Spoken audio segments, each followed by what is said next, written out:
anyway, and I think Dan's like 72, 73-year-old. Somebody said in the comments he always is slow. Somebody's asking, where am I from? Well, I'm originally from Hickory, North Carolina. I moved to Houston, Texas for about 25 years, and I'm just came back to the East Coast, and I moved to Tennessee. So I'm going to be traveling around and doing lessons. Really going to push real hard for my lessons, traveling all over. I'm within about 3 hours of a lot of places. I moved right in between Knoxville and Chattanooga.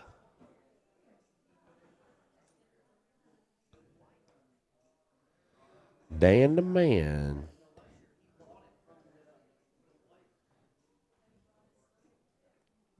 Well, I'm glad to hear you kicking. I don't know exactly the handle that you're talking to me about, but yeah, there's a bunch of pros in the house. I'm right outside of the Maryville area. I'm about 50 minutes from there, and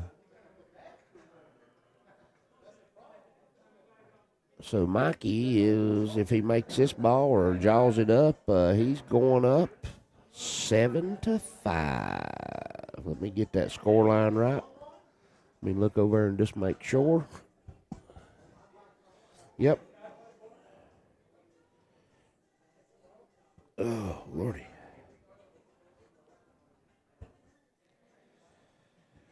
Oh, goodness.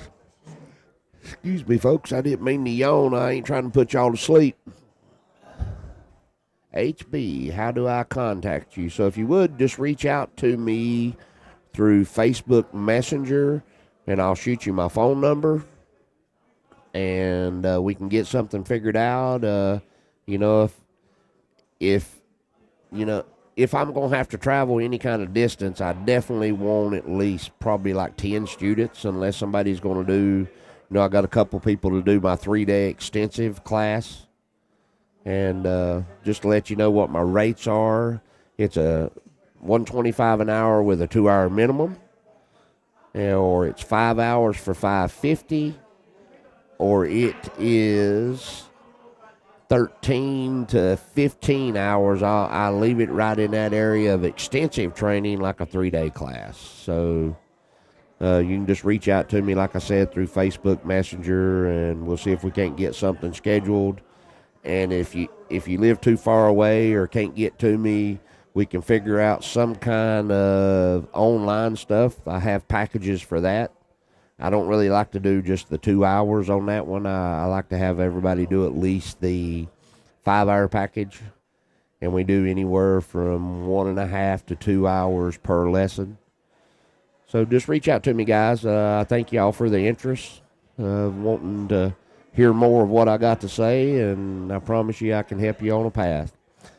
So just for a second, let me take and talk about everything. Well, I'd like to thank Mike from Omega for, having us a room and giving all us people here at Derby to have a place to go have fun and, get a little action. And so if you don't mind, where he's paying out of his own pocket for everybody to be here, and we're bringing you a free stream. We got Michael D with Ship to Cash that came in. So if you don't mind, guys, please hit that subscribe button to a mega page and hit the instant notifications. And you never know what kind of high-stake matches are going to be in here because they're super spontaneous. When you get a bunch of people in the building that's got a little cheese in their pockets, you don't ever know what's going to happen.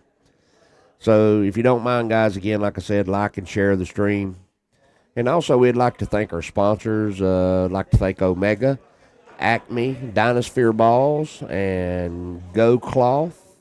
We also would like to thank Off the Rail, Action Palace, and Jeff Vol. I keep messing it up. Jeff Vol Smith, Don't Be a Nit, and the one and only Diamond Pool Tables, the most consistent tables, in my opinion, on the planet, going from table to table to table.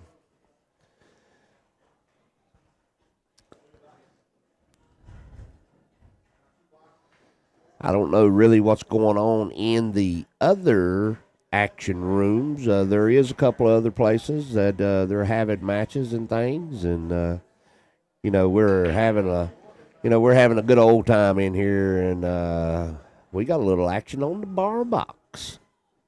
Have they done started, Michael? They start? Okay.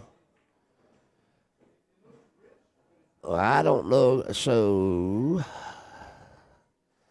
somebody's getting 5 pockets to 1 on the bar table. What's the race? Race to 10. No, they're playing 9 ball, race to 9. Pancake gets 5 pockets, and he's playing Ariel. I don't know exactly how many points they're betting in the middle.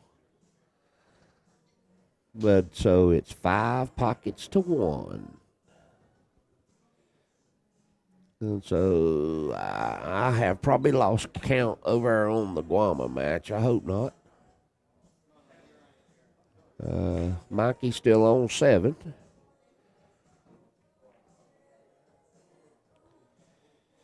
Hard to keep up with all this action, boys and girls. Hope everybody's having fun and enjoying everything that they're seeing. And I know we're getting a little late here on the East Coast. But, hey, all our West Coast fans out there, it ain't going to hurt for y'all to tune in.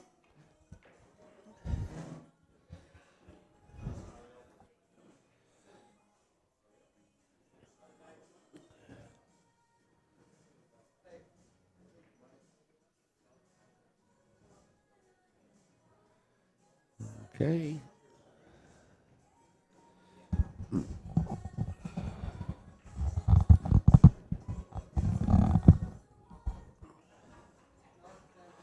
Again, like I said, guys, I hope everybody's enjoying the action and us having fun and cutting up. And I know I didn't see all the comments. I've been looking around at the matches and stuff, and I apologize if I've missed anything.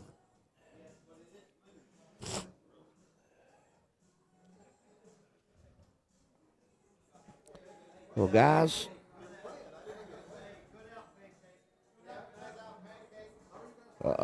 Pancake ran out, I think. I didn't see.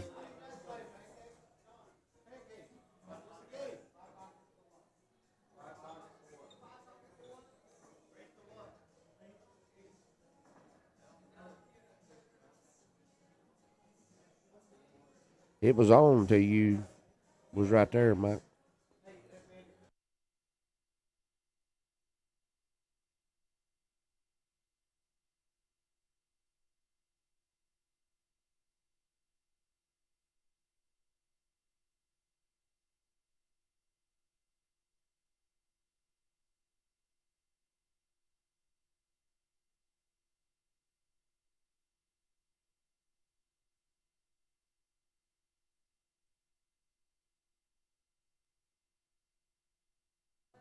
Okay, guys, I'm back. We had a little bit of a technical issue there.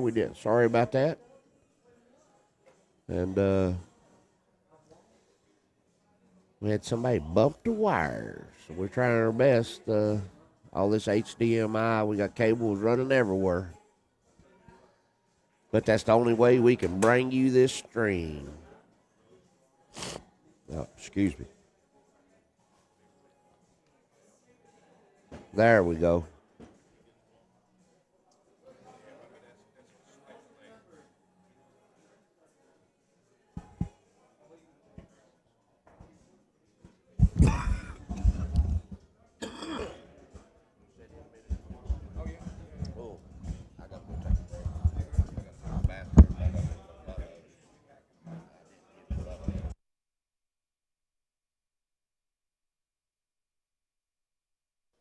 Hey, guys, guess what? We got a special guest coming back in here. He's been out there hustling and bustling and trying to get us some more stuff going in the box, and he's over here been programming. The one and only Michael D. with Ship the Cash. Thank you very much, Charlie.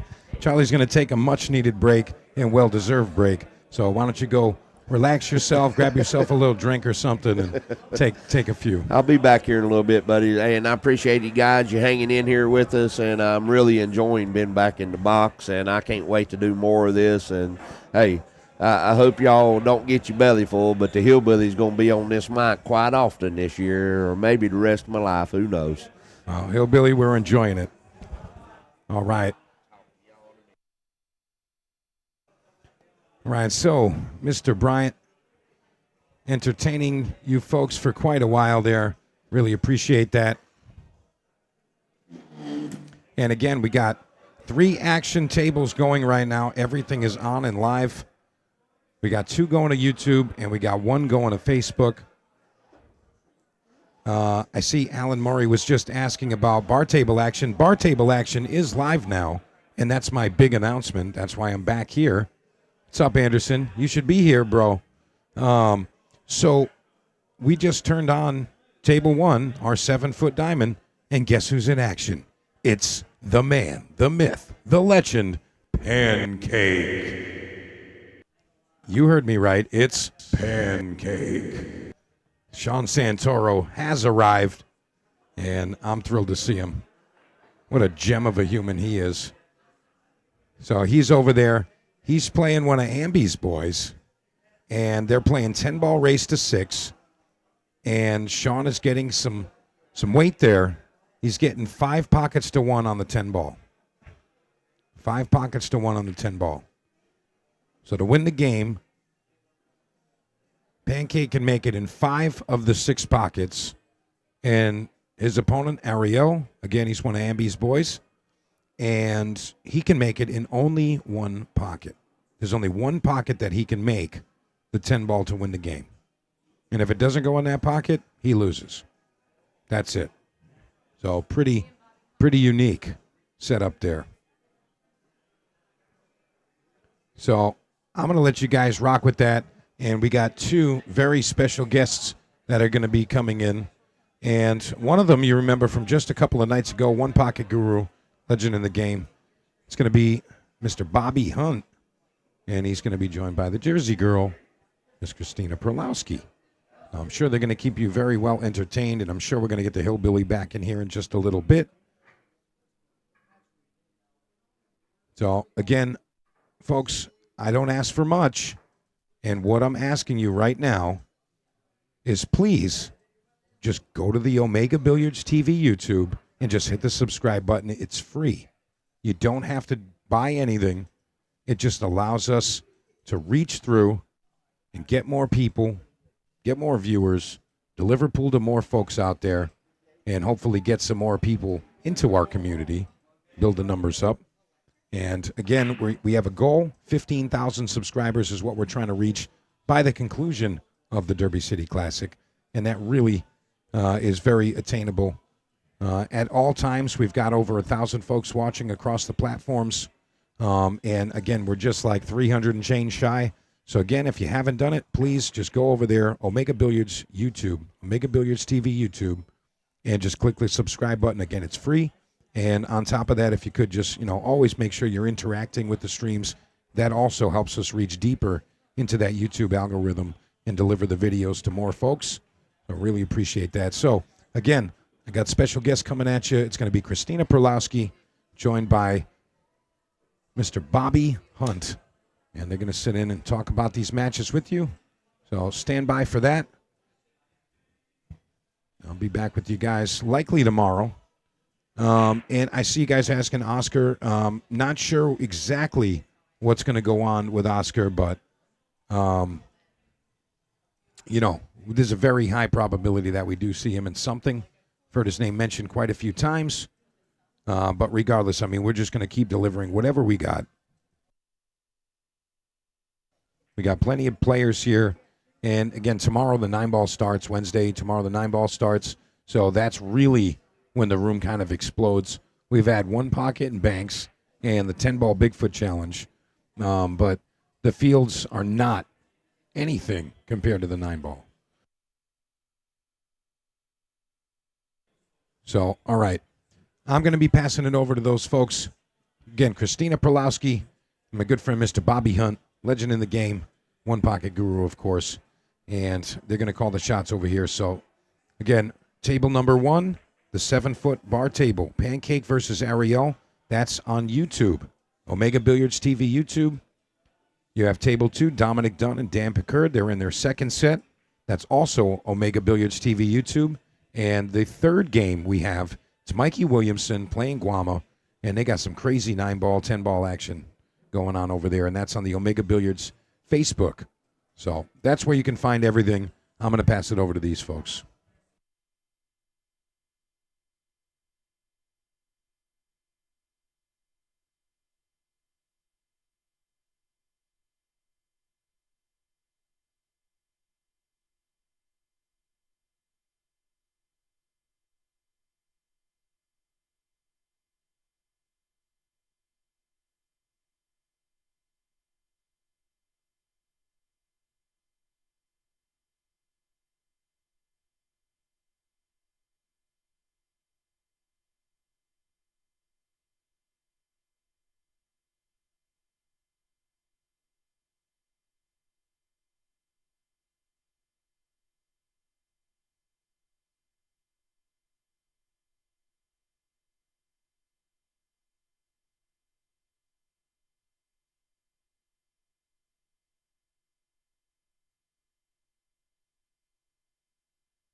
All right, guys.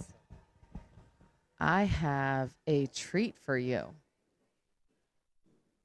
We have Bobby Hunt here, storyteller. You got to look him up on YouTube and watch his stories.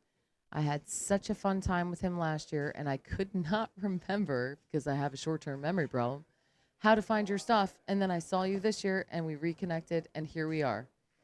And Bobby, we are going to watch whatever table you like. We have Dominic Dunn, and everybody's hearing what we're saying, playing Dan Picard. And how are they playing? Are you hearing yourself? Because I'm not hearing you. I don't hear me at all. Okay, that's not good. Well, that's a nerd issue that's above I me. hear you fine. You can hear you, but you hear don't you. hear you. But me, I'm not hearing anything. Okay. Give us just 1 second. Technical difficulties.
We just have one monitor.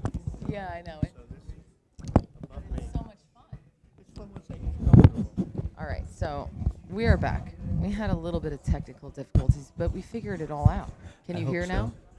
Yes, I Look hear at it again now. me, so nerdy. I fixed it. I just had to call the main nerd this weekend, DeMarco, and I figured it out. And it's so easy to work back here. This is the Jersey Girl, and I am commentating on 3 different tables right now in the Omega Billiards Action Room at the 2026 Derby with the storyteller, Mr. Bobby Hunt. And we did so last year, and I just want to say hawk tooey to you, sir. Thank you very much.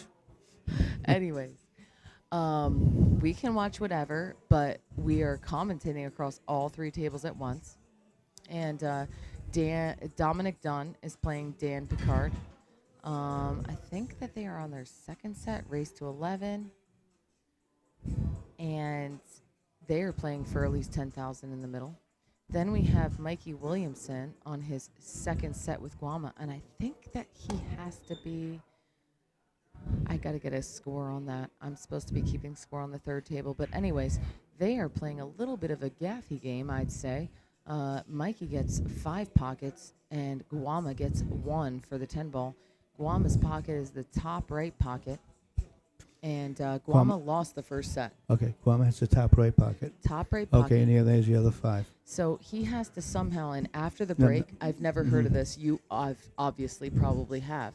But after the break, they've been spotting the 10 Spotting ball it in there. the center, yeah, that's pretty I've standard. never, everybody keeps saying that. I'm learning, guys. I've never heard of Well, that. because you can't just leave it out in the open in favor of one player or the other. Right there, at least you're both starting out even. Okay, so Yeah. that actually unfavors the other player, Yeah, well, too. well, I feel like it really hurts Guama. Like maybe that 10 ball could end up somewhere on the break easier to get to. it could, but it could hurt him too. And if I'm That's- Guama, I would rather have knowing, my opponent. I want to know exactly where it's going to be. I don't want to give him 5 chances. And if, Wow. well, it looks like he corner So hooks him. that is the only pocket that is not Mikey's. Yeah, excuse so me. what up does there- Mikey that is, do now? Well, it he has isn't to. his. He has to clear. That's Guama's pocket. Yes, he has it's to like clear a it. one pocket Like shot. a 1 pocket. Take it out of play. Interesting. And he did. He double hit it out. Yeah. He made it wrong pocket. I think he loses. Well, if you said he's he getting has 5 to call pockets. it, doesn't he? I don't think so. Usually 5 pockets, you're getting 5 pockets, and Oh, I don't okay. think you have to. I don't know if they're.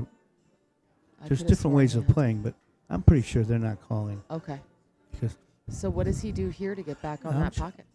Well, he's going to try to mostly. I mean, it's a 2-railer if It's he a wants 2-railer, it, okay. but mostly he just doesn't leave anything.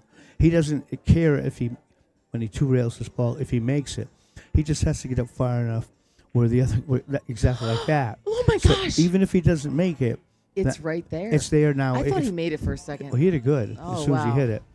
I like how it crossed. You're like, The what? timing shot of that. Oh, he just barely missed the double yeah, I know. kiss, Because too. if he double kissed it, I mean, he's leaving him out. Well, he probably will lose it from there if he double kissed it. He's got a straight back, you think? But I've watched this Guama play a few times, Okay. and he's an awful good at this game. Oh, In fact, we used to play it years ago, but they play different rules now than I learned. So I Wow. like watching them because I'll pick new things up. I'm picking new things up. Yeah. Like I had no idea about the 10 ball spot thing. It seemed like Mm. everybody knew. Yeah, well, they say you have to make it fair. That makes sense. Not that you have to, but some people want to be fair. Look See, how he but see- missed it again. Did and you once again, see that? He wants to make it certainly, but all he has to keep it close enough so his opponent doesn't have an offensive shot. Yes. He doesn't have to make it, Guama, but he's got to leave this man constantly moving it. And at some point, the theory is if he's getting 5 pockets, he's not that good. At some point, Guama should beat him. But I see the score, Guama's losing, so apparently I'm wrong. Well, he won the last set too. Mhm. And I don't know where they're supposed to be, but in my split bracket, the Jersey Girls split bracket, Guama won his first and only try as I believe it was 11.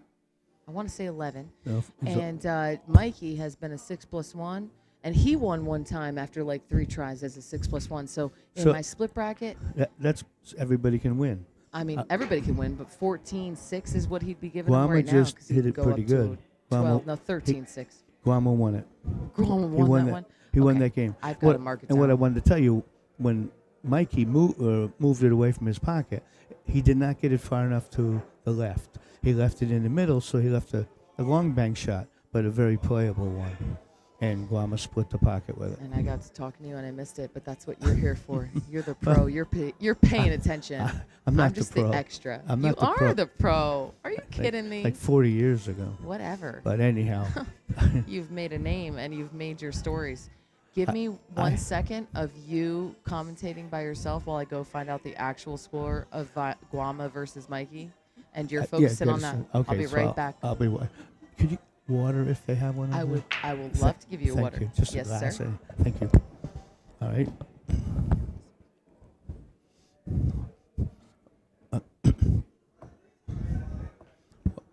Well, obviously Guama's breaking here, and a powerful break it was.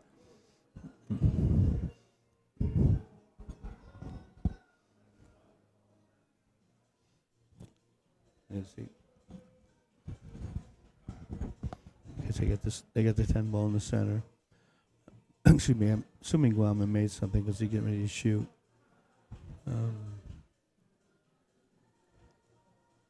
Well, he snook. I'm sorry, I'm getting the 9 ball and the 1 ball mixed up. You know, I might even think about pushing from here. I don't see an easy safe the way the ball's laying. You know, because you certainly don't want to leave him an easy shot to get started. Mikey, an easy shot to get started with. So it looks like he moved it down here.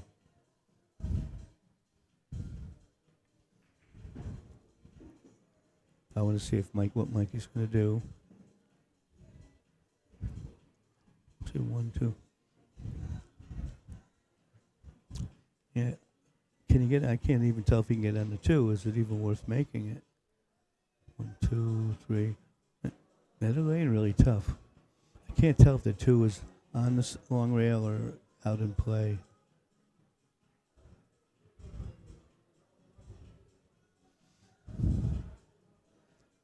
Well, it appears he's not going to shoot it before he's ready, so that's good.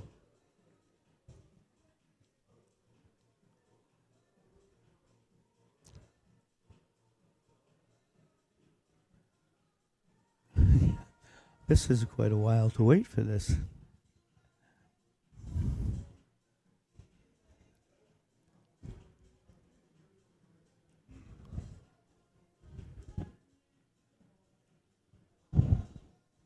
Oh, he's going to give it back. So, I didn't see any reason to want to shoot it because it really wasn't going to do you much good. And so.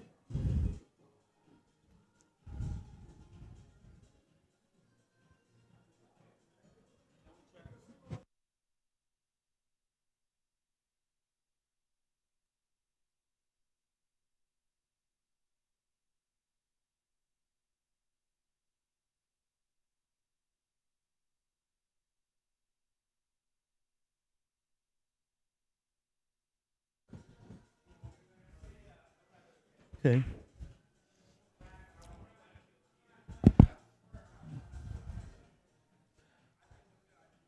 I can't tell. He's got a fairly simple safe here, and I still don't see any way of getting on the 2, so there's no reason to try to make the 1.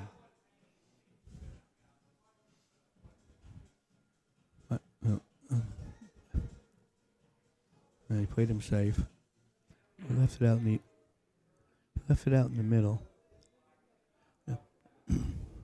I'm wondering if Mikey should he's got a full view of the 1. I'm wondering if he should shoot it into the 10 to try to move it from where it is, maybe favor him a little bit. But yeah, that's what he tried to do. Yeah, he wants to get it and play on his side.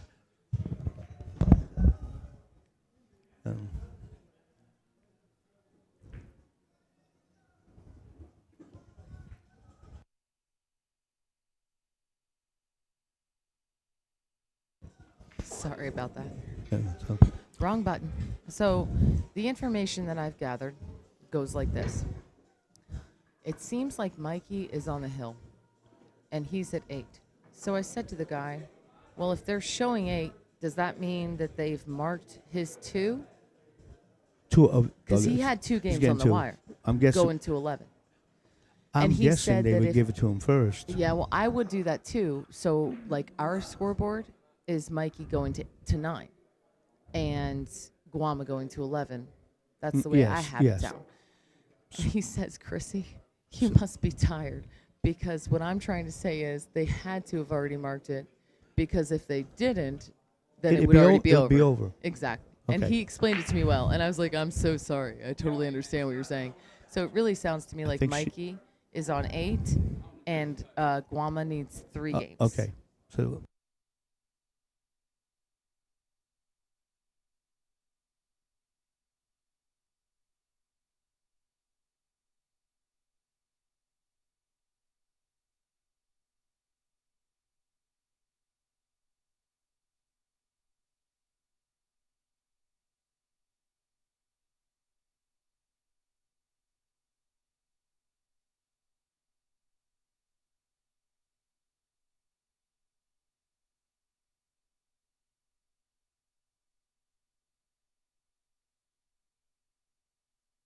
talk. Okay.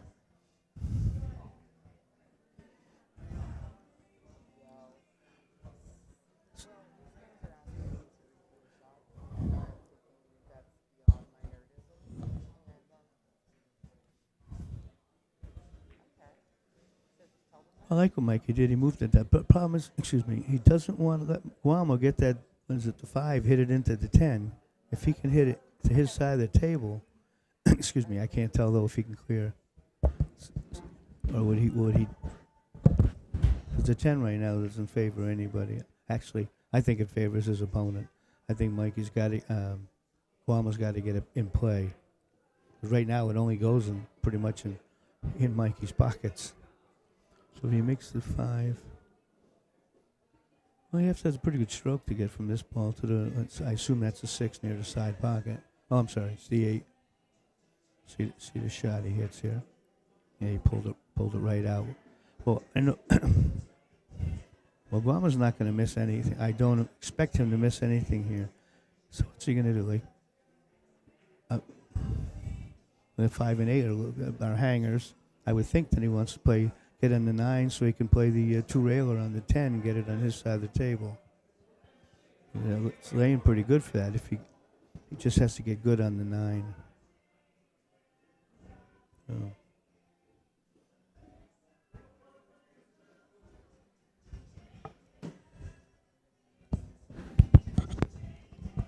So, yeah, he hit it. He wants to get straight on this ball, or for close enough straight so he can keep the cue ball on that side of the table, so he can 2-rail the 10 to his corner.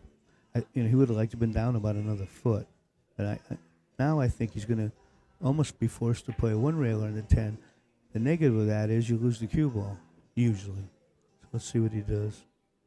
Oh no, he hit it. That's what I liked perfect. in the first. Well, he would So have liked to know up. it's still a 2-railer, right? 2-railer, but in the idea that it's not froze to the first rail, it's not. Though. no. Well, it is frozen now. He wanted to be high enough so when he 2-rails it, he can leave the cue ball frozen on the rail. Because there's an angle, he's going to lose it. See, I lost cue ball a little bit. It's But if he makes it, it doesn't matter. Oh my No, it's hanging. Oh my It's gosh, hit. I thought But- it was in. But that, as good as he hit it now, if it was frozen, that would have been a little stronger. Okay, Yeah. it would have made it even easier, actually. Be I see. tough, easier for him, tougher Easier for him. For Mikey. Yeah. Anytime you can leave a cue ball frozen to a rail for your opponent, but it's not so much how you leave them. They no longer. Is that yours? Did she bring you that? Is that? I think it's Hold on hot one coffee. second. I'm sorry.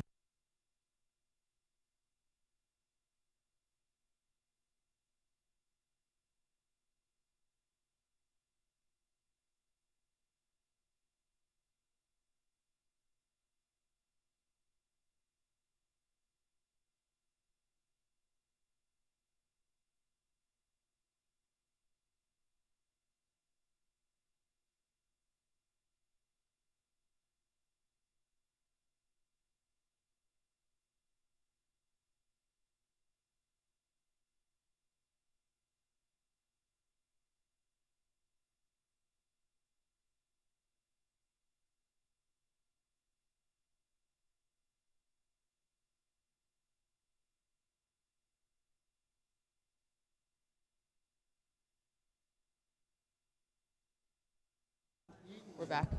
We're back. Sorry, Bobby. No, I mean, there was a tower of coffees for us. I That was very nice of her, but I'm like, we can't spill these. and I'm not sure who won that rack because we Uh-oh. missed it. Are they playing? Are they no, playing it's winter it's break? winter break. Okay, in that So case, then Mikey Mikey won. would have won the Okay. rack. And they're playing a race to 11. You said? yeah, so I see. that's Okay. So makes sense. Everything makes sense now. I would have liked to see how Mikey won that rack. I thought Guama had him in the spot. I thought so too. Yeah, but Darn it. I was talking too much. I and was I too. missed it. We had some helpers come over and look. We got waters. Thank thank you you. so much, Shauna. Thank you. Appreciate it. Thank you. Do you want a cup of ice? Oh, no, I'm fine. I'm fine. Thank you. She doesn't know that we can't hear her. See, this is Slow. why. So So this is where I get confused because in my thing I put Mikey in as needing 9, right?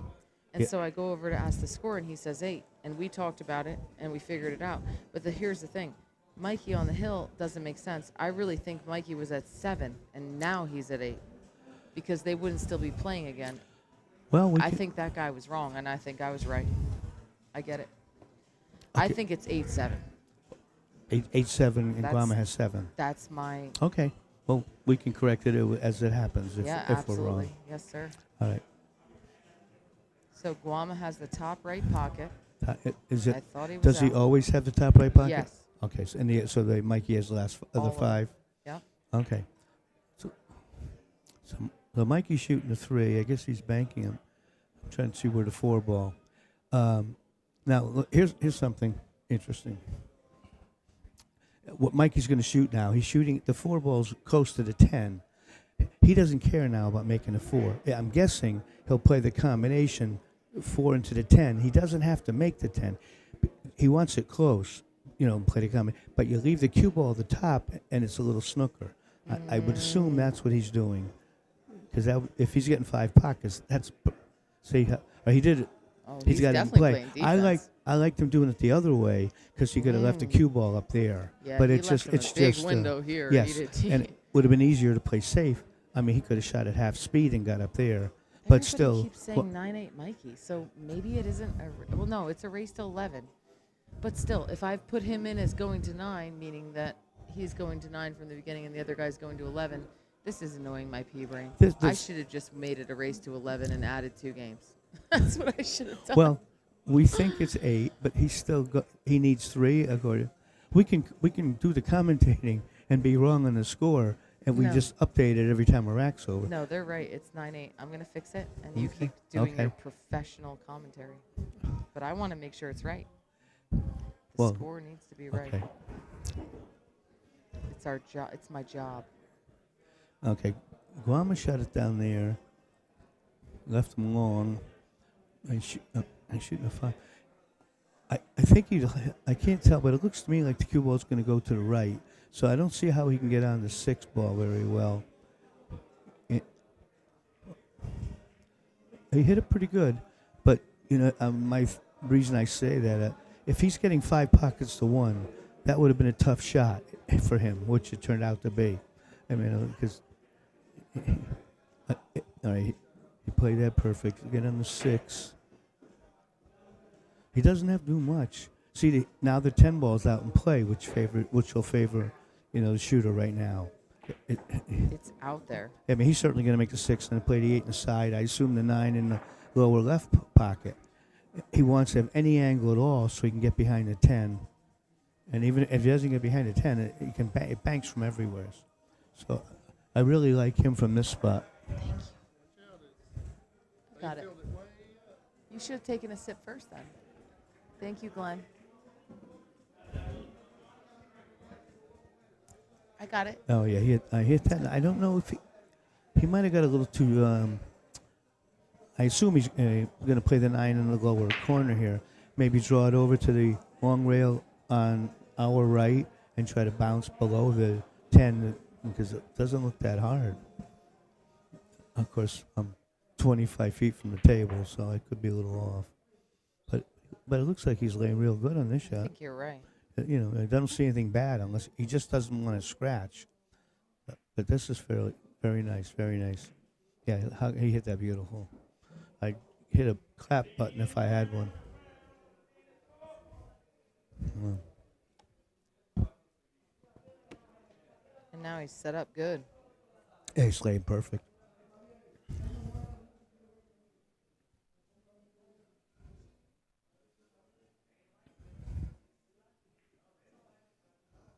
And then he won that rack. So Guamo won that rack. Oh, all right. I'm trying to fix Okay, it you're right doing now. it. Okay. Yeah, I'm Well, changing it. I can't stand it, man. It's the ADD, like Okay. OCD, whatever you want to call it. Okay. I want it to be correct. And basically, my problem is the actual score with me adding the 2 games, making Mikey only go to 9. If they're telling me that he's at 8 right now, I don't know. I'm very confused. If he's at 8, then he's only going to 9. Usually, when you give games, you give it up front. You know, when you start. And So so he's they're ahead going 2 to to 11. nothing. So they'd both be going to 11. Exactly. If that's what it was, a race to 11. And you said that they won the first set. Guamo lost. Oh, it's Balkan. Okay, I messed this up. Yes, Mikey won the first set Okay. for sure. And I can't believe that he took the same game again. That's-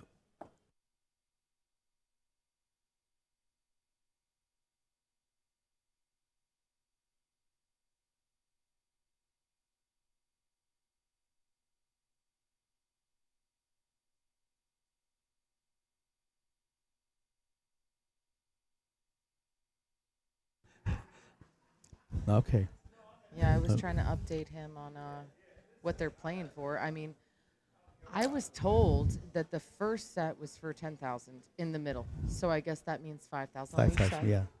And I'm told that this is the same set. But then as I'm walking around, I'm hearing people say, "Oh, I heard it's $50,000 set." So I am sure there's a whole lot of side rail money. Yes.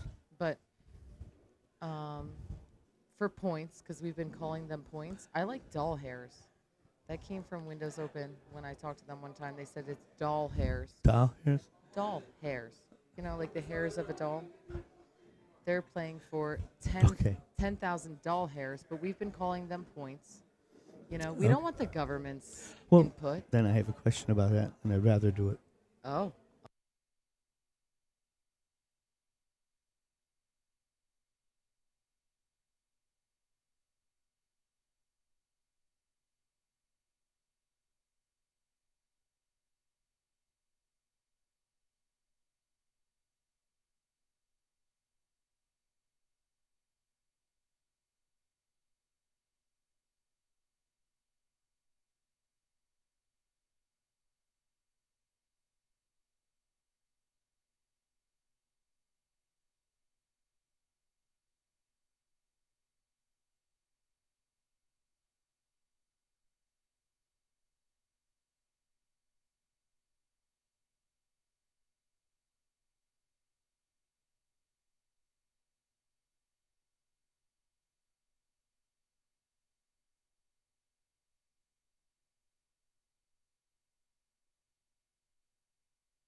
score right.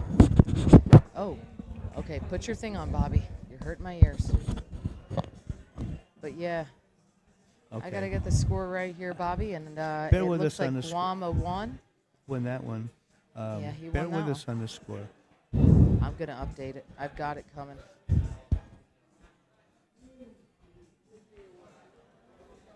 It's got to be pretty close. I would like to know if one of them I are don't on know the hill. why it has big up. I'm gonna have to fix it. I picked the wrong thing. Yeah.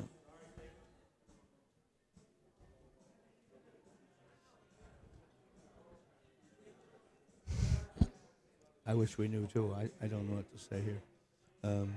Here we go. I'm gonna fix it now. So I believe that it is About 9 to Guam is 9, right? Okay, I guess. I'm not sure. He might even be 10. I've got to pull up that. But first I have to fix it because I've completely messed it up.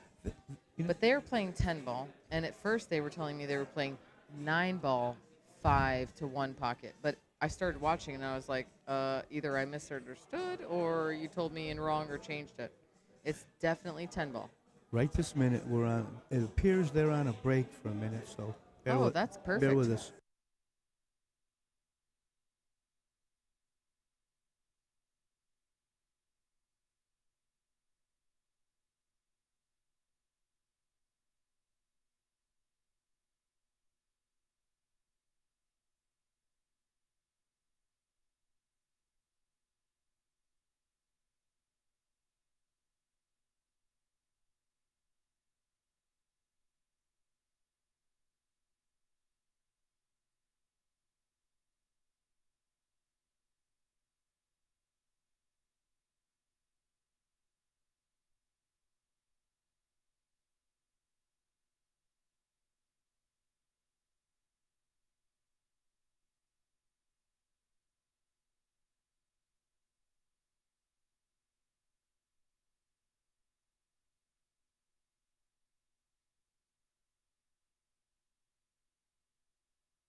All right, we're trying to find it.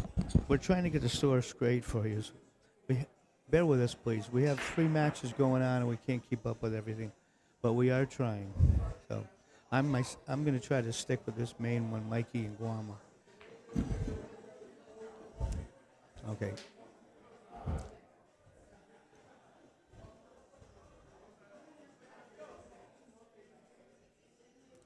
Trying to see the break, but I can't. So they got the 10 in the middle. Oh, so it doesn't look like he made anything. So Mikey's shooting. I see the 1. It looks. I'm not sure the 2, but it looks to me like the 2 is fairly simple. Looks like it's only a few inches from the corner. So it'll be the 1, 2. The 3 and the 7 are tied up. I'm not sure if the 3 goes past the 7, but that's the only problem I see in this rack. Let's see what happens when Mikey shoots it. Well, Mikey, well, he made that. He's on the 2, and I can't tell if the 3 is frozen to the 7, but we'll find out. Actually, I'm thinking he probably wants to go after the, which he did. He wanted to go after the 9 and kick it his way. I should have realized that quicker. All right. See, well, we'll find out for Guam if he tries to break the 3 up or just, it must go because he didn't go near it at all. So we go for the 3.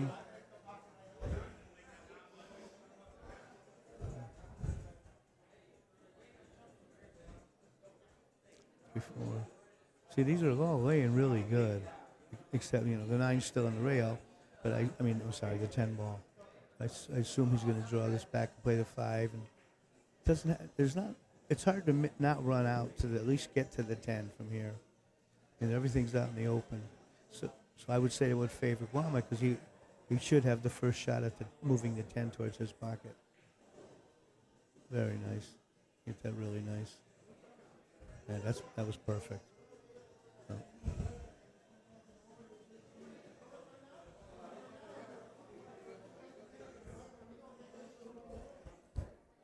6, 7. Yeah, these are laying really nice.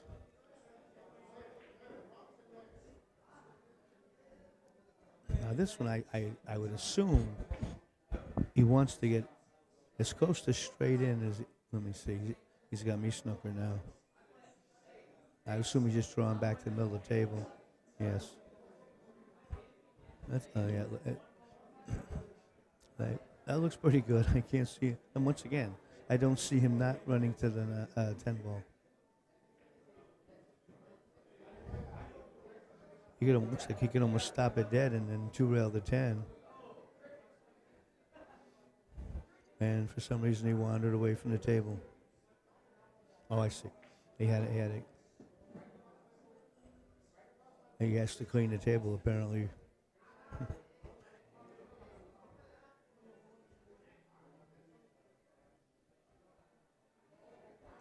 I'm wondering if he's planning on shooting the 9 and just running right into the 10 and trying to get it in play. Because I don't see why. Oh, no, I was right the first time. The 2-railer.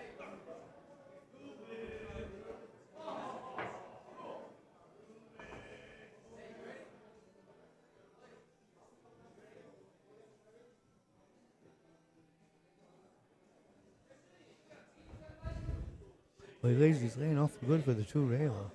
And I'd like to see him just freeze that cue ball on the rail. Yeah, he lost the cue ball. Anytime you leave that cue ball on the rail and you take away the bottom of the cue ball for your opponent, that's huge. Just a couple inches off the rail, this man can do anything he wants now. If that cue ball was frozen, he'd be forced to hit it with topspin, which makes it a little tougher. I assume he's going to bank it 1 rail to the lower left pocket. Leave the cue ball up there by the by the corner pocket if he can.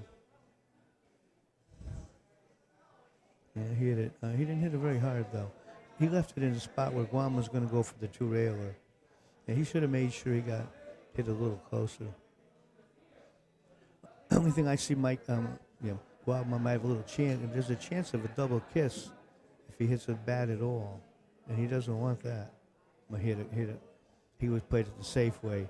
Just wanted to get it on his side. It's forcing Mike. Mike doesn't have a shot to shoot at here, and I mean not an offensive shot. I would guess he's going to 2-rail it towards the corner he's playing in right now.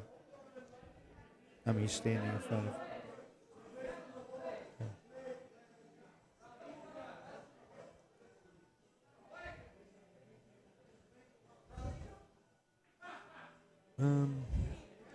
I guess he really wasn't trying to do anything except get it on his side. So, well, he left him another 2-railer. This guy hits these so good, I'd behold my breath if I was Mikey right now.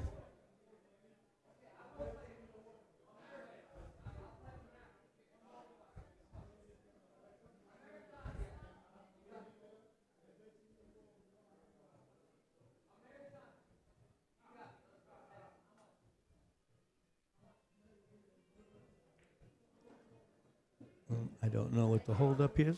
Oh, bomb was a shot. Yeah, that's what he wants to keep doing, is leaving it near his hole. Keep forcing Mikey to keep trying to take it out. And at some point, he's going to leave Mikey. Mikey will probably leave a fairly easy bank shot. And that was perfect the way he hit that ball. Let's see what he does here. Oh, boy. He escaped. Oh, he almost double kissed that ball. I liked what he was trying to do, but that double kiss would have killed him.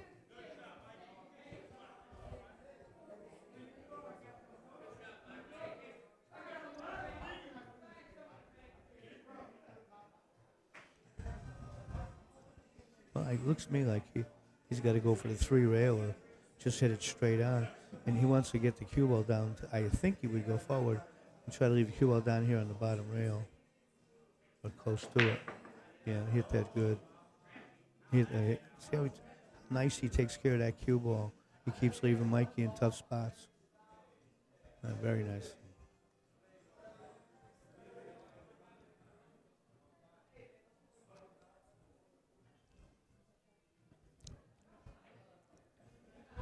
I would guess he'd go across the face and try to bank it up the top table in the lower right pocket here. As long as he doesn't he played it completely conservative. Just get it out of play. But he keeps leaving some form. Oh, this one, sir.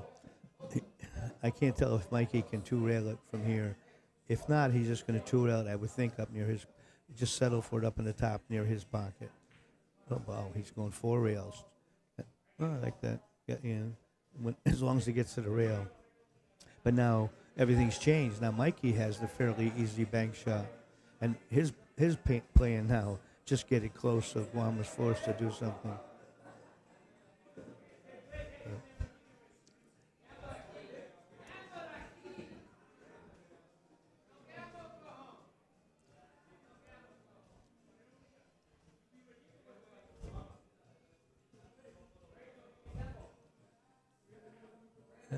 Well, looks pretty close. That was a really nice shot. Guama's going to try to pull it out of here, but this really is just a total gamble. Let's see what he does. I would assume he's going to hit.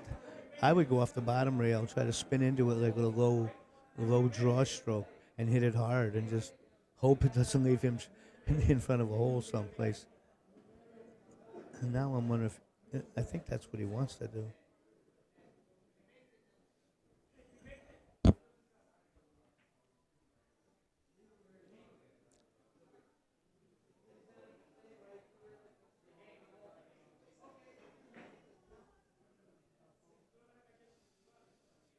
Let's see. He got it. I mean, he got it out of the pocket, but he left him a shot. So.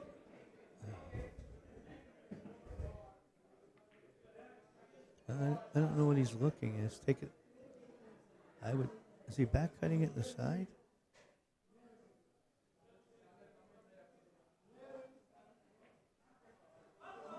Well, he made that shot. My partner hasn't come back yet, so I don't know the exact score, but they're still going, so I'm guessing that Mikey has 10. I'm not positive, but I think so. Like I say, obviously, they're still playing, so that wasn't his out ball. Okay. On the other 2 matches, I can't keep up with all of them, so.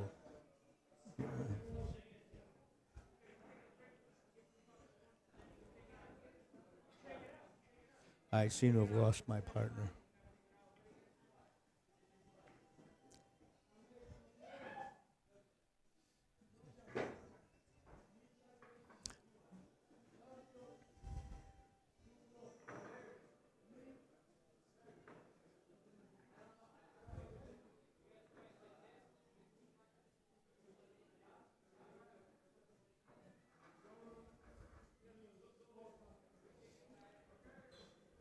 It looks like Mike is getting ready to break. I believe he's on the hill, but I'm not sure.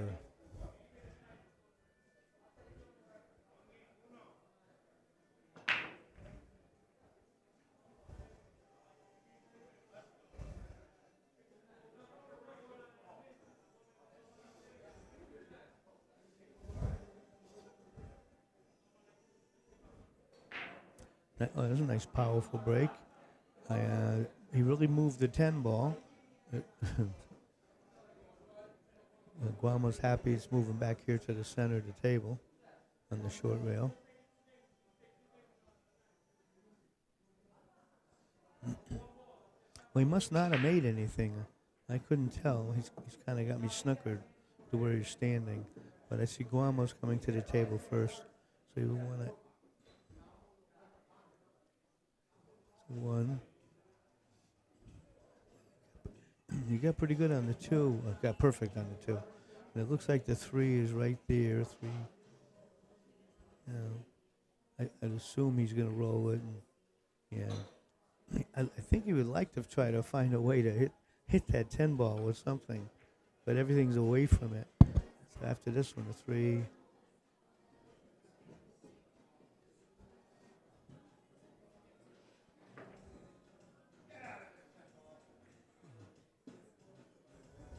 This Guam was quite a player.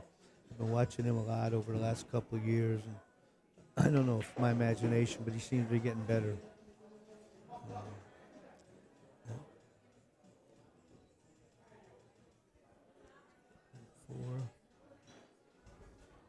4 or 5 are both hangers. He might have made that a little tough because he's jacked up a little.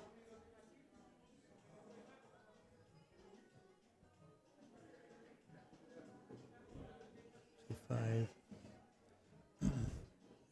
He just right now if I was Guamo, I would just be trying to get you got to stretch for it, but I would try to get the cue ball somewhere around the spot.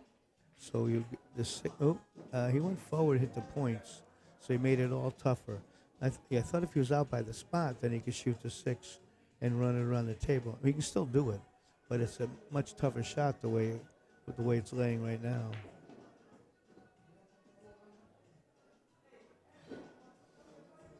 Now, let's see. It makes this a little bit harder too. When he goes to play position, he's got to be careful. There's another to get on the 7. He's got to worry about the 8 because it is on the other side. It could affect how he shot it really easy. So he's going to settle for the long shot. Yeah, I thought he would hit that and try to go 3 rails, but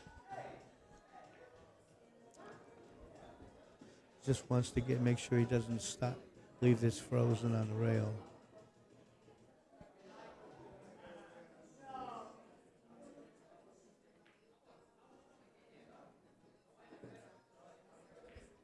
Very nice, very nice. I don't know if he'll play. I like to play for the 9 in this lower right-hand corner. Most players nowadays seem to want to use that side pocket a lot. I'm not a fan of it, but these guys play better than I do, so they may choose to go that way. And he's looking at both ways.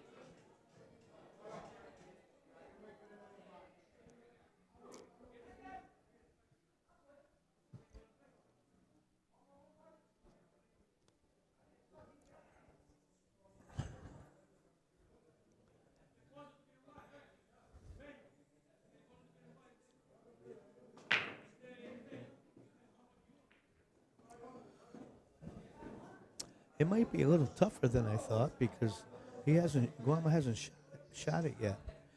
Maybe it's closer to the side, makes him a little careful. Yeah. No, he played it the way I like. I like going to the side. He doesn't have to get perfect on this 10. He just doesn't. Obviously, he's going to go forward a couple of points, but he just doesn't want to stop on the rail because so that's where he wants to be. So that he can shoot the 10 ball and not lose control of the cue ball. Seems like each of his racks are ending the same way.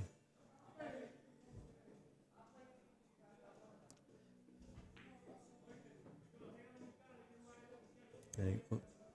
Well, he's off the rail, not very far. Maybe it'll be enough to let him get to the bottom of that cue ball.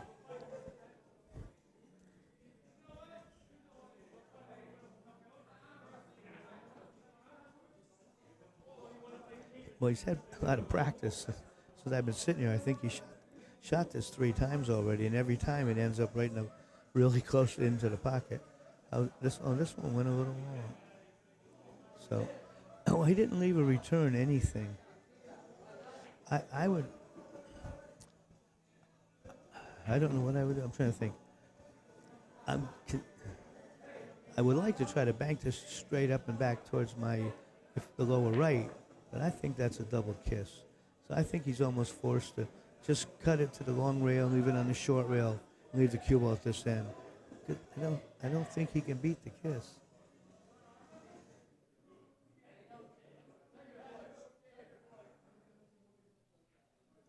Well, he beat the kiss, but he didn't even threaten the pocket. So what he did was nice. I mean, he I was wrong.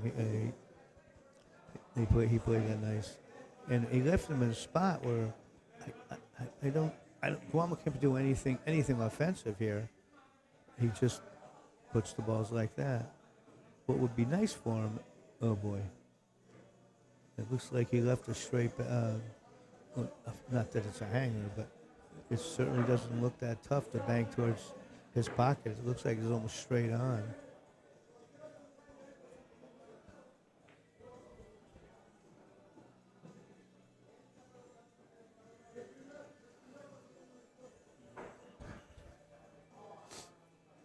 Yeah, I'm looking around.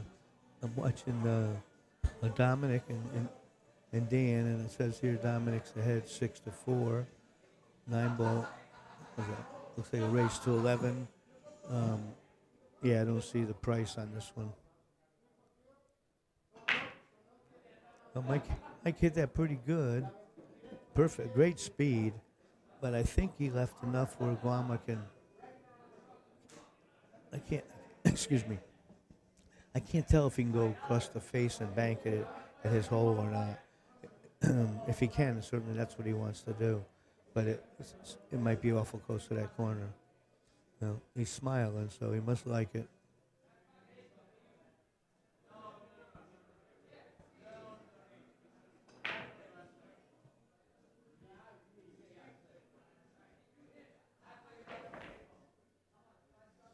See how he hits this ball. Oh yeah, he hit that. Oh no, he overcut a little bit. He wants to stay close to the hole. And this is almost a shot before. But once again, I don't see him getting this shot very close without double kissing.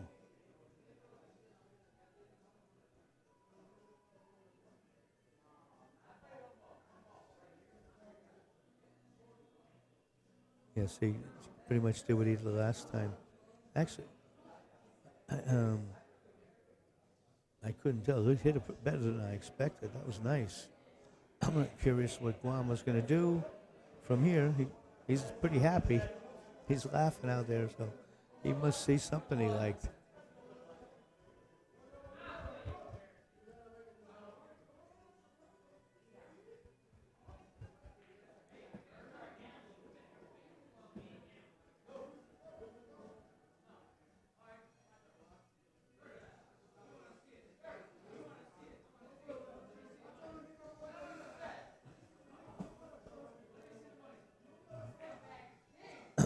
I'm curious. I wonder if he might just kick right behind it and just try to put it up somewhere.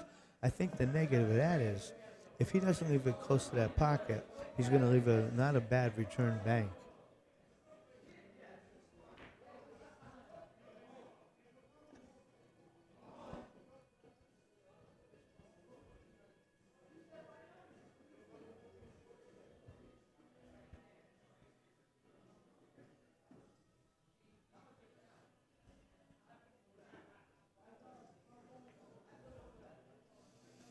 Well, he's certainly taking his time.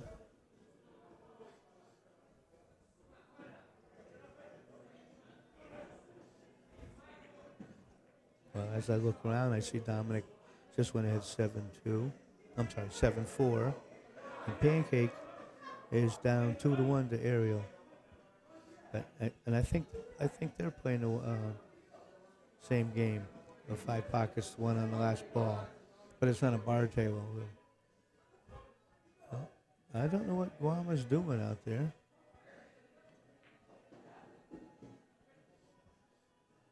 I see someone commented on his pink glove, and it certainly is bright.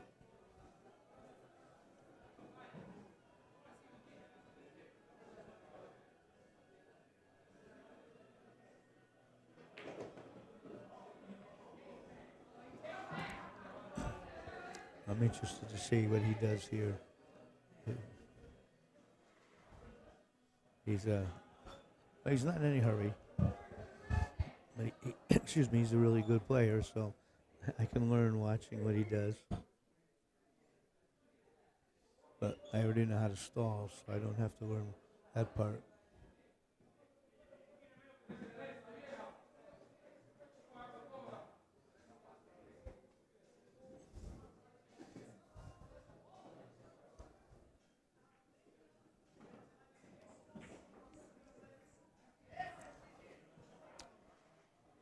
He kicked it up very nicely. I think he might have, once again, he left him almost the same shot, which he's banked twice really close to his hole. So from here, it looks to me like a double kiss, but he keeps beating the kiss. So either my judgment's bad or my angle's bad.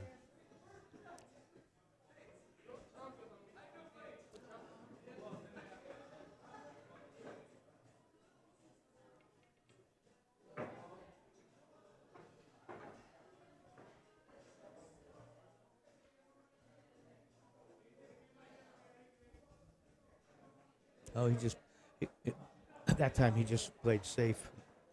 I can't fault him for that. But I was afraid of that double kiss. Guamo, I'm not sure what he would do from here. I would assume he's going to try to cut it towards his hole and leave the cue ball back up this end of the table. I think the only thing that can go wrong here is if he doesn't catch the edge of the ball. Oh, he hit that very nice. Very nice. And Mikey might be able to hit the 3 rail. No, he hit the rail. That was a really nice shot. And if I was on the shark screen right now, we'd be hitting the boom button.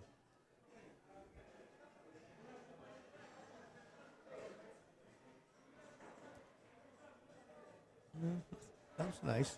That was nice what he did, put it over here. And he put it... I'm curious what he'll do from this spot.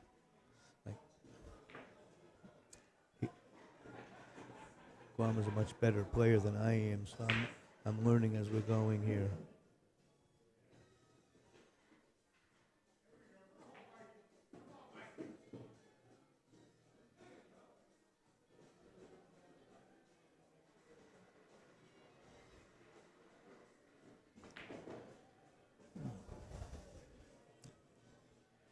Well, this looks like one railer. He hit it good, but he didn't. I don't think he hit it hard enough, but it's good. You can hear everybody yelling, but it stopped just short of falling in. They got quite a cheering crowd over there for Mikey on that shot.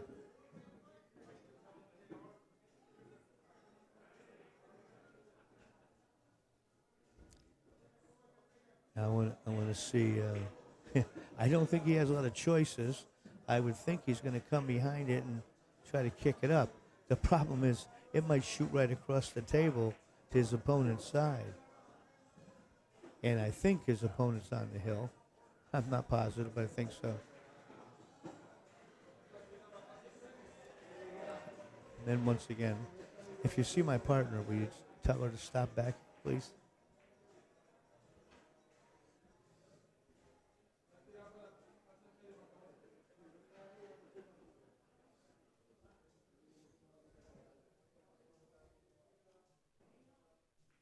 Kwame did a nice job, but he's leaving a shot. It's a long, tough shot, but this is the first time in a while that Mikey's shooting, can see is looking right at his pocket.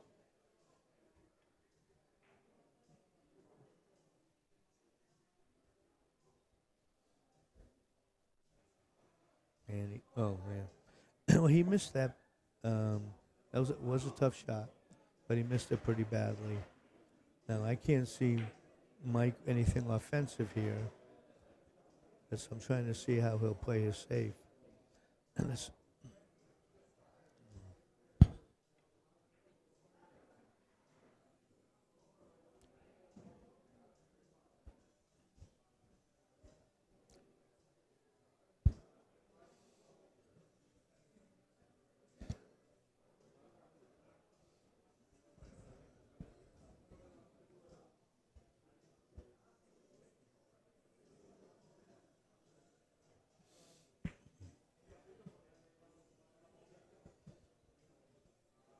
Let's see what he does.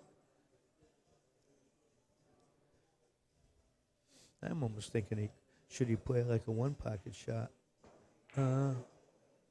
He left him a bank shot, but I like the way he reversed everything. I was thinking he might have played that like a one pocket shot. You play long rail, short rail, and catch it coming out. But you couldn't tell how far it was from the rail to do that. One thing about this one, he's going to bank. If he doesn't leave it close to the corner pocket, you're going to leave a pretty good cross corner. Can see how far, and it looks like a good cross corner bank if he can beat the Kess. Well, he's got a big smile on his face.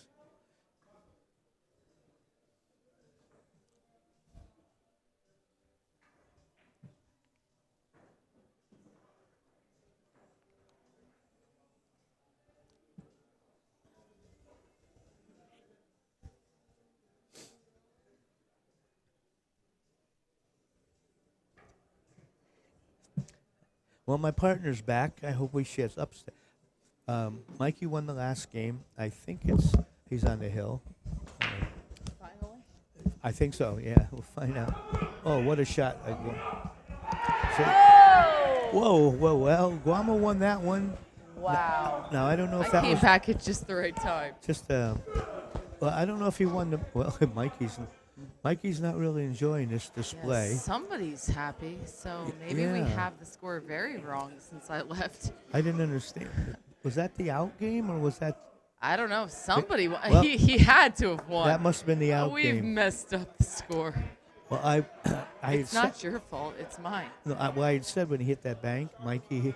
I said if it comes up short, he's leaving, and he came up for about a foot short, and cost him the game.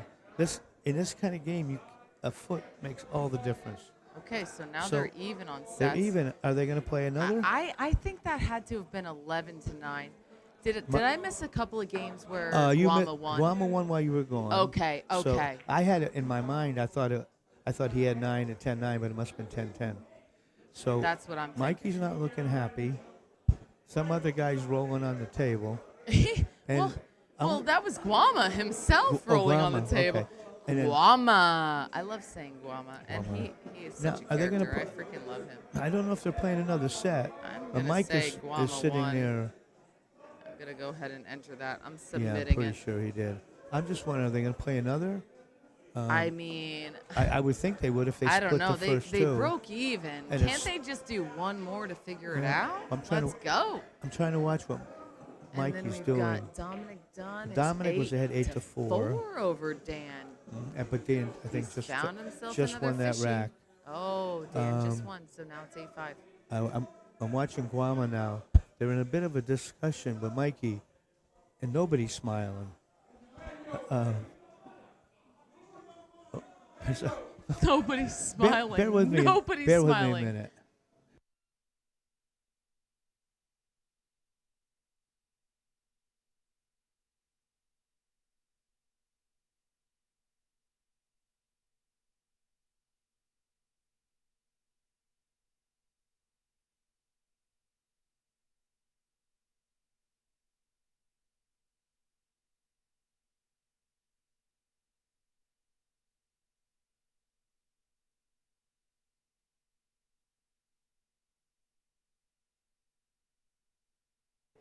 We are back. Yeah, we can't tell yet if they're playing another set. Pancake 2-3 with Ariel Yep. over there. Oh, and the other one. That's the 7-foot Oh, table. I like Pancake. I love Yeah, Pancake. I'm He a gives off good energy like you do. I freaking love Pancake. I only see him about twice a year. But, I never see him either, but I'm rooting but for yeah, him, but whatever he does, I right? am too. I hope he does well. Go Pancake. Okay. Nobody's put a cue away yet. Buster Taylor says that it was 11-10. So we I were finally right, pulled up 11-10. the right thing. Okay. I know, right? Don't laugh. I'm not very good No. at this either. It worked out. It worked out perfect. Thanks for holding down the Oh. fort. I had to take care of something, and you held down the fort. Well, Bobby Hunt's the bomb. I still want to see if they play. I think that I think they have to. they have do. It's not that late. Well, It- it is kind of late. It's But kind of you're late. even. How can you stop when you're even? You can't. You have to find a winner. Yeah, I would think so. Pancake is Sean Santoro, and he is playing on the 7-foot table, which you can find on Omega Billiards TV. Actually, we might not have the 7-foot up. No, it shows it right there. What? I'm going to go see. I can't tell. Nobody's put their cues away yet. Jonathan says that Guama won a crazy set. He had to do miracles to get it done. Do you agree? No, I thought it was for this game. It was fairly easy. When his opponent shot what he did, I said if he doesn't get to the bottom rail, he loses. It stopped off 5 inches short, and if you play one pocket, it's like a hanger shot, you know. So anyhow, Guama hit it perfect. Well, Mikey's stick is being put away, Oh, no. so I'm guessing I still they're see the done. warden over there. I know it's the warden because she was in bright pink earlier. She's still sitting down. I don't know. Don't count them out yet. Well, I'm hoping they play again. I am too. Mikey is from Nashville, Tennessee, and if Oh. nobody knows, you are here with Mr. Bobby Oh. Hunt, the storyteller. Look him up on YouTube. He Yeah. has great stories. And Jersey Girl from Jersey Girl Billiards. And we are actually going to be in Mikey's town the weekend after Derby for the Jersey Girl Split Bracket. And you can register and ask for a handicap at jerseygirlbilliards.com/register. Well, I see he's putting his cue away. That's not a good sign No, for another set. Guama's still signing autographs. Guama will play whoever. Oh, I'm surprised they're quitting.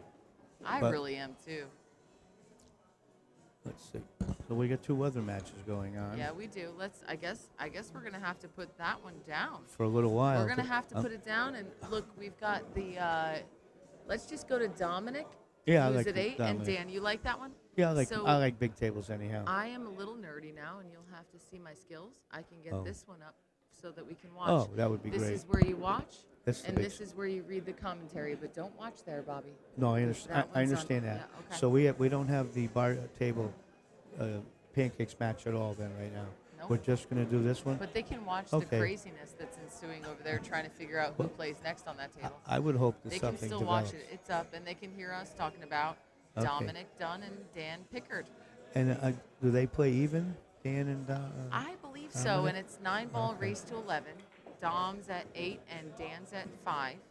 And Okay. I know there's at least 10 in the middle on this How much? set. 10. Okay. 10,000 points. Well, there's quite a bit going on here. It's always popping up in And- here, Bobby. It looks like he's straight in, and if he that's just the stops case, it, right? I don't know why he's taking so long to pull the trigger. Because Perfect. he's not very good, so he has to think a whole lot. You don't Well- remember what that's like because it's been Well- so long since you had to think that much. Yeah. That's a lot of pressure. Anyhow, he hit that great. He just rolls it in. He should have the 9, make it, I assume. He will- Gary House says, if they don't want to play another match, you can always flip a coin for the cash a lot faster and easier. I like it. Brandon flip a coin for that. I know he would. Wouldn't you flip a coin? I mean, whatever they were playing for over there. We're a little upset because Guam. I wish. Yes, please do. You can come on here with me. I didn't want to pull this out. Oh. Yeah, Okay. I'm good. Okay, right here we have Brandon Johnson. Dominic just went.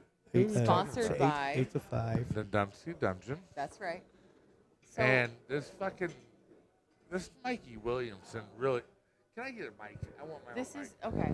You can have your own mic. I'm putting Brandon Johnson in my place. I'm gonna go smoke a cigarette. You're now with Bobby Hunt, the storyteller. Please come back quickly. mic. All right, give me a second.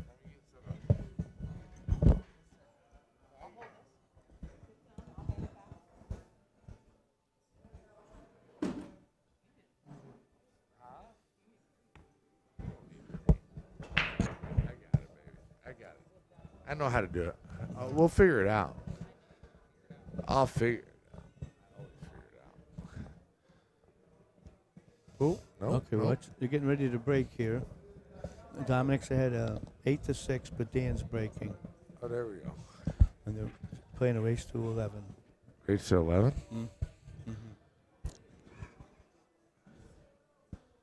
Oh, the Dunsky. Yeah. The Dominic stealing. But no, this Mikey Williamson, let me tell you, Don't be going long, please. if anybody don't know me, this is Brandon Johnson. I'm the biggest donkey around. But this Mikey Williamson just donked it off. Playing I was surprised he quit. Guama. Can I talk to you? Yes, but I'm trying to do the match. Oh, you're right here. trying to do the match right here. I'm Yeah. sorry. Can we talk about the other match for a second? Go ahead. This match is going to go on for a while. We got a long time to talk Yeah. about this They're match. going to 11. Go ahead. 11, yeah, that's a long time. This Mikey Williamson on the other table, he had one job. One job. This is Guama's pocket. Keep the freaking cue ball from anywhere going in that pocket. Right? Am I not right? I'm right. He put the cue ball right here on the first diamond. And Guama's a champion. I mean, he's a freaking champion. He left him in his hanger You spot. can't do that for fucking 20,000. Leave the fucking guy right up here, right there, right there, right there, anywhere but around the pocket. And the fucking guy, he just sells out for. I just told him to his face. No, we lost.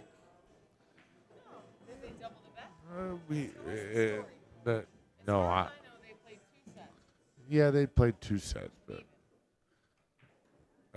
no, the first set, Mikey got 2 games on the wire. The second set, he got 1 game on the wire. Oh, that's where the score That's why this.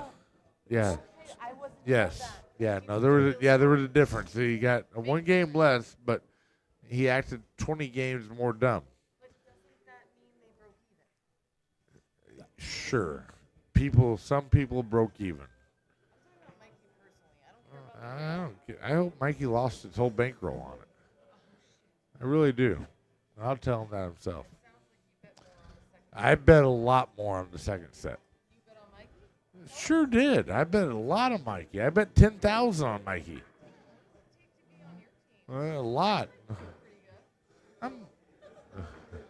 Do you? Oh fuck! Let's get you in some action, baby. I'll put you in the box. Get a fucking good stealing game. Do you? Oh yeah, I'd put you in the box against Mikey right now. But this is Dominic Dunn. Do you want to talk about Dominic Dunn? Well, not Dominic, just his match here. Oh, this he hasn't match? shot since quite a while.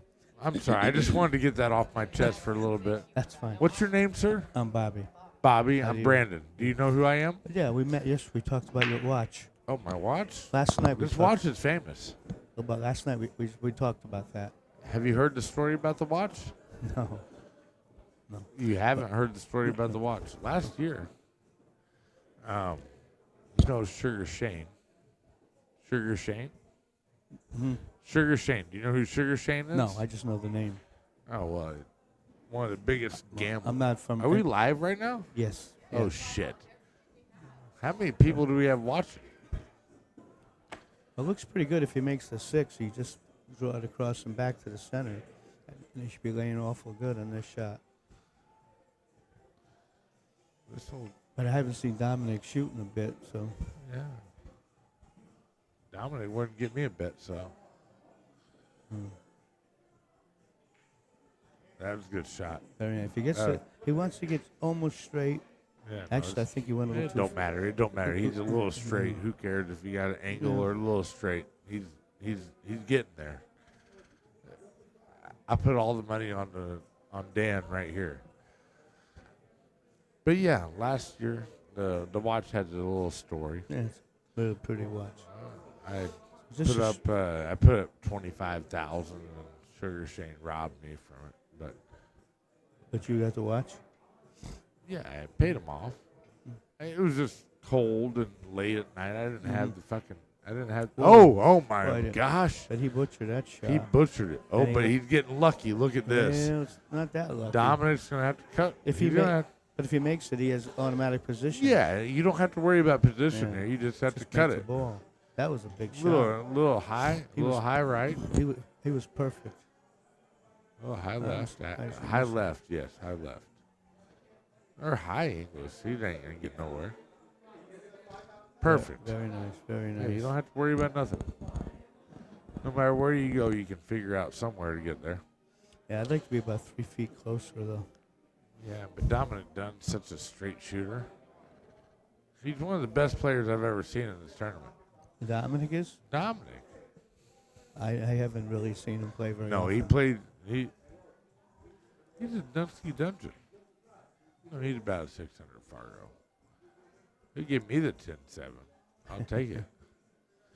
Yeah, that doesn't have to play any position. Just make the Yeah, ball. just stop it. Stop. Tic-tac-toe, baby. So he should make it to get to 11. Little tic-tac-toe. And when I gotta read this. Oh, I'll read it. Hey, guys, please hit the subscribe button to our Omega page. This is Brandon Johnson. I'm one of the biggest degenerates around here.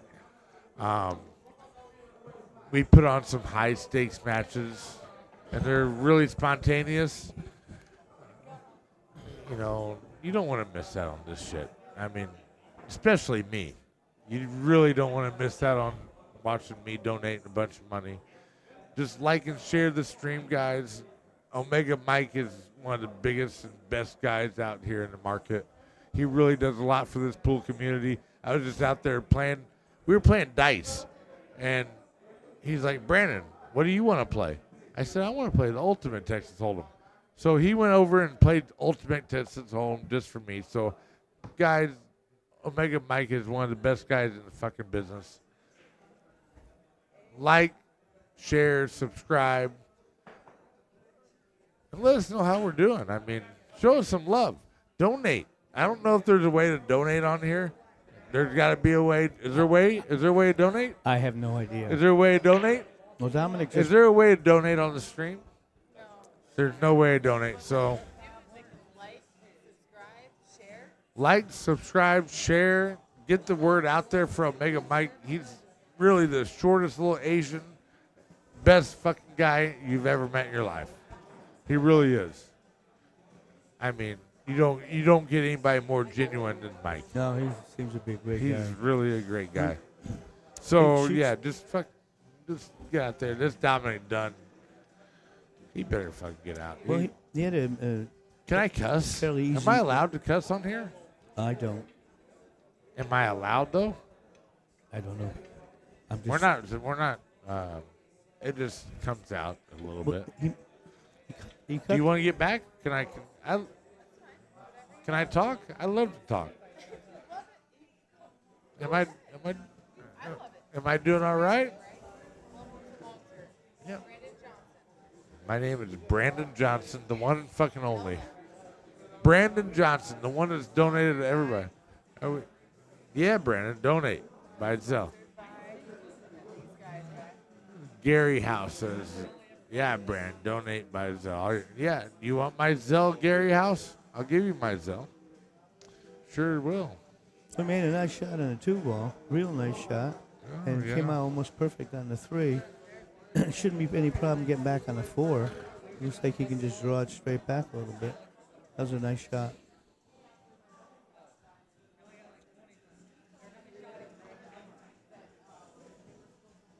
See, Yeah, you say I'm drunk. I'm He- not drunk. he bumped the 6. Now he's going to have a little problem from the 4 to the 5 because the 7's in the way. So I'm wondering how he fixed that. Nothing wrong being drunk on Tuesday. All right, guys, I gotta go. I just got called over some. Okay. Well, he made a good shot. He drew it back. Perfect, it looks like. Yeah, it's Very- tic tac. It's very tic nice. tac toe. He makes a 5 ball. Should be it. Tic tac toe. Well, just make the ball. There's nothing to do with it. This Dominic's gonna try hard no matter what we do. He's gonna try hard, and that's what I like about Dom. He tries hard. He stop yet. Oh, did he get you? Oh, whoa, whoa, whoa, whoa, whoa! Nice shot, Dom. Never mind. I can't tell if he can make it. It looks like the 7 might be in Hey, the sir. way. Sir.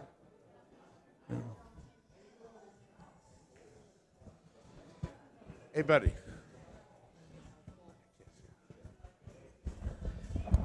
Can you see it? I can't tell from here. I can't tell. Well, he's got to go for the Can he jump ju- shot. he he's got jumping and he Oh. missed it. Well, that Don't was break the cue, Dominic. that was like a tic tac toe. Don't break the cue, Dominic. He banged something, so, No, and he he- left his opponent. Did he break it? Yeah, but Or he's the still, 2 sticks there? he's still stealing. Well, this is pretty simple. He just has to draw back a foot. See, this guy says, I'm unsubscribing if they get rid of Brandon. I like you, Vincent. Oh, Vincent. I love you, Vincent. Thank you, sir. Yes, this is the real Brandon Johnson. The one and only. Everybody fucking knows me. The one and only. I'm kind of famous. All he's got to do is draw back a I'm foot. kind of famous. That's good. Everybody's He's got a famous. piece of my fucking pie. I just donated the last of it on Mikey Williamson, giving up an easy shot on Guama. Well, the easy thing, you just roll this in. You don't have to play any position. It's automatic. Miss it, old man. Come on, old man. I need you to miss it. He's younger than I am, Well, that's all right. You know, so I'm really an old man. that's all right. I don't mind. He Oh butchered- my God, he fucking did miss it. He butchered How did he it. miss it? And he left him a little tough, How did too. he miss it? I bet Dom scratched it inside. I bet $5, $1, $1. No, he's got to come with a really good shot here. No, he's gonna draw it back to the second diamond. It's going to be an awful good shot to do that because the angle's wrong. I would go From forward. there to there, It would come over here someplace. yeah, I right would, around in between the one and it'd second diamond. it'd be a good shot to do that. Yeah, right. No, I'm here. not arguing with that. I'm just saying it's a good shot to do that. Yeah, I would well, go forward. Well, that's what he's gonna try. Let to do. let He you ain't- let your stroke out. But he hit that See? perfect. Right there, perfect. Very nice. So, And we're not Dan gives it to him. I think Dominic's on the hill now, but I'm not sure.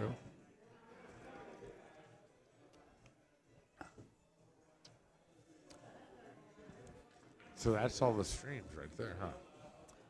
I'm all sorry? the comments. Yeah, that's the comments. I can't keep up with them, so I don't watch them. Vincent Caronia. Hey, nice to see you here. Well, I believe it's a Donovan. You know Vincent? Where are you from? Connecticut. Connecticut. Don't tell me you're a Patriots fan. I like the Patriots. I'm a Jets fan. Okay, you just saved yourself. I've been You just saved oh, yourself. I've You been just a saved. fan of the Jets since I got out. You're of, from Connecticut. You're I came home from the service in 1970, and Joe Namath had just won the Super Bowl, and I fell in love with the Jets, and they haven't been there nice. since.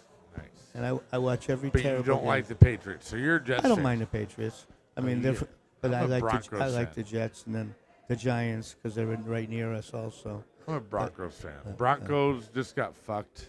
So, well, let's see. Me, Brandon, me, and you need to get a podcast. Yeah, I've been saying that all for a It while looks- now, Vincent. It looks to me if it's a little. Listen, there's all kinds of opportunities, Vincent, especially with me. I put on a good show, or at least I tried to, Vincent. Good I shot really and do. forward, Oh, one, that was a two. good shot by the Mr. Dan. I would think he would just go straight up the table and try to play the 3 and a Yeah, side. he's gonna put it inside. Looks like it. 100%. As long Unless as he gets funny. Unless he gets funny. As long as he might not bump that pink, yellow ball in the middle. No, he's Time not. ball. He's going right That's past what it. he's got to worry about. Yeah, he can put a little top left, and he ain't even coming close to that. See right there? Does it go past But he the- came short. He came short now. I can't see the tables at all. He There's too many people standing here. He should be. I mean, I can't see. No, I can't see it all. Yeah, we got a couple guys standing, but he should be able to nick it and go a couple rails Sure. around. See, the problem is, Unless I don't know, I can't tell. the problem is we get a different camera angle. That's, Right. That's why I would like to see the That's table. what he's going for. Because but the angle, it might not be as bad there as Right, it looks yeah. to us. It looks to us pretty bad. There you go. But he's gonna Good hit that shot, six good ball. shot. He's gonna hit that six ball and Yeah, he's gotta get come screwed with it. over. Yeah. Yeah. Hit a little too hard. What do you think he's gonna do here? You think he's gonna I take myself the cue ball down to the rail? I would probably put the cue ball up Take here the on the cue ball short, down, shoulder yeah. and leave the 4 up that end there. But he could shoot this if he wants, but he won't get Especially racing. He's playing safe. Race to 11. I would. Yeah, he's But, playing safe. Actually, he's probably gonna go for it. No, he played safe. He didn't get there though. But he left Not him even tough. close. Not even close.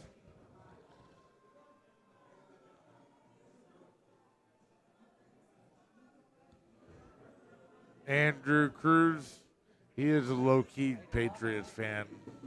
He just doesn't want to admit to me. I know he is. But I don't judge him. He just doesn't want to admit to me. It's all right. He just wants me to like him. No, he's a Jets fan. I can tell. I've liked him forever. If you like the Patriots, I don't mind him. They're a local team. Listen, we see every game. the- I can't see. Is he shooting that? Broncos. I've been a Broncos fan my whole life. My dad was a Patriots fan, so it was a little rivalry my whole life. Unfortunately, my dad passed away from COVID in 2020, a day after his 63rd birthday from COVID, He was pretty young. and a He bu- day before my son's birthday. His birthday was December 26th. He died 20 what? December 26th was his birthday. He died on December 27th, and my son was born the very next day on December 28th. I had a great pool player friend whose birthday was the 26th also. 26th? Yeah, great pool player. And my son, he's only Carter. His name's Carter Johnson. And he's only 8, so I try it. He always says, I don't get much for my birthday. I said, You're next son, to Christmas. you're going to get screwed over your whole life. Because your birthday is 3 days after Christmas, buddy. I love you, but we try and split it up.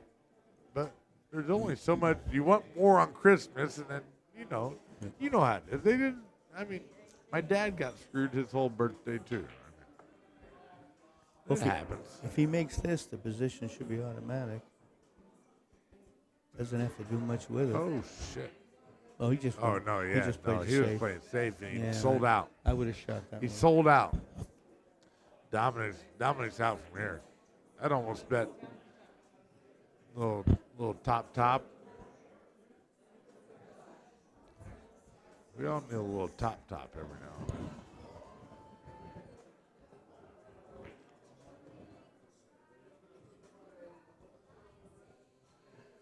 Just make the ball. The position's automatic. I am drinking, He- guys. He hit it a little too hard, I think. No, you hit it perfect. I told you a little top. Little top, 2 rails around. You gonna do the same thing right here. 1, 2. He's gonna hit the 6. He's gonna fuck up right here. Oh no, he banked it. He still hit the 6. He still fucked up. Oh, he got lucky. He got so lucky. It's fucking Dominic. I think he's on the hill. Dominic's the best I've ever seen. He really is. Dominic's the best I've ever seen in life. Guy runs so good. Oh, he's got a nice shot Runs here so good. to win the set. All he has to do is get on the 8 ball. Hey, thank you guys. I appreciate. It's been 5 years ago since my dad's passed, but yeah, it's always tough when you lose a family member. If anybody ever needs anything or talk to anybody about that, hit me up on Messenger, Brandon Johnson. I'm not fucking hard to find, but I've been through a lot, and I still think about my dad every day. If you ever have anything that you want to talk about, please hit me up. I'm not hard to find. Brandon Johnson. Got a hot little Asian girl in my window, 150, mutual friends. You can find me. This might be the outball. It is. if Yeah, we- it's if- Dominic Dunn. Look if at it. we Look have- at the strut. You see the strut? Oh, he's Look ready. at it. See the Dominic Dunn strut? How He's ready to just, win. See it rotating around. He might even circle back around the table one more time. And he's looking at it. Oh yeah, this is you know the strut. You've done that strut a few times in your No, life. I'm not. And I'm not how old that are level. you? 75. 75. You've never done the strut? I try not to. Never. Try not to. You've done the strut 100 times. But sir. anyhow, that was the end of the set. That was in the I set. don't know if they're going to play another game. I would have end of already the been match. out. I mean, I would have already beat him. But And it looks like it's hey guys, Julian. Jersey girl wants to come back in. I appreciate everybody. Jersey I girl. appreciate you. If they can hear me, I appreciate you. And thank you for the updated information because guess what? You were right. I spoke to Guama personally. Yeah. And he ended up winning because the first set was for 1,000 and the second set was for 2 times. It was for No 3,000. shit. I bet I a know. lot more money on the second Okay, set and I on know, Mikey. Exactly. And I know there was side rail action, but even if you don't include that, I fucking just lost. their personal. I just lost 10,000 on Mikey, or not Oh, 10. I'm like, sorry. It's like 7. But you know what? It's just a frequency and you can get it back. Yeah.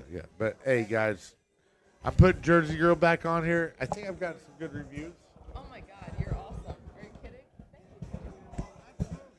And I have been working all day. This has like been a job, and you just gave me a super break. I really can't thank you enough. Someday maybe you can sponsor me. You get a sponsor. Pass it on down, man. Yeah, I'm a sponsor of Dusty Ducky. You are. Even though he just almost lost me. Oh shit. Oh man. There's a curse. Don't be a drink and also hide it because they know that you drink it now. Down it. Because they make you. killer. I don't know if they're playing again. I don't know what they're doing. I don't. No one's leaving, but as of now, well, I think I got some You definitely do. I've been one of them because before I even met you, I saw you on your video saying how you got this hat and it made you better at pool. It was so great. I freaking love it, man. We will. Thank you, Brandon. All right, I'm back. I don't know if they're getting ready to play again. I see Diaz is hitting balls on the other table. The middle table, they're counting money, but I don't know. Always counting money. So I have some nerd qualities. And it seems like we have nothing. Right now, nothing's happening. Darn it, Bobby. We need something to commentate, man. I know there's nothing going on. You don't But- play anymore? Not really. Well, I if you pl- would play, what do you think you could give me? I've never seen you play. Just look at me and then think like, I don't know. what could you give me? I don't know how you play. It makes a big difference. I'm telling you, you don't get yeah, to look. know how I play. Well, then I You've can't- been around, Bobby. Yeah, but I would never overspot a stranger. So, Come on, I'm a girl. just- You Girl, definitely have to spot me something. I have a story about me playing a girl, if you'd like to hear it. Okay, I would love to hear I a was- I story was- about you playing a I was girl. playing a world championship in New York City. And Okay. I don't know what year it was. I drew Jeannie Belucas. And this is like 1977 or 5 or something. And Jeannie Belucas was great, a Okay. great woman player. So Alan Hopkins asked me if I wanted to bet on the match. He does the expo every year. Alan Oh yeah, Hopkins. that's his. Okay. Yeah, I've been gambling with Alan since like 74. Anyhow, so I'm getting ready to play her, and he asked if I want to bet on the match. So he laid me. I had to lay him 8-5. So I laid 360 to 200. I didn't think a girl could play. I was so I play her the match, and I have her beat at the end. But I said, well, in my mind, I'm going to take this bank shot. If I make it, I win. If I miss it, she'll run 12, and I'll beat her. Well, she ran 70, and anyhow, I lost the Oh game. my Yeah, gosh, she- you ran But she ran 40 and 30 back to back. Oh my So now gosh. well, it's in New York City, and she's from New York. Every time she made a ball, the crowd was screaming. I get up to shoot, and I could feel the hatred in the room. So Jeannie beat me, and I realized women could play too. Well, that is a Yeah, refreshing well, it was thing. 50 years ago, things were different. I love it. Hold on one second, Bobby. We got the boss man here.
Well, we are back. Bobby's working on putting his mic together. And it sounds to me like we have some pretty big action happening on the regular diamond. Here comes Oh, more here he comes. Hold information. on one second.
Can we get this All bigger? right, we're back.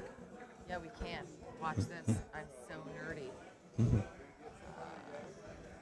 We can. So we are going to be focusing now, if you can hear us, we are going to be focusing, me and Mr. Bobby Hunt Storyteller. We are going to be focusing on Mickey Krause versus Ralito, also known as the Towel Man, Towlito. And basically, that game seems to be that it's Mickey Krause versus Ralito. Last pocket 10 ball. Correct me if I'm wrong, because you've helped Over me there, with this. Mickey's. Last Yeah, pocket, last 10 pocket ball. 10 ball. Keep going. Erase to 13, and the minimum bet's 25. 25,000 20. points. That's the minimum. Yes. That's the minimum bet. There is probably a lot more on the rail. I think they're getting close because Mickey's practicing his break right now, so I'm guessing they're going to get closer. So he's warming up on his break. Right now, yes. Okay. So we got to be getting pretty close. Got to. And the other one, has it already started? So we are also I haven't gotten any Actually, information on the no, that's 7-footer because we have the 7-footer running too. I'm gonna need somebody to explain to me what's going Oh. on there, but This one is the middle table, yes, and I don't know if they've started or. and that's before, so you got to be careful with those. This 'cause, that one, and that one's gonna be a little complicated because they're partners. Yes, so they're playing partners on the gray diamond 9-footer, which is actually a 4-inch pocket table. Mike was telling us. I thought it was 4 1/4. He says it's 4 No, inches. He said it's 4 inches. That's what he said a few times. I was like, Oh. "Are you sure?" He says, "I'm definitely sure. Why are you asking me again?" He brought But we it got Pancake and Haas versus Julio. So I'm guessing they go back and forth, and Julio is his own person. Julio just won that game. Yeah, was that starting it or were they? I don't know. just Are they sort of just warming working up? it out? Give me a second because if I have started, I hope they understand that they're going to keep score on our monitors because They'll be keeping score, you think? right? I mean, You think I'm, they're I'm, just I'm ask- practicing that? I'm asking you. Yeah, well, because Yeah, I have nothing a- has changed yet. I have a tablet up here. Let me make sure it's changed. Give me 1 second.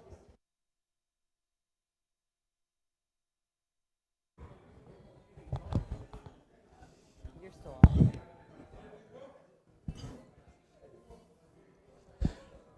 Well, they're getting close on both tables, but I don't think either one has actually started yet.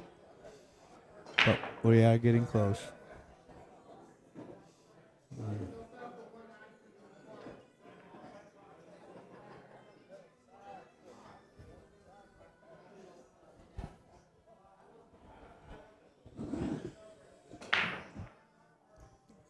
I don't know if Julio broke. Let's say.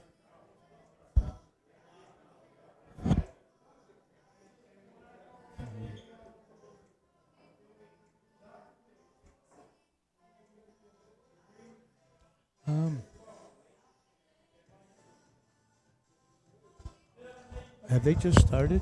Yeah. Okay, so Yeah, they had started, and they didn't see that I was nerdy enough to put their scoreboard together without them having to, and nobody was going to keep score on it. they So weren't that's gonna? why I had that's why I had to go up there and tell them. This is all new, man. Like it's cute that you said Me too. what's your age? 75. And you're saying that they weren't going to keep score like it's a thing. I mean, this is all new stuff even to Yeah. me, man. For all of us. Exactly. So you have to teach them, and they didn't know it was on, and so he immediately went and marked his game, and now this Okay. is game 2. So Julio has just won the first round of that. It's now 1-0. It'll catch up. Okay. Yep. There's just a little delay, but it's now 1-0 Julio versus Pancake and Haas, and they are racing to. I think it was 11, I It was believe. 11, and I think so. Pancake and Haas are getting the 8 and the last 3. Mm-hmm. Playing together 6K in the middle. All right, so let's go Okay. and check on what And the other big table- match is doing. They're still warm. He's still practicing his break okay. Then right we'll now. Then we'll stick here. So, Once he isn't practicing his break, I'll make that one Okay. big. But for now, okay. I'm going to show you my very cool nerd skills and make this one big. There we go. Okay. And this is actually our commentary over here. Oh, the Can we watch Mickey versus Raulito? Yes, you can. You can watch it on the internet. And they are on OmegaBilliards.com Facebook page. and I wonder they haven't put a point up, so it's been quite a. He marked it. I don't know why it's not up yet. I'm sure it will update shortly. It's probably just a delay between. When he says 8 in the last 3, that means they win on the 8 ball or the last 3 balls that are on the table. So it's usually like the 8, 9, 10. But if one of those are missing, they could win on the 6 or 7. Whatever the last 3 balls on the table are, that's their handicap, along with the 8 ball. Thank you. You said that way better than I would have. Bobby's been looking out. He's like, hey, you're missing this piece of the information and you're missing this piece. And he's pointed them all out. And at the same time, I've been like, I agree. We don't have that. Mike, Mike is have they here. started yet? Yeah. Oh, so And- it's 0-0. Okay. That's why that was Okay. practice, was the one we Could have saw. been. Yep, let's go ahead and mute.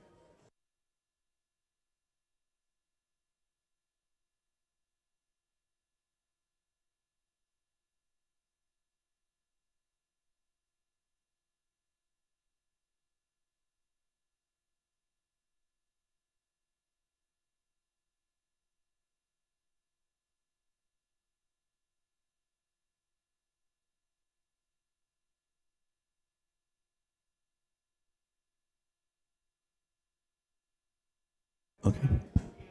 Okay, this is the first rack. And it should be interesting watching them take turns. On the next table, I think he's still warming up.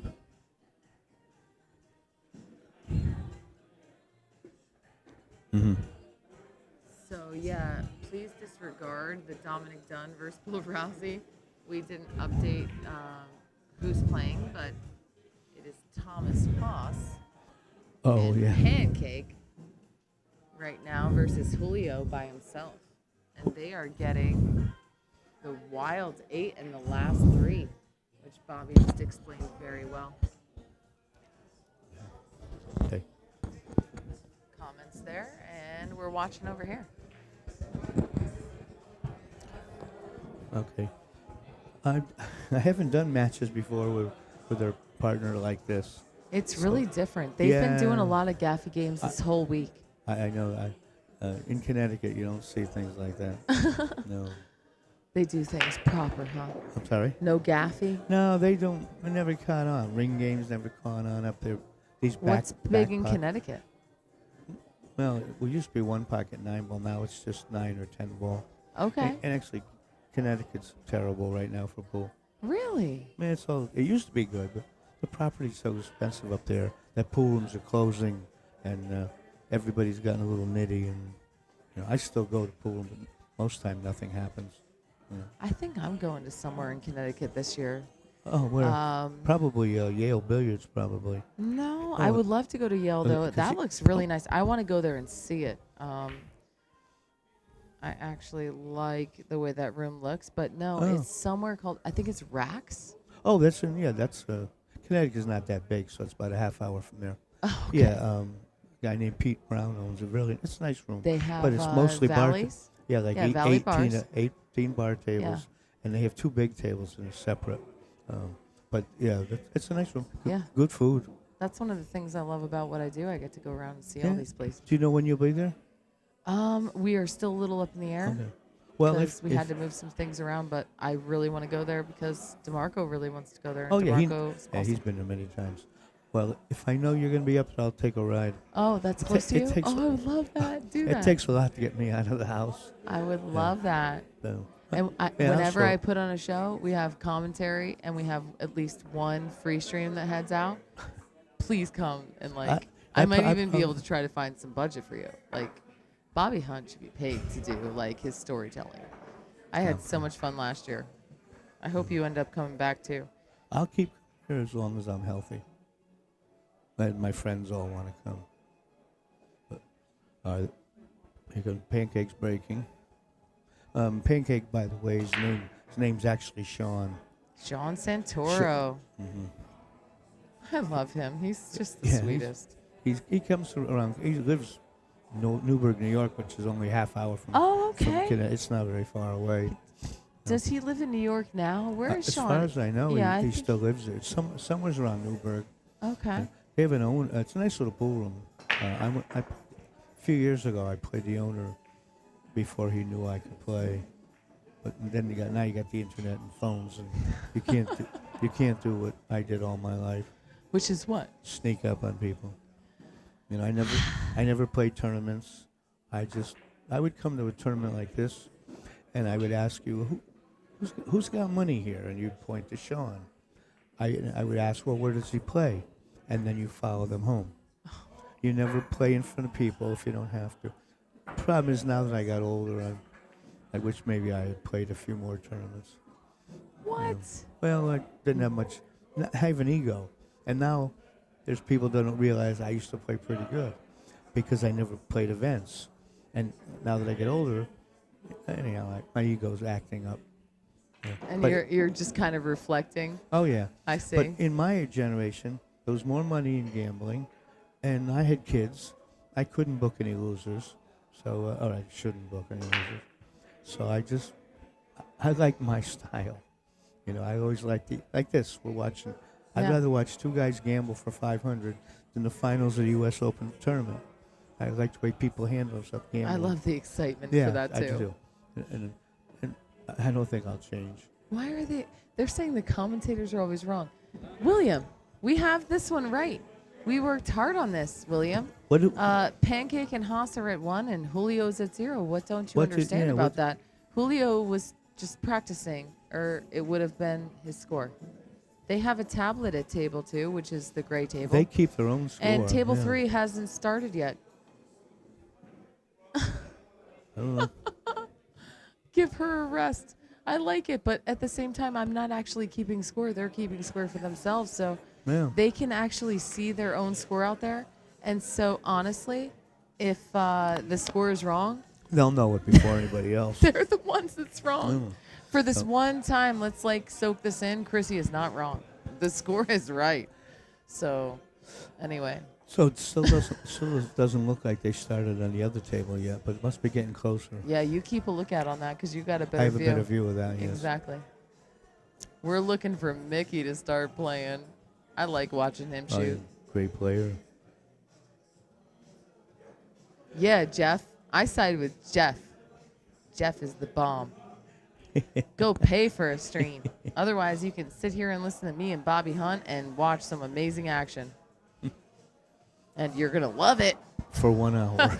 Bobby's like, I'm leaving in 1 hour. And, I'm so grateful you came tonight. Somehow I got stuck with this job all night. yeah, you've been here a long time. I've been here for a very long time. But I deserve this punishment. I've had a pretty cushy time of it. And I'm really only here because I want to be and because I love pool and I also love you. Well, that's- and I love this room. That's why. Because honestly, I'm pretty sure both of us could be just doing whatever we want. pretty much now, yeah. And so now we're just doing whatever we want, which happens to be this. Has to be what I've been doing since 1963. 1963. I won on my first tournament. I was 13, and the Guilford, my town, had a tournament for the high school, and I won it, and I thought I was a monster. I still have the clippings from the newspaper. My aunt saved it, but I've been hooked ever since. I love this game. When I was like 15, the older kids realized I could play, and I looked about 6. They would take me to the city and have me play in games. And I know how much I won, but they'd give me $1 or $2. But I didn't care. I was in action. Yeah. I loved it back You know then. what the beautiful thing is about this universe, or I think possibly simulation, is the least you care about having it, the more it comes. The more you care, the less you get. Well, the more you worry, the more worry you get. I worry about nothing. Exactly. And then you don't have anything to worry I about. never- Isn't that the My- beautiful thing? My wife talks about stress. I can't even tell her what it is. I've never felt stress. Wow, you started off that way. Your soul must be an old one. Well, except for that time in the service. Well, yeah. I never really You served our country, sir? I would, yeah, 1968 to 1960. Vietnam? Yes. What were you, Want to see my infantry? scar? Oh, I would love to see your scar. What, did you get shot? No, Damn. see the scar?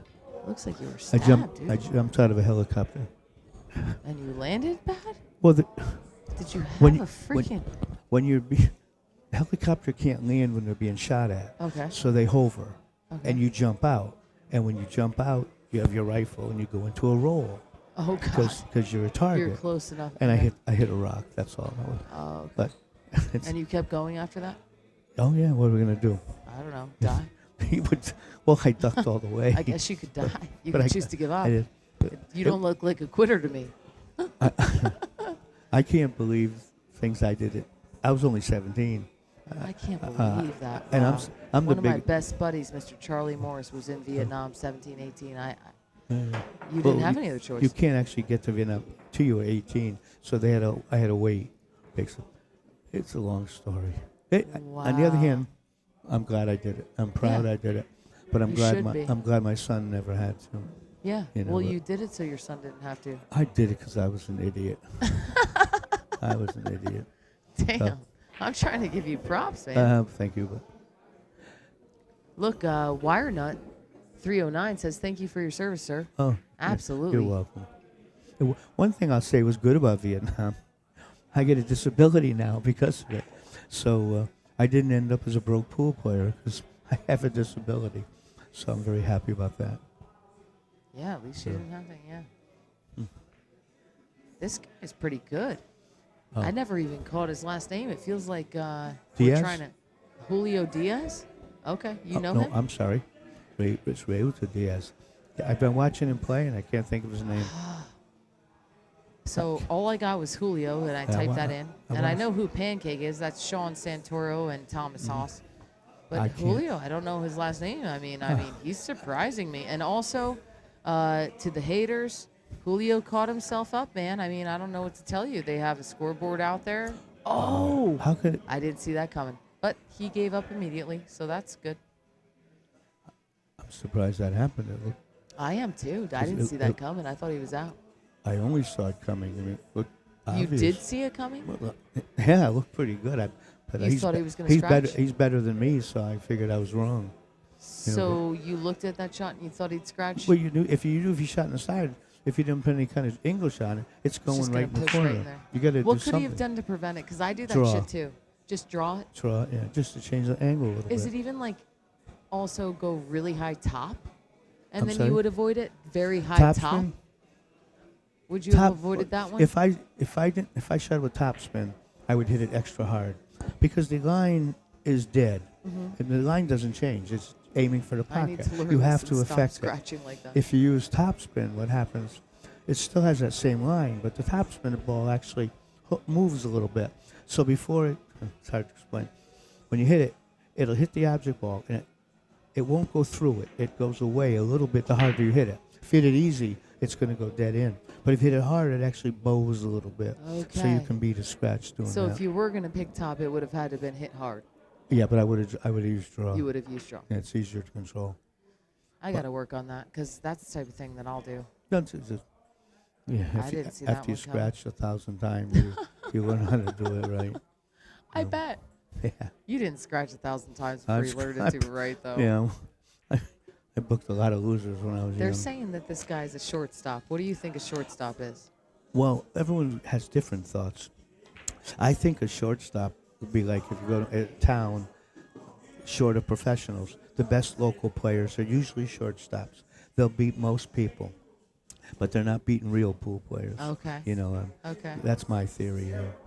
And I've always believed that. I like that. I think Yeah. that's fair. Like when I would travel, every pool room in those days, 70s and 80s, 90s, would have someone who thought they could play, you know, and those are the ones you want to play.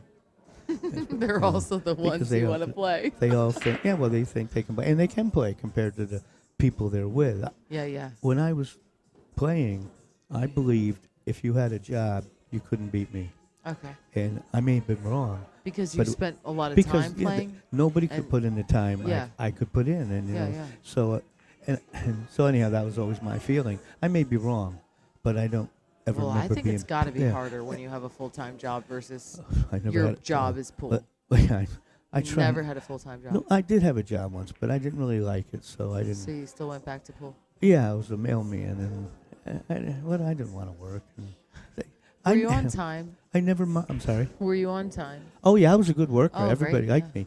But my problem is, and would still be, I didn't mind working, but I can't promise you I'll be here every day. If I get a phone call that something was happening, there was a Yeah. lot. Connecticut was good in the 70s and 80s. I mean, it's terrible now for pool, but I couldn't promise the boss I'd be there tomorrow. So I had to stop. Sorry, boss. I'm actually the type that just does whatever I want. Yeah. And I would have trouble people telling you what to do. I don't like that. They're saying he's like a 700 range shortstop. So that's So from my point of view, we got like a 6+1 maybe Pancake. I don't know. I haven't really looked into Pancake. Well, Pancake isn't Plus, even a shortstop. Thomas Haas here has come to my event 2 times. Yeah, He came as a 9, won the whole thing. Came back as a 10, won the Won whole the whole thing. thing. Now he's an 11. And that's Both the, huge fields. The beauty of being young is you get good so fast. Yeah. You go from day to day. I mean, in my case, I was a good player, and I remember like playing a guy straight pool. Within 4 days, I was running 50 and 100. It happens quickly when it happens. And that's one of the reasons why one of the rules I came up with for my personal event is that the players that are in it at their handicap's good. They miss 6 months. I review them like they're a brand new player. Good. Their first battles, whatever they've done, no longer matters. I don't care who they are or how many times they played. If they miss 6 months, we review them. And it's mostly for kids that it's set up that way, man. And you'll have 500 Fargos, very established, and then they start playing well, and they have 1,000 matches already in. That's not changing as fast as how good they've got. Okay, it gets. Kids I just try to outrun it. I tell Lucas things like that. Yeah. Lucas is way Lucas is low good. compared to what he is. Oh, He he's- won't. and he's He get- won my event too. Yeah, you told me that. Yeah. He's a good kid. He's a ton of ability, and he's going to be a really good player. Oh my someday. God, dude. And, He's going to be one of the and best to ever and play the he's- game. He's going to be like another Varner or another well, Bobby Hunt. Here's my. Don't worry about Bobby Hunt, but I mean, Bobby Hunt's at least Nicky a good Va- hustler. I never heard of you, but you got to have been good. Nicky Varner, I gambled and played him a few You times. did? Yeah. Oh my but gosh. but my point is, I think he's one of the most underrated players out there. When people Varner is? I think- totally agree. because most people, if they talk about the best effort, and I don't think you could do that, but they do it. Earl was great. Earl was great at one game. Yeah. You got Efren. He was great. He's won world titles in 5 different forms of pool. Nicky Varner's won it at seven different forms of pool. And at his peak, he went to the Philippines and beat Efren gambling. Yeah. But not no one, but he's not I often think put it's in that. 8. Isn't it 8 world It's championships? something. So I knew. It was, I think it's 8. I know it's more than everybody. But I think Nicky was overlooked because he's really quiet and doesn't He's say so much. quiet. But he and he also was a awesome. great pool player. I'm trying to think of who else. Like Earl. I played Earl when he was 16. No way. I was about 26, I think I was. I was at least 10 years older than him. Okay. We were in North Carolina running around.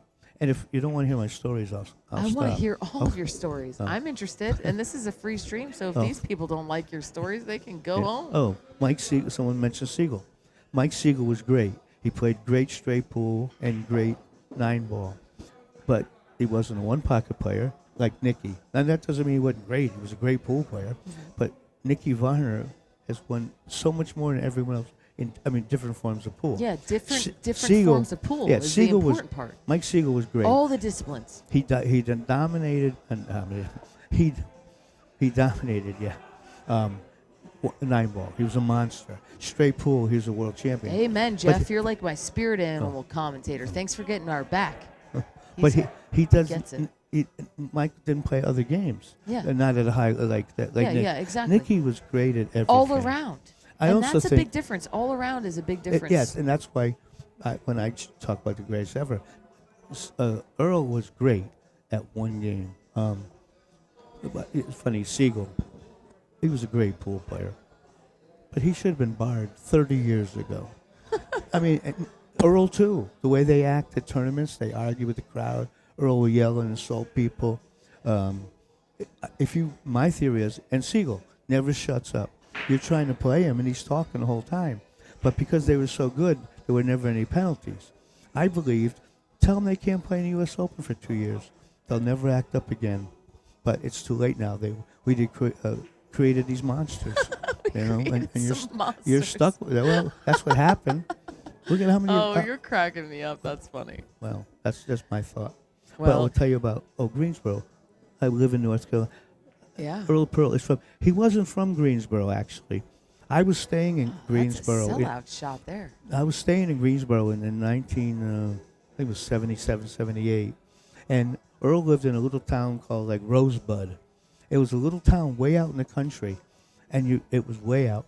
And they had a grocery store with 2 Brunswick tables in there. We heard about this kid who was gambling, and we went in there, and I played Earl. And anyhow, it was a little tiny town. And it's funny, after I saw Earl, I didn't see him for a couple of years. I was in Houston, and I was hearing about this kid named Earl, how good he was. I didn't realize it was the same Earl I had played when he was 16. He'd become a monster 9-ball player, and that was before he became a pain in everyone's backside. You know. But he could play. He's a character. You You would crack up if you heard what I see pool happening. You'd be like, "Oh my gosh, no."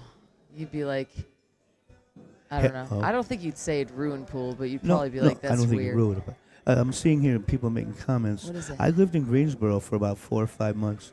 There were so much pool North action there in Carolina, the 70s and 80s. Yeah, And then I'm looking here. Someone mentioned Nick Harold Varner. Wurst. that's Some Jeff. people think Harold Wurst would have been the best ever if he hadn't died so young. But I think he was 36 or I never 32. heard of him. Oh, I'm He was so out sorry. of Michigan, but he died in like what year? I swear. 1970. Wow. So, but some of the old timers, they thought he would have been the best ever. You know, he I must never have saw played him. good because we get to repeat his name, and that's all of us, any of us can hope for. He's been gone that long, and we're still talking Yes, about him. he was great. I'm seeing Amazing. see Nicky Varner.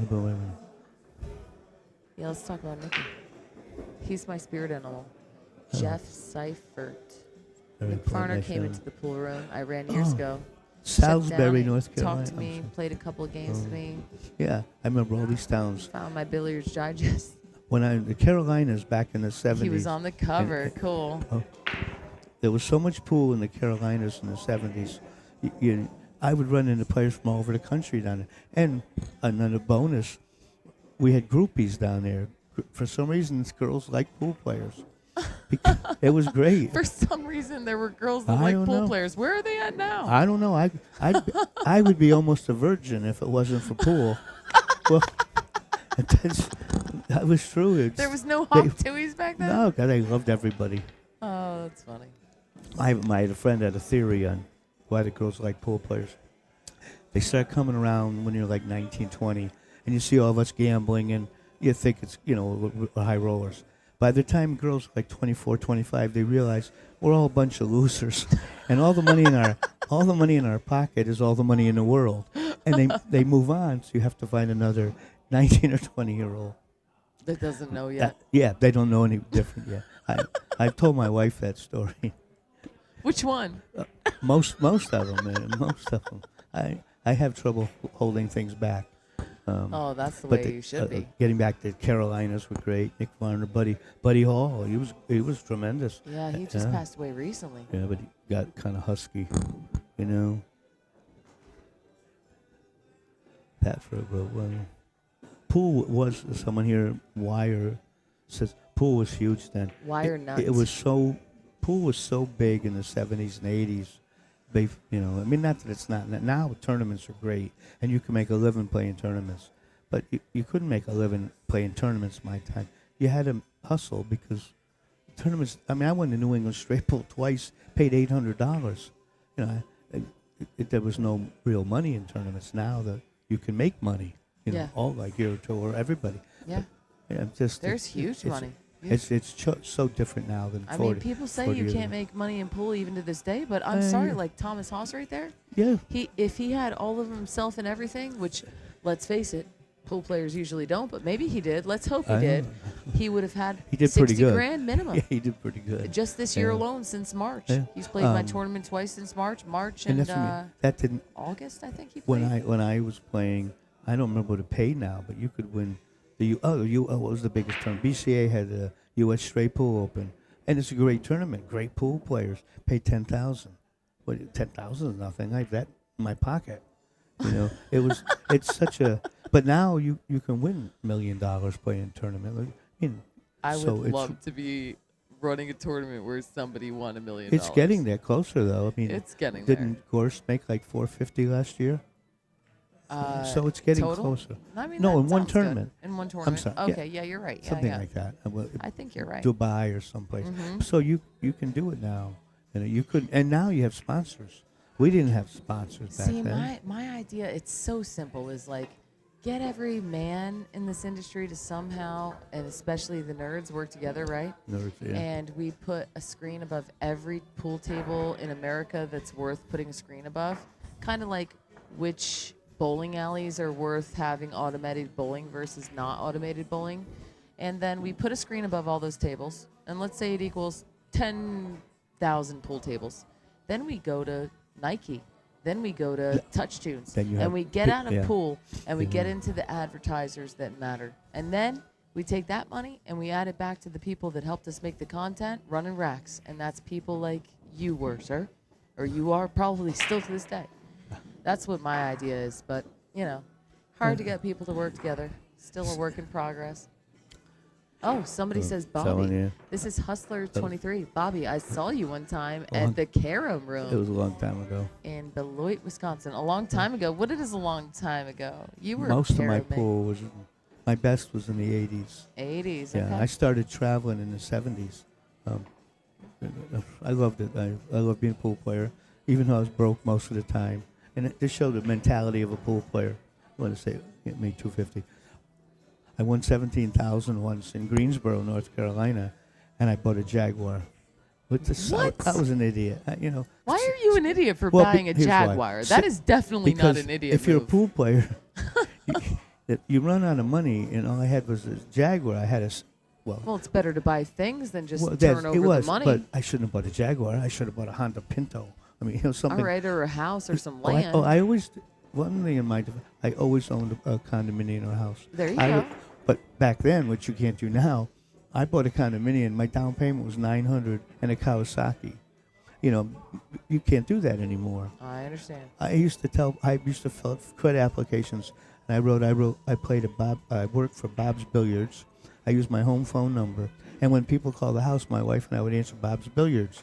So I got credit cards. I mean, you can't do that now because you have computers. But I did a lot of gray area things. Gray area. A lot. Don't they all? Yeah. You dang pool player degenerates. It was fun though. It was great being a pool player. And it was nice you go to an area knowing no one could beat you.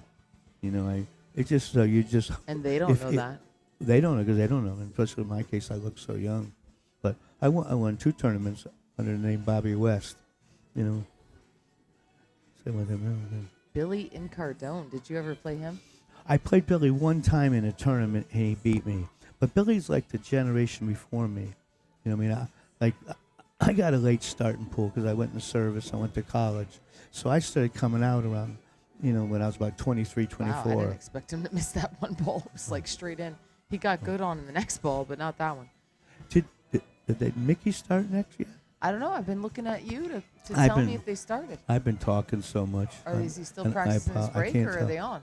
Because we got to They're- keep they're track of playing. that score. Oh, They're darn. playing. Okay, that's all right. That's all right. We can catch up. Yeah, I'll stop telling stories. No, please But- tell well, stories. You then- are totally fine. Tell more stories. But then we lose track of what's going Well, on in front of listen, us. these guys are watching a free stream, so they can, whatever the term is that pool players say. Is this, it could possibly not be the first game? I don't know. They don't. You said they're not This is keeping the their one. own. No, they can't. We're one So- tablet But short. they must have some way of keeping track. They can't. I can give them a way of keeping track, but What's I believe this has got to be the first game. But I'll find out. Yeah, go find out. Bobby's gonna find out. No, you don't bother them. Just ask these guys. Ask one of these guys. Yeah. Oh, wow. Well, if they are playing, then I'd say that's a sellout.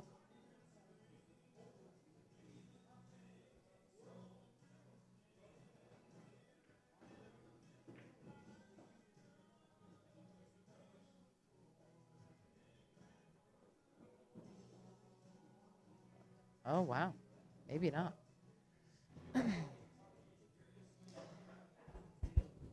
Well, I am forgetting one thing, guys. And basically, the Mickey Krause Raulito match is the last pocket 10 ball. That's why we're pushing this ball around like we don't know how to make it.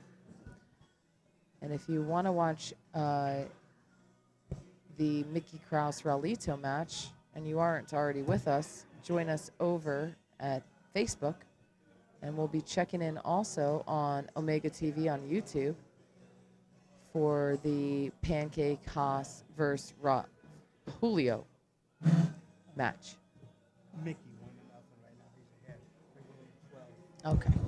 Yeah, Mickey is 1-0 versus Raulito the Towel Man playing last pocket 10 ball. Can you give us a little explanation? Do you know what they mean by last pocket 10 ball? And tell us Yeah. like we're dumb. Okay. Last pocket 10 ball. I gotta remember how to spell it. Last pocket or back pocket? It's called last pocket 10 ball. Or the way I remember, I haven't seen it in a while. Whichever pocket Because they keep make, not making the ball, so something is different. Whichever pocket, how did that work? Whatever pocket I'm not sure. Okay. Because I was thinking it would be whatever pocket you made the 9 in, you had to make the 10 in. That was called the last pocket. But I'm not positive on that. I'm sorry. Asheville, North Carolina was great. Oh, A what a guy named beautiful place. Billy Johnson, whose real name was Wade Crane, owned Asheville. He owned a pool room. It was just a great action spot. He was also, someone mentioned Jimmy Marino. He also was the group before me. But when I started playing good, it would have been the late 70s. He was pretty much wound down, and I think he opened a pool room in Pittsburgh or something. But he was a great player.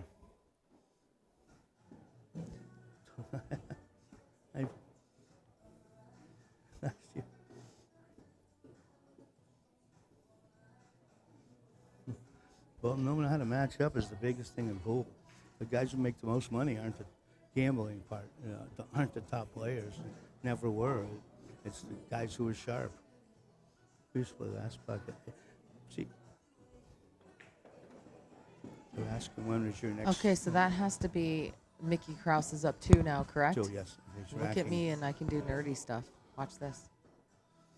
Bam. We took care of it. And now we go back to watch them. Okay. got a question? Yeah, last pocket. That's what he told me. Last I'm just pocket. repeating what he said. Let's see. I'm Yeah, saying last pocket 10 ball. Back pocket 10 ball. You used to have a See, designated that's what I pocket. thought. Each Yeah, player has a designated And- corner pocket in the head rail corners. Thank you, Abso. Fucking Loot. I love your name, Abso Jesus. fucking Loot. That's his name. I'm not cursing because he's written it just down. thinking, I know you like the back pocket. You play the 2 top pockets, and it would be your designated pocket the whole time to make the pay ball. I'm wondering on the last pocket, the way we used to play it, wherever we made the 9, we had to play the 10. But I'm sorry. No, you're perfectly fine. I'm just going to put it a little closer to your mouth. You're good. I had Okay. to do it before. I can hear you better, so. I was trying to, because I breathe loud. Oh, okay. So I was well, trying then to. you know what you're doing. Put it Yeah, where a you little need. bit. I couldn't hear you very well. Let's see. So they want to know what you think about jump cues. You didn't have About them, what? but jump cues. I don't think we had jump cues until around 2000. We all jumped with our playing cue, and also Full we didn't cue. have And you jumped. yeah, I can jump a full ball, or I used to. Now I can't get my arm up So higher. it's still a thing. I mean, It- I'm trying it to was a learn the big thing. history. It- I'm it- kind of You had to. The only thing is you had to have a hard tip. You know, Okay. you couldn't do it with a sponge on the end. But back in our days, you didn't have break cues either. So Okay. you broke your playing cue, so your chips were already hard. You just had You know. one cue. Yeah, So you- everything was hard. Well, when you're traveling, if you have a break cue and a playing cue, when you lay one down and use the other, someone stole the first one. So you didn't carry multiple cues. Oh my gosh. Oh no, it was brutal back then. That's You lay so your- brutal. If you leave your pool case open, well, you lost your shafts. I mean, it was brutal. Oh my gosh, that is so brutal, man. Oh man, I can't tell you it's gotten any better around here, Bobby. It was a lot of fun. It's still fun though. And you know Brutal what- but and- fun. and what was great in my era, you had to make money. You could motels were That's how 13, you ate. 13. Yeah, well, but motels you could stay at a Best Western back then was for $12. Whatever. You were gas- also playing for like $25 a game. So- Right here, but- we're playing for 25,000. No. Well, that's this. That part's changed. You know when I was down in Baltimore in most of the '80s. I loved Baltimore, and it was a great place. Somewhere in the late '80s, drugs got involved in pool, so the money numbers got higher. But now you got different people hanging around, and that's made things change. I think negatively, you know, because it attracts the wrong. Let's see. Money attracts the wrong people sometimes. Yeah. Jersey Girl, the final boss move is to teach these men how to split screen. No, I'm sorry. The final boss move is to teach them all to get along, and then we can just all have nice things immediately. However, split screen would be nice, but we have one on Facebook and one on YouTube. And you can split the screen between the two. Promise you. There's a nerdy way to do it. I never played. Someone's asking if I've been in Chicago and I went to a place I think it was called Chris's upstairs, and I played one or two people. But as far as I never even had a chance to. I ran into him in Baltimore a couple times. I'm sorry, not Baltimore.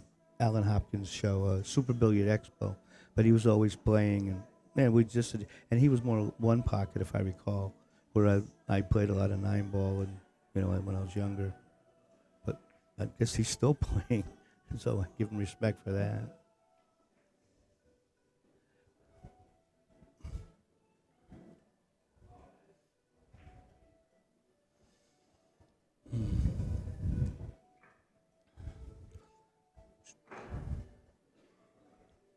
Oh, someone here has done commentary with me.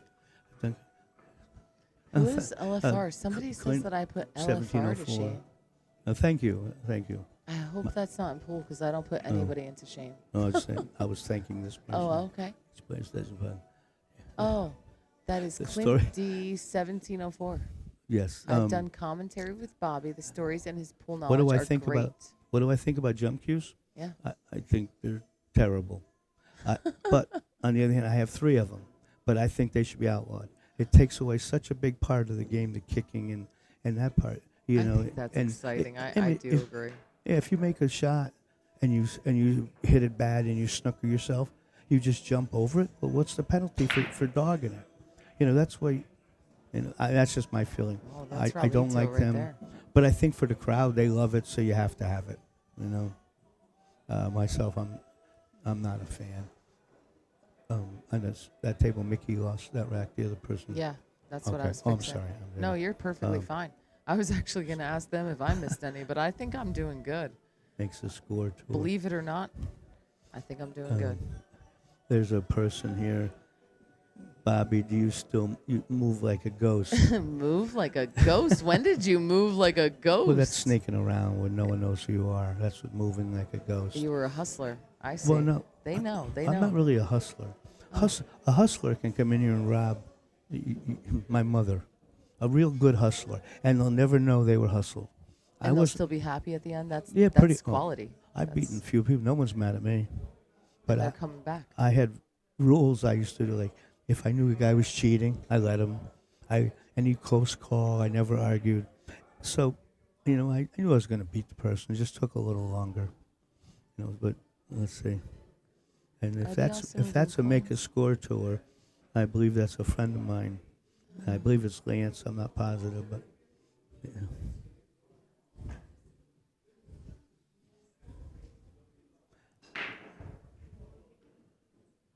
Oh, is Chris is still there? I just remember walking up that stairs to go into Chris's pool in Chicago, and it was like stepping back in time. Wow. You know, it really was. I was out there. I played a tournament, a World 8-Ball Championship in like the Market Square Arena. I came in fifth, and the check bounced. And I still, it was 1,800. Had probably the biggest score at the time, and check bounced. Oh, that's not a good time. No, it happened a lot back then. you know, the first time I ever won $500, the check bounced, and I forgot about the check. And when my father passed, I got a box of stuff, and here was the canceled check. I mean, insufficient funds. My wife has it mounted on the house. The first time I win 500, I didn't get paid. Oh, that's not good. When I agree with Jeff, it took away a huge part of the game. It allowed you to make mistakes, and you could get away with it. In my time, if you couldn't jump, you better know how to kick pretty good.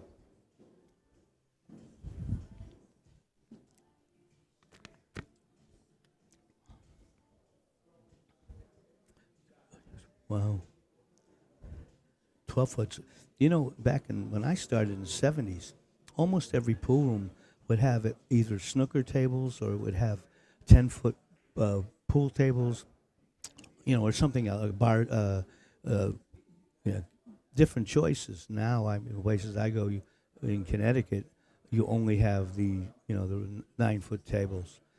But then when I came up, 9-foot what, gold crown still? mostly gold crowns, yeah. That's what I grew up with in Jersey, just a sea of gold crown threes.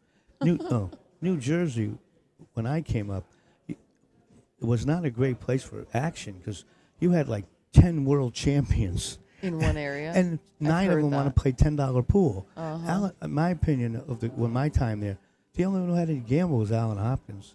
I mean, he would get up. And he's from Jersey? He was from Jersey, yeah. Okay, He had a pool room back then. Steve Miserak had a pool room. Do you know who owned Comet Billiards in Parsippany? No. That's where I grew up. No. Oh, my God. But it was such a nice room. But you've got world champions, Ray Martin, and I get down there, they want to play $10 pool. I was doing that in junior high. So I wasn't going for that. Jump cues, I agree with that. Carl Hoffman wants to know, do they ever sleep? I don't know, do we? Well, I should be, except you trapped me down here. I trapped you. So, yeah, I normally sleep a lot. But I've always liked sleeping in the daytime, so it's not a big deal. There you go. You're just basically a vampire? Well, you used to play pool at night. You never played in the daytime. That's right. In fact, I was in Baltimore. You didn't go out of the house till midnight. Amen. So some of us have different schedules. Yeah, it was. Why question it? So, but I still I will sleep my tomorrow wife, and come in around 2 or 4.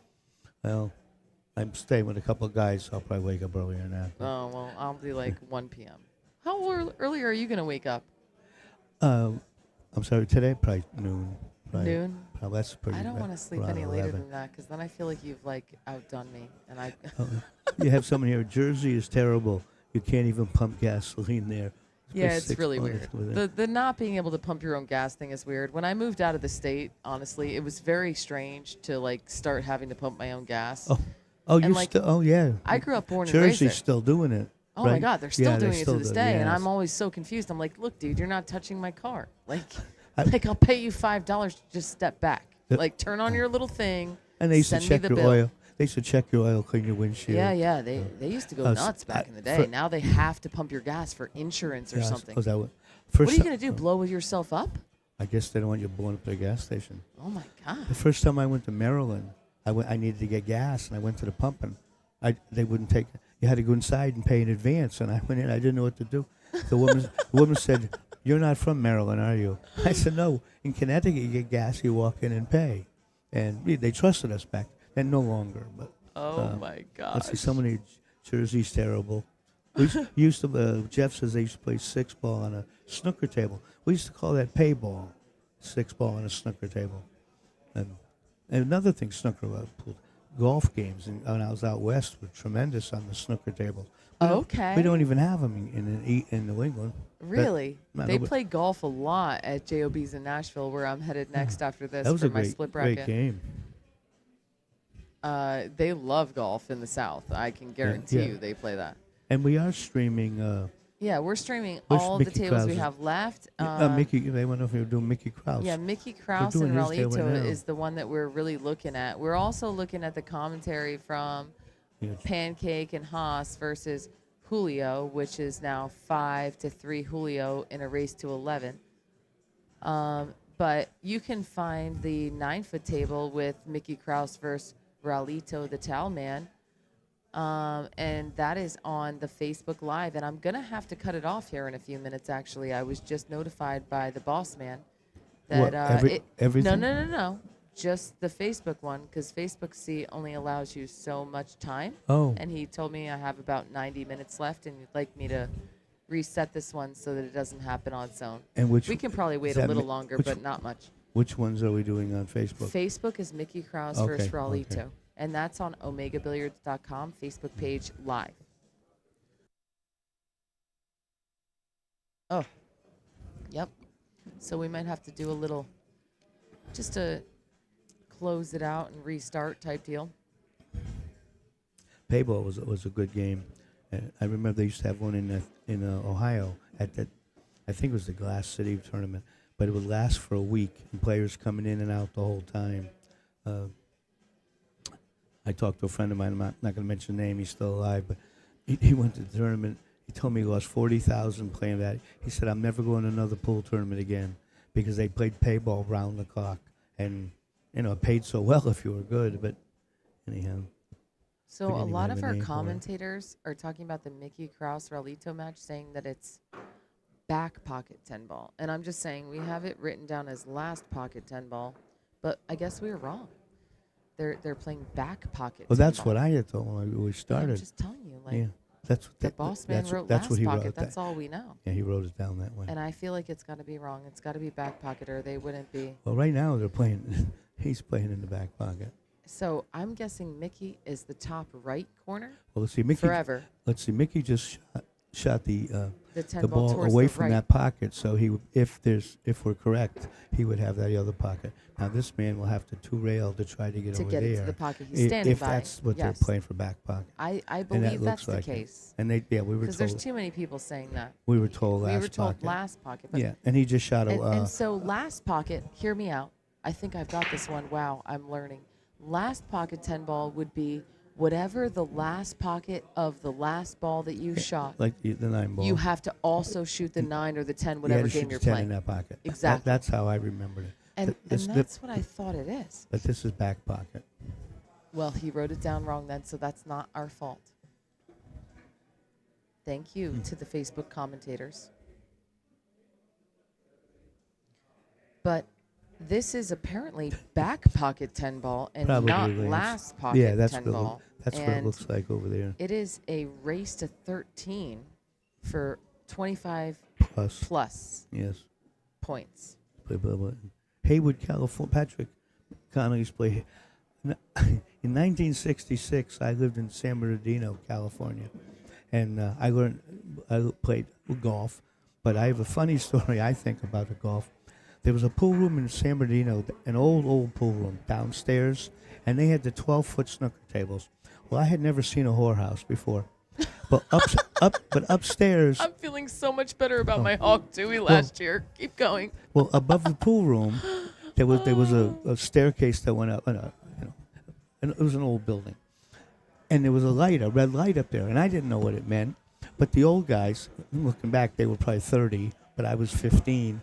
Every time, whenever they'd win money, they'd walk up the stairs, and we'd run outside to watch the red light go off.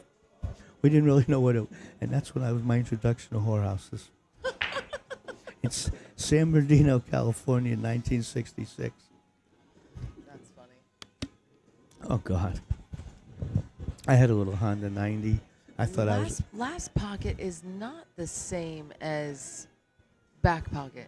It can't be because that changes. No, Last pocket is whatever pocket back the last pocket. ball ends up being in. That's how I learned it. That's how I learned But it the as back well. pocket is Is what you choose. what it looks like they're It's doing over one there. or the other side. Yeah, and you stay think with that maybe pocket. it's like one pocket, and if you've broke, then if you're from that side, you're the other, or The, you the few, just the pick few before times, it starts. The few times I had played it, you pick your pocket before you started. Okay, that's what I thought. But but if I recall that you could change it, but you had to give like a 2-game notice. There was some rule like that. Oh. We'll change it in 2 games, and but it's funny going back to New England.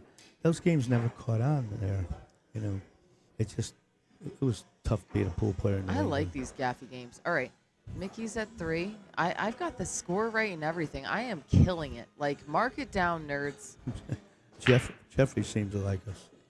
Chrissy's running this whole thing. Oh, Mickey, what I can only do this, though, because I have a better nerd that's set us up for this. I'm just saying. And he taught me, and I can learn. Jeff says, this is hilarious. I am never going to be able to go to sleep. I love you, Jeff. You're still my spirit animal commentator. Where are you from, Jeff? Let us know where you're from. Pancake and Haas. Wow. They got to get on this. There's 3-7. Julio needs 4, and they need 8. I like how they can keep their own score. That's really nerdy. I love that. Isn't that awesome? I wish they It would saves so much time, man. I yeah, take a and split it's bracket. always right. Yeah, and Yeah. I mean, you've seen it, like, just, obviously on a wall and drawn on a wall, whatever. And I'm not saying there isn't some, like, Cheating? beautifulness Oh. to that. Oh, yeah, and also cheating. I But knew a guy. I'm sorry. I'm just trying to say, dude, it's just come a long way, and I want to be a part of that, because I don't even bring my event to places that don't have the full system unless they're somewhat interested in it, because I don't want to have to go and tell somebody what my score is anymore. It changes the whole game. Makes it easier. It's so much easier. I used to be the type that would put my cues away real fast, shake your hand, and run off to report. Now I can sit there, we And you can don't have to do it. talk, you can relax. It saves so much time, man. How did Dom end up? I'm not sure if Dom won or not. Did Dominic win? He had another fish on the line. There's been so much action, I can't keep track of it all. I'm getting tired. Did Dom win or lose? I know he won the first set he played today, which was against Bill Rousey. And then he played another set against... I think he won when he was playing. No, that was Mickey. I'm not sure. He was on this middle table right here. Yeah, I remember watching it. Yep, I I remember, remember it was watching over, it too. But I can't remember what We're happened. getting too old for this. Somebody remind us. Did Dom win or lose his second set? I remember him hitting his cue on the table a few times. Oh. Dom stole it all. And then I'm in. Well, then he put on a good act because it Oh, seemed like here's he was very saying upset. Dom won it, according to this. And then Don. Yeah, he beat Pickard. I spelt it right the first time, Hustler. I had it right the first time. Exactly. Listen, I'm right there with you all.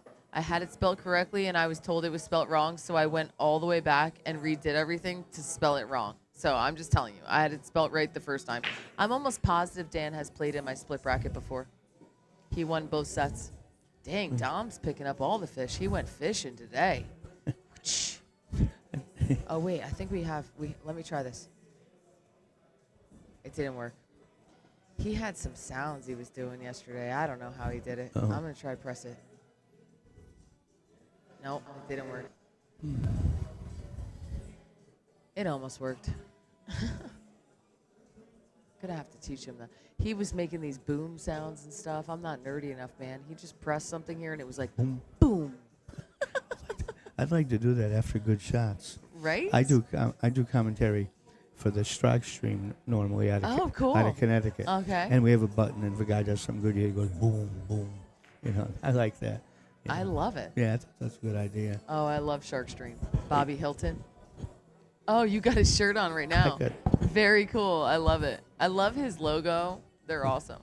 I would love to go to Yale. Yeah, Bobby does a lot for pool. Yeah, he does. Make a score tour. I wonder That's what kind of tour that's out they of the got. pool when we were going to go Racks. Oh, Racks If- in I North Hempstead, New York. No, Racks. Oh, Racks in Connecticut. Racks in Vernon, Oh. Vernon, Connecticut. Vernon, Connecticut. And the person who runs that tour, owns the tour, is called Lance Lascotti. Okay. His father was a great pool player. Okay. In fact, What's this game, he asks, Which with one? Pancake and Haas? They have to be getting more than Uh, the 9 ball. there was No, Pancake and Haas are Getting the see, wild eight. They're getting the wild 8 in the last 3, and they got some games on the wire, didn't they? I didn't hear about any. Okay, games no, in the then wild. I'm wrong. Yeah. I might be wrong about that. But they're getting the 8 in the last 3. Yeah. And I think it's a race to 11. 12, 13? I thought. When I was I feel like talking to it's those, 11 or 13. but when I was talking to those guys, the men This is sitting their there, first set. they're yes. the one told me 12. But Yeah. see, This is definitely their first set. Oh, they said 12? that's what I was told by Okay. the Well, people a few sitting different down. times they've changed things after they've told us, so I can believe it. Boom. I was told either 11 or 13. I've never been told the I'm number never 12. 12 today. either. That's why I 12 was is a weird surprised number. Do you when he feel like told me. it's a weird Yeah. number? Like I think 10's it's usually an odd number. it's usually an odd number. Yeah, And I so- don't know why it's I odd, don't but know you say why. 12, and I'm like, I don't think so. I don't know. Jeff Seipert made a boom for us. Oh, That's- he's like on point. I wish he was here to figure out how these buttons work, and we'd be like good to go. But right now we're like, we're bare bones crewing it. It's me and Bobby Hunt, the Jersey Girl and the Bobby Hunt. Check him out on YouTube, Bobby Hunt, the storyteller, and get all sorts of stories. Right? You said you can search Bobby Hunt yeah, it is. storyteller. You have to say storyteller. You have to say I- storyteller. I tell a lot of old stories. People seem to like some of the old stuff. Pool was different in my era than, Oh, I know than it. it is now. Oh wow, somebody's saying that we're wrong and Dom lost the second set 11-8. We could be wrong. I know. I wasn't here at the beginning.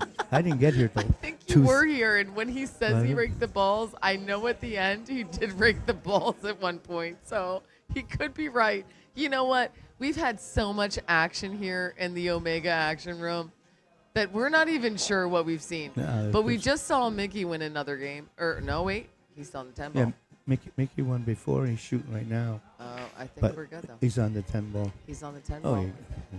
And he's it's laying- got to be. So he must have the pocket up by there. 'cause Yeah, that's he's got to laying- have the top That's right. laying really good. for Look that at this. shot. Look at this. Is it in? No. It's not hard enough. But you know what? It's not the other guy's ball, so now he has to play like Yeah, a one he's- he- pocket. He has to dig it out. Yes. So he's pulling it out. The same thing. And he's Get- going to try get to it out. leave. And he's going to try to leave the ball down there. Well, what you'd like to do is like when he moves it out of where it is, you'd like on the other side of the table and the cue ball on one side. Because if you just hit it up here and the cue ball stays in the middle, you left your opponent a bank shot. Mm-hmm. So he wants to get that ball to his side, yet control the cube over here. You don't want to leave. See how he hit it?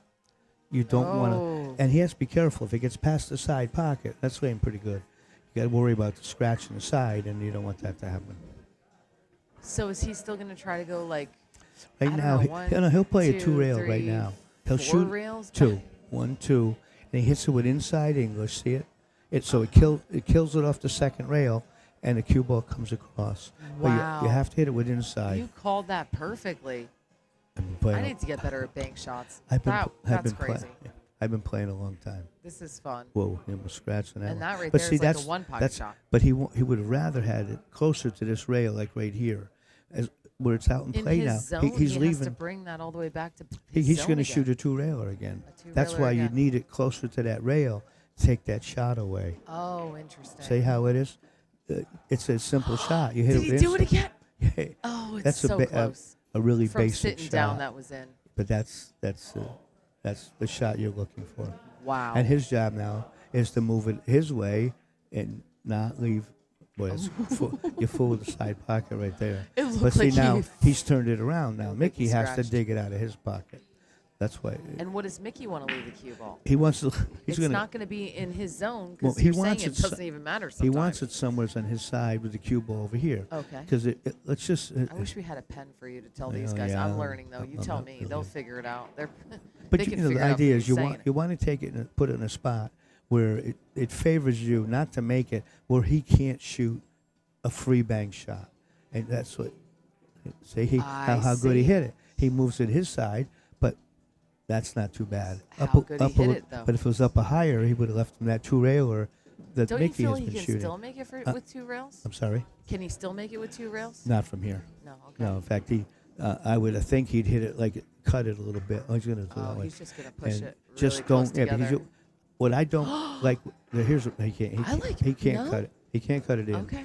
What I don't like about this, it's a pretty good two railer off the long rail crosses off the other long rail, and he's cutting it. I'm telling It you, must- I think he I can don't know. cut that ball. It looks like it to me. He's world class. I don't like He's ever. got it. No, It's gone. he hit it hard. It's Did he hit it? gone. Look, I'm telling he's you. standing in the way. Oh my All gosh. right, now here's the problem. Okay, his it wasn't opponent- gone. I was wrong, but it was close. Rolito I told you actually- to cut it though. Hey, actually- everybody, mark it down. Chrissy was right one time. I thought he made it, and I thought he did too. I think the table And you rolled also off. said, as pro as you are, you told the amateur Chrissy that what?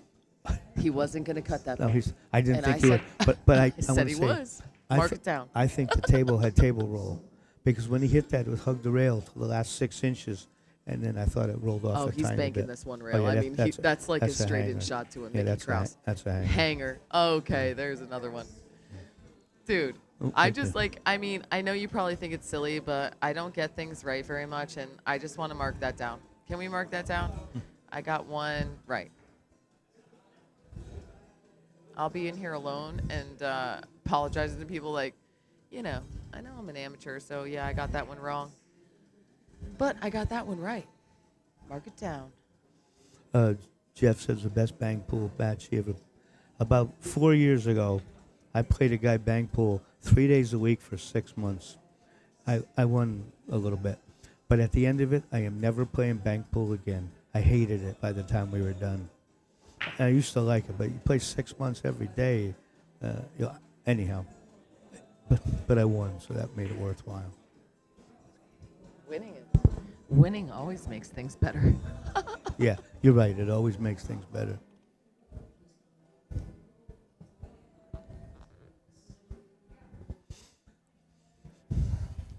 Pancake and Haas.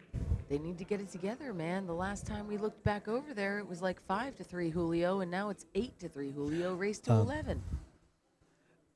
This is for you. It's about your tour. Oh, make a score tour. Chrissy, I'm an amateur and want to play in your split bracket. I am like a 3.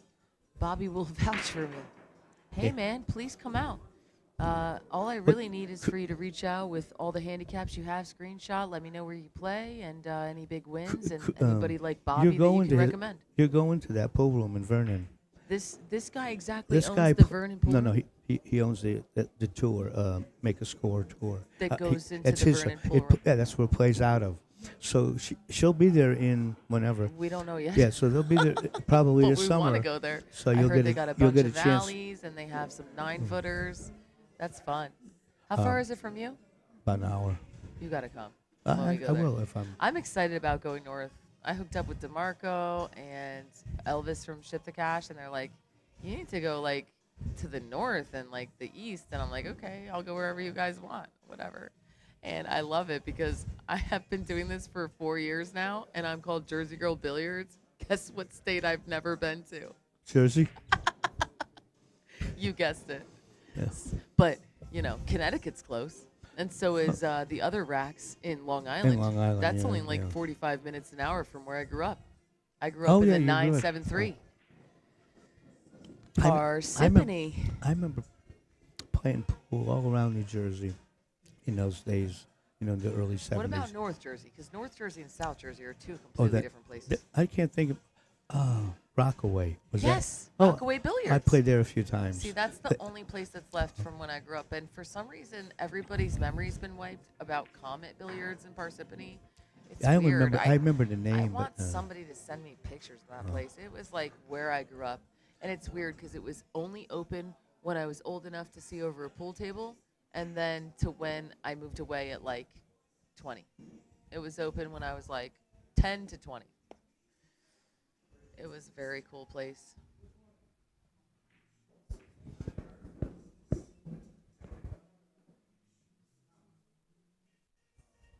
He's definitely cutting this ball. That's his pocket still, right? It's not like they changed. So now he has to cut this 9 ball in that pocket, and somehow he has to put the 10 ball in the same pocket. Tell me how, Bobby. Oh, I thought he was going to cut it down the rail. No, they're not playing last pocket. They're playing back pocket. Yeah, this is his. Yeah, but when you said he shot it in the No, I the thought he was side. going to cut it down I the corner. thought- I was wrong. misunderstood. He put it right in there. Okay. He's always going to put it close.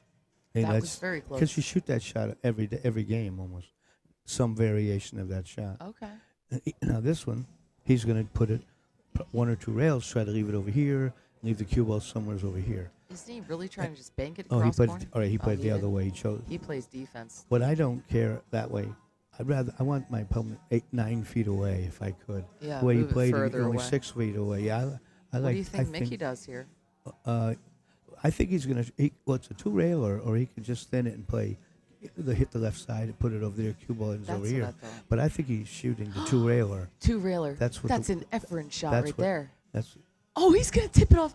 I thought it was gonna hit the cue ball and go in. Did you see it? Like I no. seen it. I knew it was gonna You miss. knew it wasn't. Well, Okay. you can see the rail, so there's too much room. It was close and exciting. It was I exciting. got a thing about Efren. I've played Efren a couple times. I gamble with him. Uh-huh.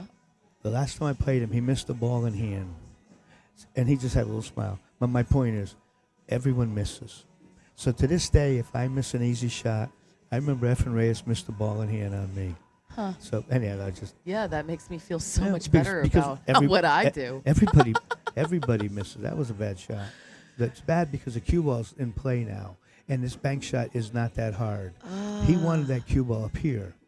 You don't think that's that no, hard? that's a fairly easy one. Okay. Unless it's frozen, I can't I tell. don't, it's definitely not frozen. If it's and he needs a little bit of room. He has about for, a quarter of an and inch. you'll hit it with inside English. That's so what she see how the said. cue ball's out of the way. That's an easy shot. He hit it a little harder. It's gone. It's a if you play Mickey's one. going to get the ball out of there, though. Well, he's going to try. Problem Try. is he's going to get it out, but where's the cue ball going to go? You know, you can't. If you get it out and they stay together, then you leave it to the next shot. You're always a couple of shots ahead on this game. It's like playing one pocket. You have to always be ahead. The Haas versus Julio match, that's Pancake and Haas, by the way. Haas has Pancake with him. And it's 8-3 right now. Julio is ahead, going to 11. And you can watch that on Omega Billiards YouTube page. You just go on YouTube, type in Omega Billiards. And please, if you go there, we've been trying to get up to 15,000 subscribers. So please subscribe and share that stream. There's currently 367 people watching it. So you could go there and watch that and hear us talk about the other match, because we're interested in $25,000 match over here with Towelman versus Kraus. I was talking to Lucas last night, and I've asked him the same thing, and he said he's been talking to this person, that person, but as of now, he hasn't done anything. You know, maybe signed a few autographs, but. Oh, Edwidge Kavanaugh, because we should be looking at this too, and we're just staring at the other table's commentary, wants to know who I'm commentating with. And this is Mr. Bobby Hunt. And he has a very long story, and he has so many stories. So this is another whole group? Yeah, so this is for the gray table. Okay. And this is for that table, and I haven't been looking at it either, if it makes you feel any better. Sean King says he needs Mickey's mental game. His hair would be nice, too. I like his hair. I'd take his hair, you know. He has some nice hair. But, yeah, this is Mr. Bobby Hunt. He has tons of stories. I can't wait to actually go and watch them. I mean, listen to them. Is it also video, or is it just audio? No, On these are YouTube? videos These are on videos? YouTube, yes. And so you go to YouTube, you type in Bobby Hunt Storyteller, and you can hear lots of different stories. I'm looking forward to doing that as I travel. I didn't, in the videos, I almost never said anything bad about people. I was very, I wouldn't, when they asked me the questions, I said, I don't want this negative. So we didn't say anything bad. I just tried to tell stories that I thought were funny, you know. My best stories I can't really share. I want to write a book someday, and I'm thinking that there's going to be certain chapters, right, that's in a skiff. You know what a skiff is? No. It's where you have to, like, give up your phone, everything, to go inside. And then you can look and you can read, but you can't take pictures. You're not allowed in there with electronics. You've never heard of a skiff? No. The government does it all the time. I think I'm going to have that as part of my book. I don't know. Bobby Hunt I needs have a no skiff. faith in our government at Me all. neither. When I went in the service a long time ago, I believed everything they told me was right. I believe nothing they tell me now. That's it's good. depressing. It's At least depressing. you're definitely teachable. Some people are like, I hate the. perfect. Look how good he hit it. Look He how hit it. good. How good did he hit that, though? Wow. He's an awful good player. Yes, he is. Mickey Krause has got it again. I've got 5-1. 5-1, Mickey. No, that's yeah. You can't trust anything. You have to be able to think for yourself. From our government? Or any. I mean, our Oh. government, our media. Forget about it. Isn't that do- what they say? I do not like the way our politicians have no trouble sending kids to fight wars for other countries. And I wonder how many politicians would send the kids to war if their kids were in the service. But they have no problem. And that's only my memory of Vietnam. I know. Make the score stores. He said he was working on games with Guama, Reinhold, Wolford, he- and a few others. Who said? What do you mean? Well, he's asking if Lucas had any matches. I was talking to him, and he had one offer, and apparently the guy said to him, Lance, he says, well, you got a really good backer now. And Lucas said, I'm not blowing my backer's money just to play. So I think maybe he's trying to learn how to make a game that favors him. You know, because I don't think he always does that. I see.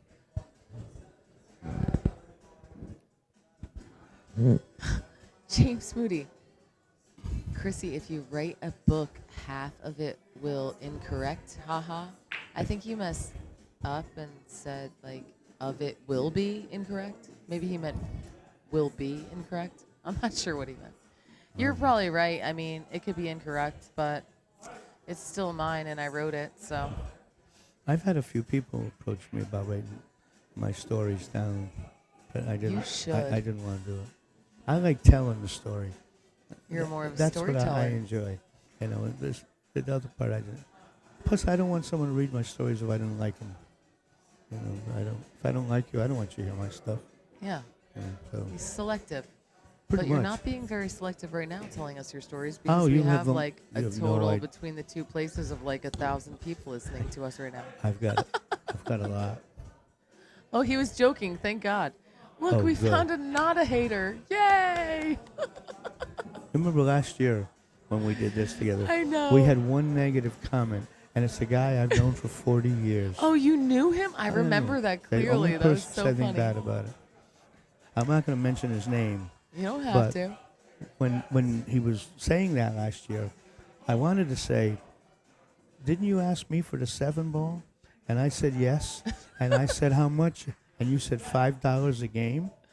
Because that was our only time and so that's kind of an insult to him. He Insult. thinks he's a high roller. But I remember $5.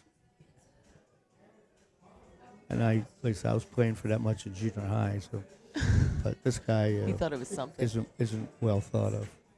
But Okay. that's fine. He was the only one who said something negative last year.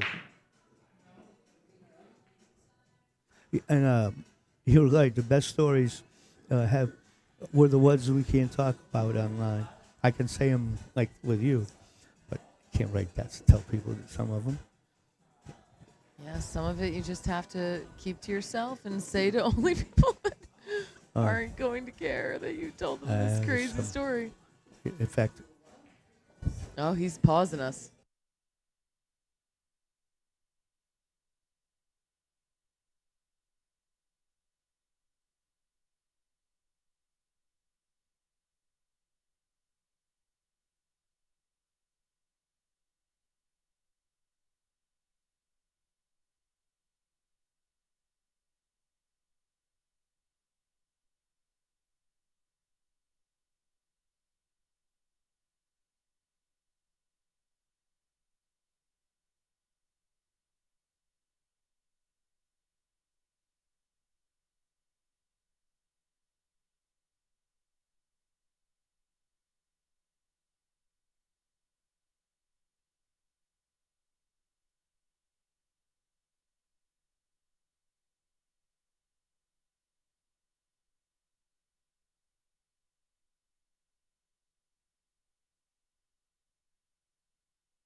Okay, now I'm by myself now, so you gotta bear with me.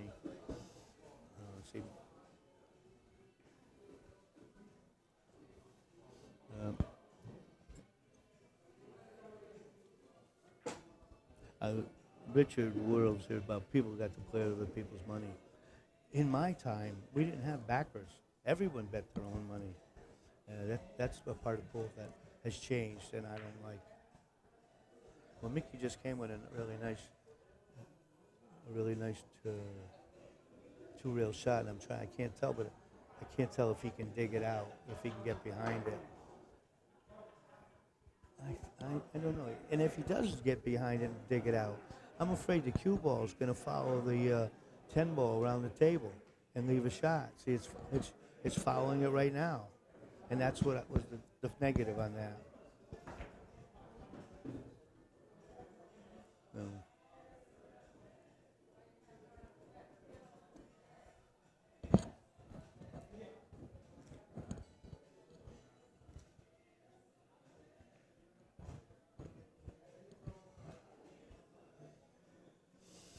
All right. Mickey just went ahead 7-1. I cannot touch the score, so just bear in mind 7-1, and when Chris gets back, she'll update it. But Mickey does have one more game.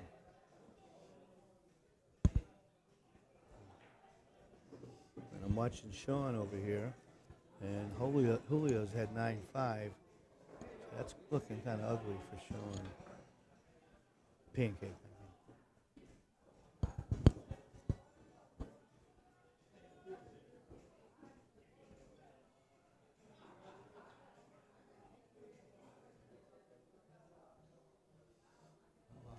Let's see. Well, it looks right this minute that Mickey, there's a slight break on that table. So, and I don't know how long. I assume they just be only 2 or 3 minutes.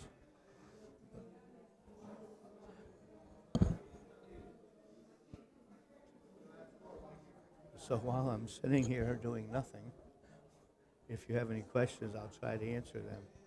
You know what?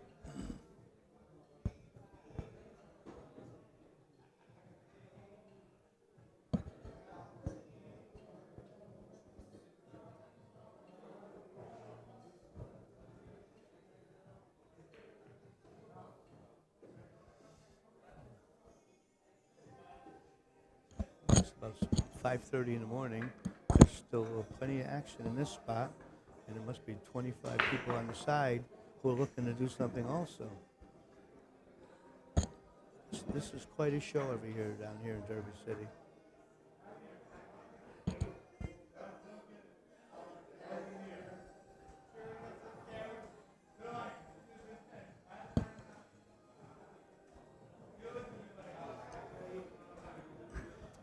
Okay, I'm going off until they come back from their break.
Okay, we're back.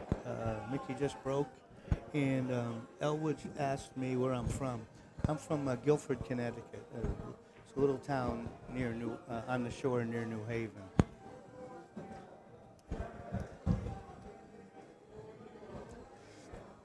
Okay.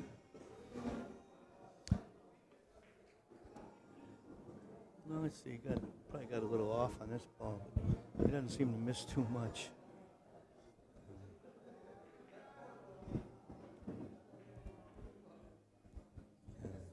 Very nice.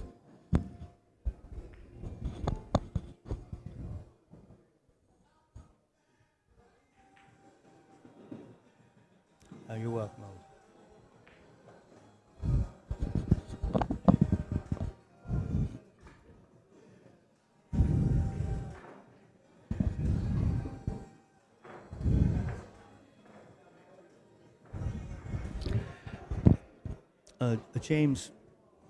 James Mundy, or Moody, I'm sorry. I never knew CJ. I'm a lot older than him, but I've heard he did quite a bit on the road. I mean, he was quite a great pool player, and I know he has a lot of stories. But I played in mostly in the 70s and 80s. You know, he was, when did he come around? 2000? So we never even passed each other. And then I spent some time in Texas too, back in I think 81, 82, and he was a kid, so I never even heard of him until years and years later. But like I say, I heard he's quite a player. Jeff, how old? I'm 75. My mind thinks I'm 25, but the reality is I'm 75.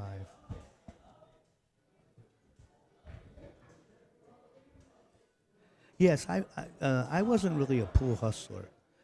I mean, I could stall a little bit, you know, but the couple times I tried to hustle, like there was one guy I remember playing in Baltimore, and I'm stealing, and the guy with me somehow gets him to spot me to 7. So I didn't think he was going to beat me even. So I tried. My partner said to me, "Well, beat him without showing anything."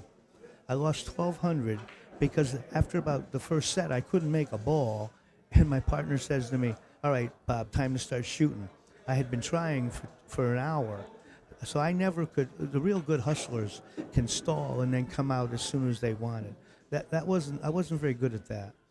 I just wanted to beat everybody I played, and I could lay down a little bit, but I wasn't good at. I just wanted to play.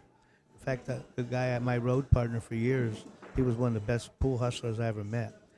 The only problem we ever had together was I wanted to play, and I'd get in a bad game once in a while, quite often. And Eddie, my partner, he believed the match should be won before you flip the coin. You know, that was the old style, those old pool hustlers. So, let's see what else. You're 58. I remember when I was 58. Oh, I still thought I was young. But not much I can do about it. Oh, I was mentioning Texas. I spent a couple in the 80s in Texas. It was really nice. I remember Reds was a big pool room. And then I went up to Dallas, Fort Worth. And what was funny there, I played a guy in Houston. And he said to me after we're done, he realized I could play. And he said, "I got a spot. I'll take you to Dallas." Well, in Connecticut, if you go on a road trip, it's 30 miles, 40 miles. So we started driving, and the sign said, I think, 240 miles to Dallas. And they think nothing of driving that far to play. We stayed 4 days. And Make Sator says, your father said, most games are won before or lost before. Yeah, that's how it usually is, or was. But but sometimes you have to take the worst of it. You know, if your opponent's got 10,000 and you got 100, so you overspot the guy. You know, maybe it'll click. You know, some of my better scores were games I thought I had the worst of it because your opponent thinks that they're stealing, and you know. But his name was Eddie O'Connell. He would, if he was still alive, he would be. I'm 75, 83. He was one of the best pool hustlers I ever saw, because he could play at a high level, like like champions, or he could go down and play so bad you couldn't believe it. And he always would win, but he was the smartest, they say, pool hustler and best player that I spent time with. But he was treacherous. A couple times we were in spots, and when the Hawaiian Brian came through, I didn't know who Brian was, and I know my friend Eddie did. And it was one of those times he says, Bob, I don't want a piece of your bet today. That he was he was my friend, but he was treacherous. Oh, you're thinking of Eddie Taylor. I mean, Eddie Taylor was a great bank player. Ever go to No, I didn't go to San Antonio. I was in Houston, and I was south, and I played around Houston, and then I went up to Dallas, Fort Worth. I guess that was Houston had a famous pool room called Reds back then, and it was 2 levels of pool tables. But what was funny when I went there, in fact, Efren Reyes, when he first came to the United States, that was where he went. But I had never, when I went down there, I was playing on the tables and I was playing great, and I didn't realize they're all 8-foot tables down in that area, Houston, Texas. We don't get those. I never saw an 8-foot table. I don't know how it is now. This would be in the early 80s. Hawaiian Brian was a monster. We tried to play one time. He came through Connecticut with a guy named Steve the Whale. And I beat the Whale, and Brian wanted to play me. And, in my defense, I had child support to pay, and I couldn't afford to gamble with, I never asked for weight, even to this day.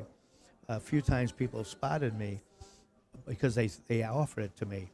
I never could ask for weight, and I knew with Brian he was better than me.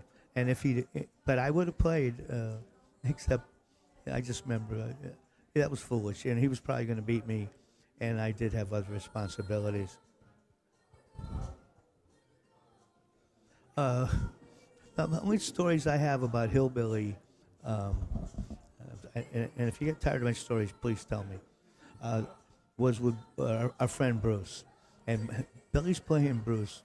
I'm sorry, Bruce is backing Billy against somebody for it was about 5,000 a set against Tommy Jr. for about I think it was 5,000 a set.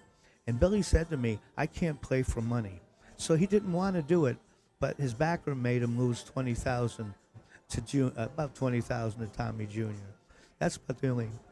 Billy. Billy is a really good player at $5 and $10 pool, and he'll admit it. That's where he's comfortable.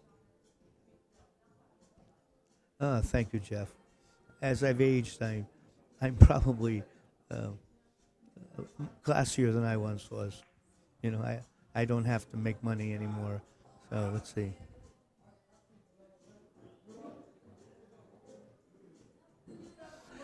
James, I don't disagree with Earl, but in that era, you win every tournament in the United States, you might make 50, 60,000 back then. Whereas gambling, I would grind out about 40,000 every year, and this is back in the 70s and 80s, so it was a little bit more money, and it was more money in gambling. Let's say. I won the New England straight pool twice, paid $800. I was with my friend Eddie O'Connell, and he's telling me, "You got to quit playing straight pool. You can't win any money." I said, "Well, I just won $800." He said, "Bobby, we were playing a guy the other day, $800 a game." So, and he was right. Tournaments you got to beat 5, 6 people to win. You match up on the side, you beat one person and win, and you get to go home for supper. Yes, I can't touch the scores on Mickey's match. My partner is gone, and she'll be back, but it would be 8-1 right now. So I'm sorry about that. Hillbilly. Oh no, I'm sorry. You're talking Hillbilly Charlie Bryan. No, I didn't really know him. He's a lot younger than I am. I thought you meant Hillbilly in Connecticut. Charlie Bryan, and I don't know how old he is, but what can he be? 50s? And I'm 75, so I'm 25 years before him. I knew of him from what I've seen around tournaments, but I was never out there when he was out there. In fact, he's been doing commentary here the last couple of nights, so he's in the area. And let's see. I don't agree with Earl that gambling is bad for the game. I think, and you come like this is a good example. You got this tournament here. There's hundreds of great pool players, and people are watching them play. I'm in the gambling room, there's 3 games going on, and there's 200 people watching. I think the action gambling is good for it. Now, it depends on the people doing it, too, and how they act. This is all pretty good, but, I mean, I've been in spots where guns come out, and things like that. And that part, I agree with Earl. Let's see.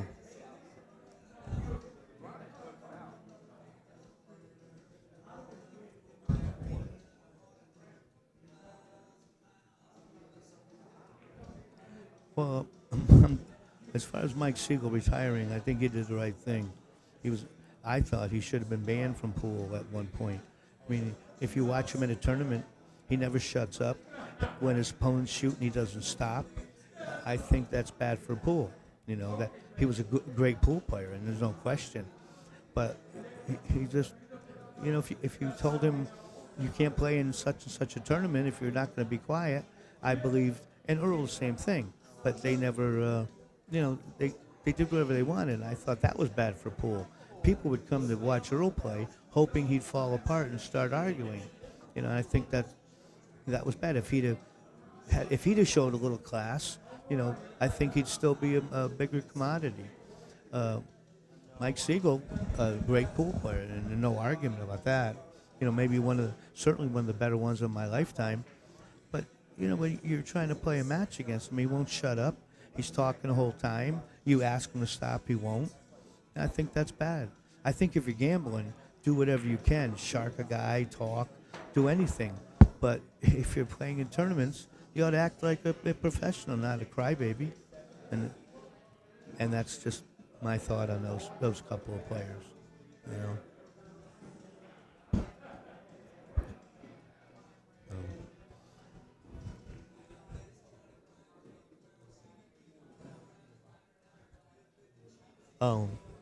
Well, what's my name? My name is Bobby Hunt, and I'm from Connecticut.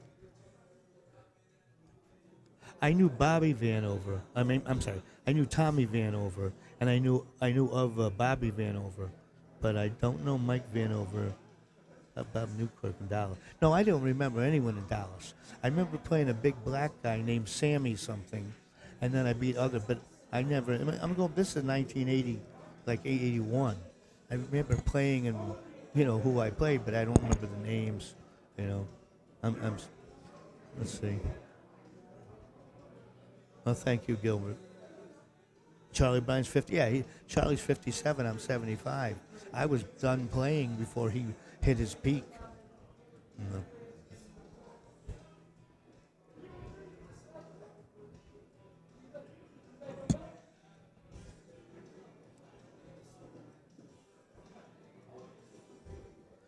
Man, Mike never shut up. He was a great pool player. In fact, one time I bet against him one time, and I lost, and I can't blame him on his talking, but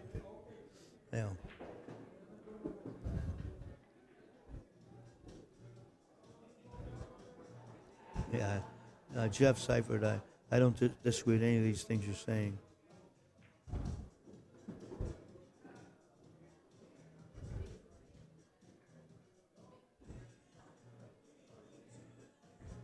Yeah, I remember.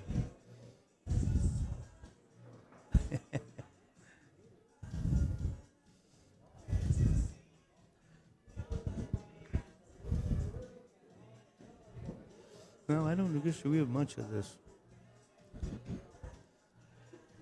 Well, it appeared that Pancake lost his match, so I don't know if they're playing another, but they're all shaking hands.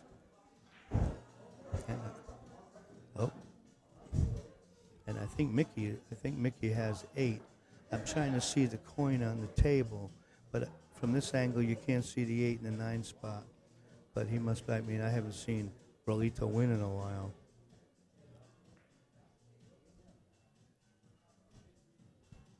No, that was hit pretty good. I think you can dig it out, but this is kind of like the one where he scratched on. The angle you're going to come out on, even if you don't scratch, you're putting both balls pretty close to each other, which gives you more options than I feel you should have. See how they both went to the same side? That's what the problem with that was. But it worked out nicely because it's so close to the corner pocket. But I'm thinking he might play this rail first because it's laying really good and hold the cue ball when it hits.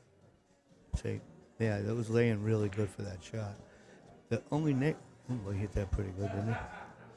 Then see that speed was great. He can't bank it because it's frozen, so he's just got to move it to the other side and start again. Let's see.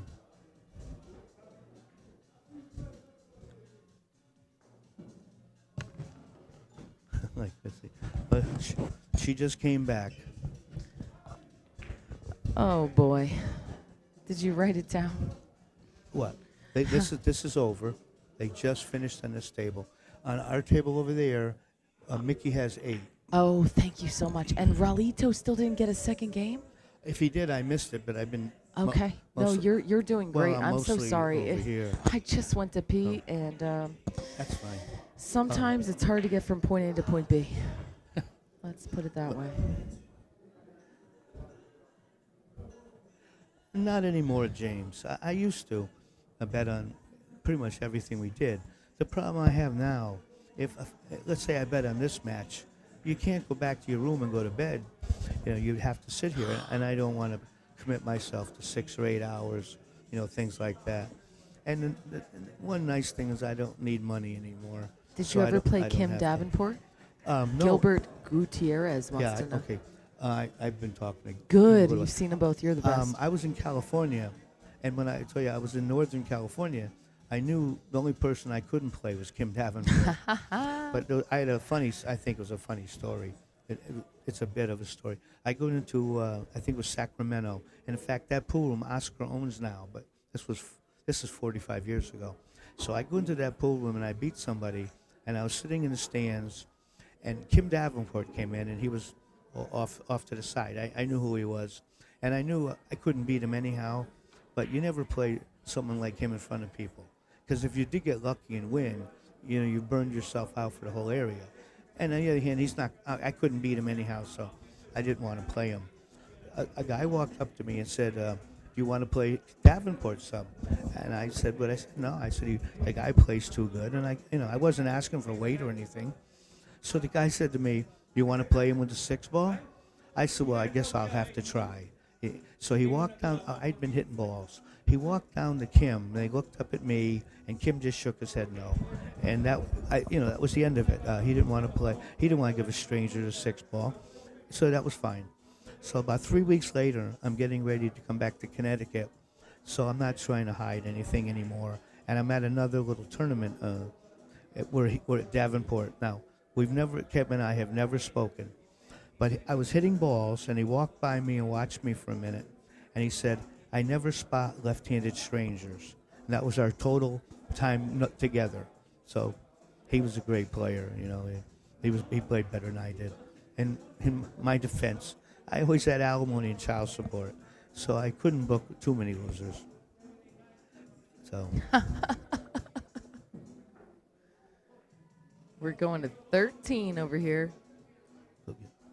I might have to restart this stream on Facebook and pray that I know how to do it. What do you think my odds are? Because I really wish I didn't have to be a nerd. I have no idea. It goes how to 8 restart. hours, and we're at close. 7 hours and 36 minutes. So Mickey would have to win in 24 minutes. 24 minutes. He might, because he's winning every game over there. I He mean- just lost one. Oh. All right. Good point. We got to mark it up. Ralito, the towel man. Kim Davenport. Towletto. As Jeff says. I never have smoked, but somebody here mentioned Kim Davenport again. My wife loves him. She had a picture taken with him 25 years ago, and she still loves Kim Davenport. So I'm not even her favorite player.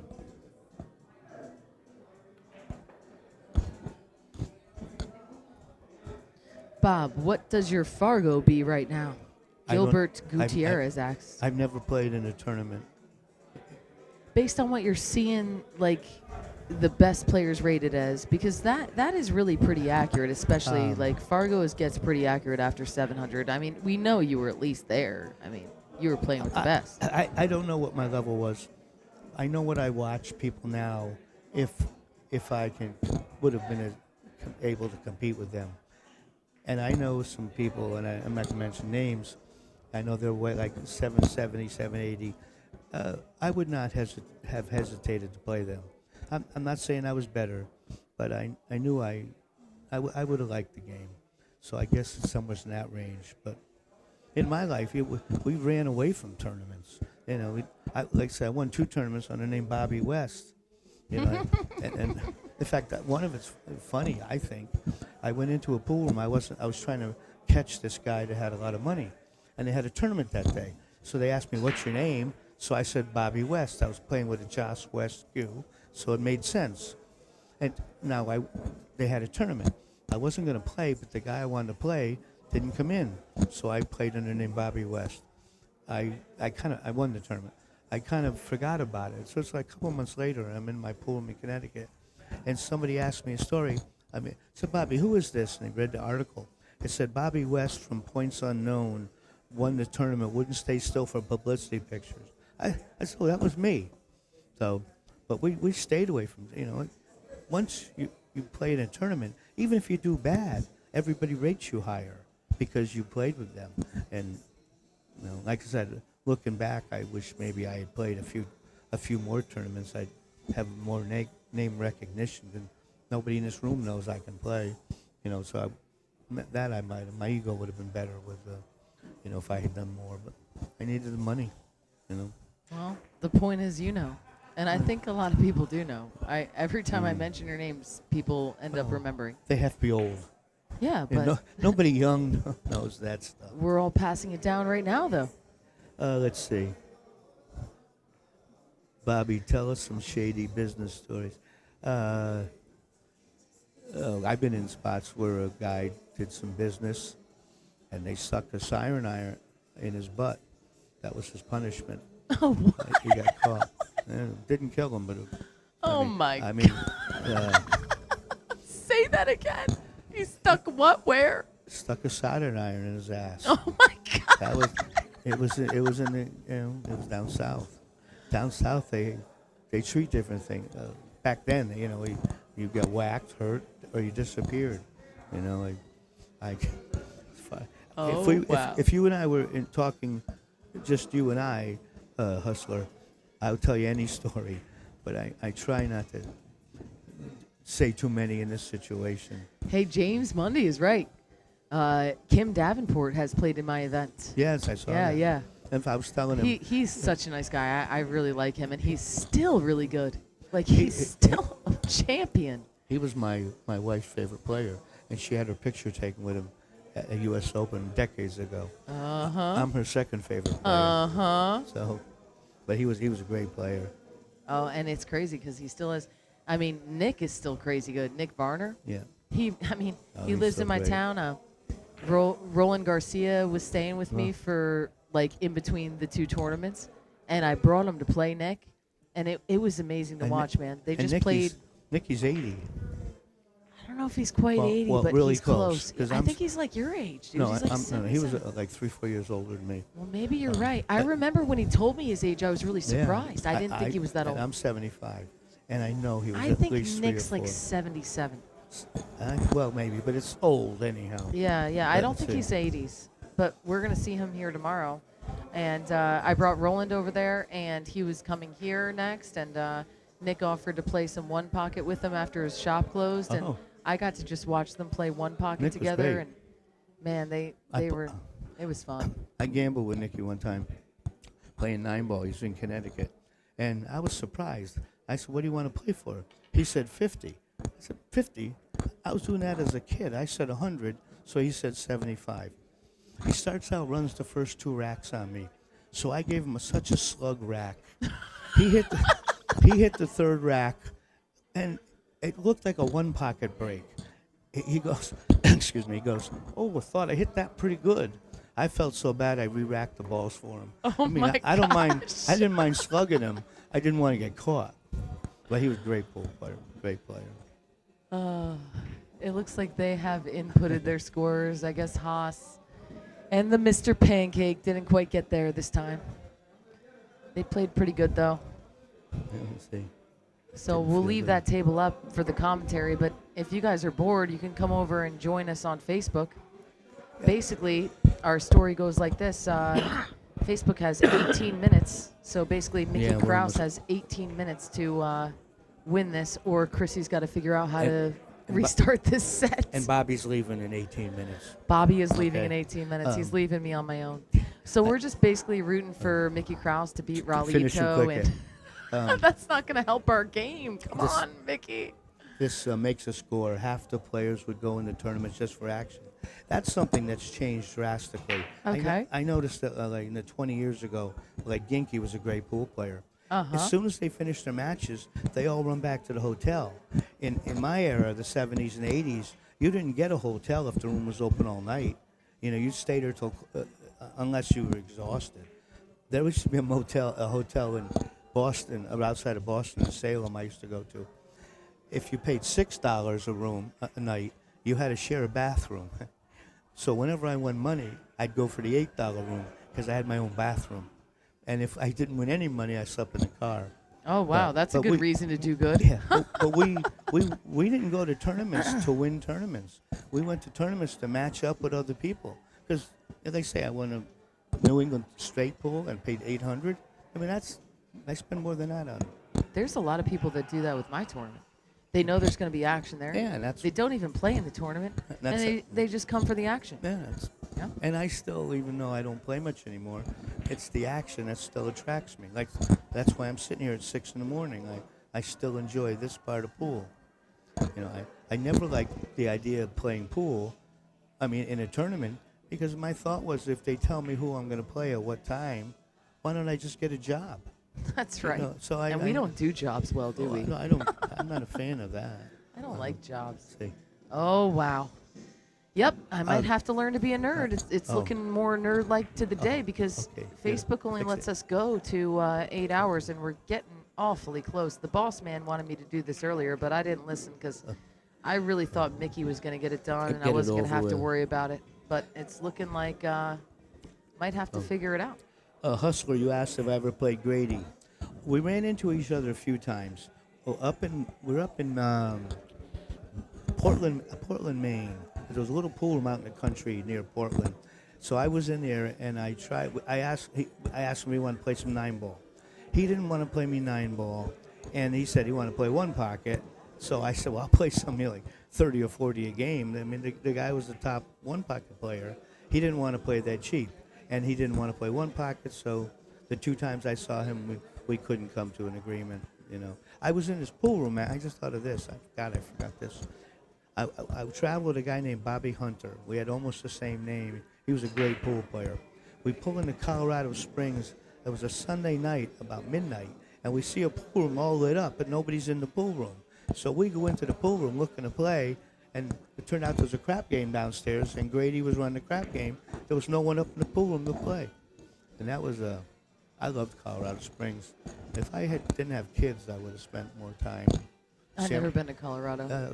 It was beautiful. I have got to I see spent it. some time in San Francisco, and the same thing. If I didn't have kids, I would have. But I always had to go home every 3 or 4 weeks. You know. Uh-oh. Raulito's going on a tear.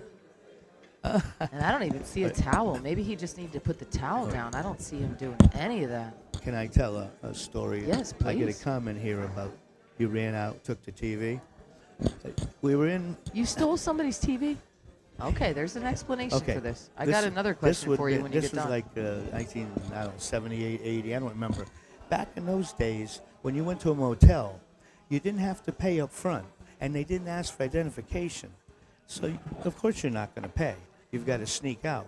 So we were in, I think it was in Tennessee, but I don't remember. It's been so long. One of those states. And I'm with another pool player. His name was Michael. He's gone now.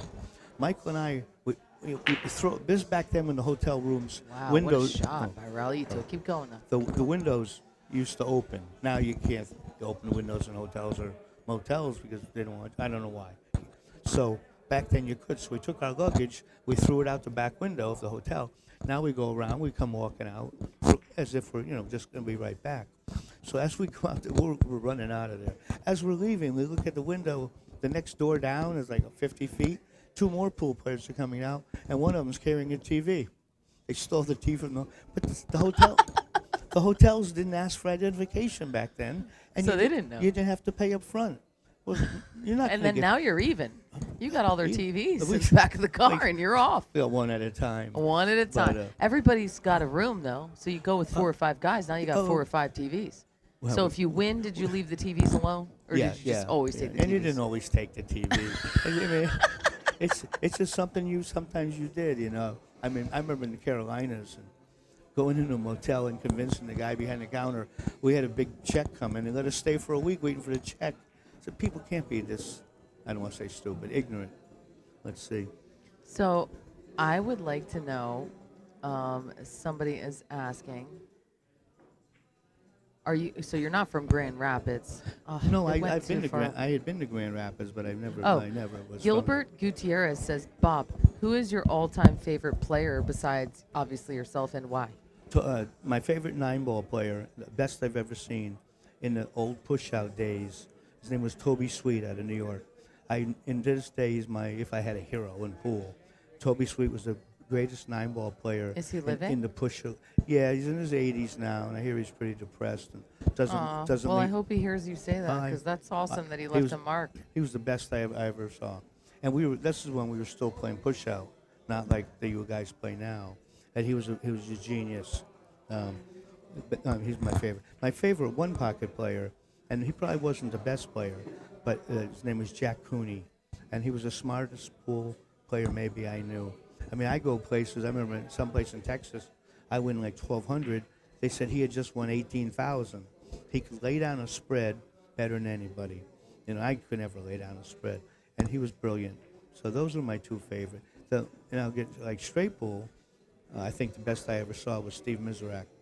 You know, before he put on 300 pounds, he was just best straight pool player. These are just my opinions, and not many people probably agree with me. But somebody's telling you how to restart Facebook. Oh boy, it's not that easy though. Jimmy Matz. D is really Was it Jimmy Matz out of Pennsylvania? D Breezy. He had if I recall, if it's the same person I'm remembering, he had a bad car accident. Well, before he had the car accident, he was great. And I was still a kid, but I watched him play a couple Actually, times. I think D Breezy has it right. I might not have to bother the boss man, and I gotta watch because we're at So 7:50. but Jimmy Matz Oh. had an accident. So now he's recovered now. I don't know how long later. And I ran into him in New Jersey, and I'm sitting next to him, and I asked him if he wanted to play some 9-ball, and he said yes. He couldn't. He had no money, and he couldn't get a backer. But while I'm sitting there, I'd heard he was a little goofy.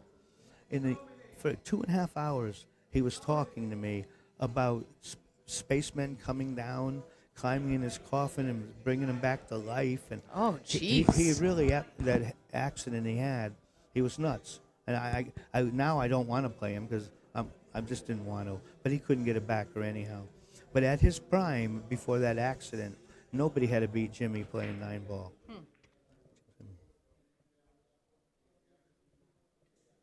Did I end up playing what pool players? Says did you play Thank those? you. And he must know what he's talking about because that chat, D Breezy, is going to stay up. And whatever random craziness is going on that 9-footer is going to stay up. And in about right after this rack, Okay. I'm going to have to do it. I got to be nerdy. And I see what he's saying, and he's definitely right. Okay. I want to answer 2 questions if I can first. Yes, sir. I see you running out of the hotel. Both the guys who I mentioned who stole the TV, they were both mentioned tonight in my stories. And the next question, did you ever play Cecil Tugwell? I played Cecil Tugwell, a black player. He came to Connecticut, and he was a right-handed player. I played him one pocket when he first got here, and he beat me like I couldn't play a lick.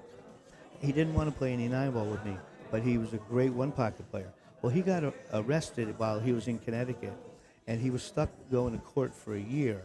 And in that, like a few weeks after I saw him, something had happened to his right hand. He had a big something happened. He never told me what it was. And for that whole year he was going to court, He played every day in the pool room left-handed, and by the end of the year, he had become a player, kind of like what John Morrow did. He had become a top player left-handed. But, Amazing. yeah, he really was. But he wouldn't play me like 9-ball or straight pool, and his one pocket was great. At least we played with one pocket. I played him 5 games. He beat me like 8-0, 8-0, 8-2, 8-0, 8. I won the 5th game. I quit after I won a game. I said, I can't play this. This guy's, I mean, it'd be different. He's beat me 8-7. He's beat me 8-0 every game. So that was our one time we played. And then he got hurt and whatever happened.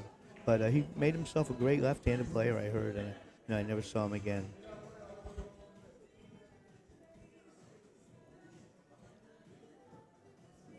Clydesdales are back for the Super Bowl. Well, are we done here now? No, That's I good. mean, I have 7 minutes. I was meaning to do that while they were doing their rack, but then I got into listening to your story. I forgot. I'm sorry. So I'm probably just going to go ahead and I- work on it now. I And bu- this guy is right. It's easy to restart, and I'm going to do it. It's easy. I'm going to say goodnight then now. You should. Okay? You know what? Uh, We will do that. I You hope, don't have to see this disaster that could unfold right here. well, I hope where we lose people this. enjoyed the stories. I enjoyed it, I have. and I know a lot of people enjoyed it. I hope so. And you know what? I love, if they did I love enjoy telling it, them. they can take off. We had a blast. I'm so glad you came. This was Thank fun. you, Makes a Score Tour. Thank you. And you've heard a lot of my stories. I Good loved night. it. Good and night, I can't Jeff. wait to find you on YouTube and watch and listen to some more. You have a wonderful night, Bobby. I enjoyed it. I'm glad I stopped out. I may not feel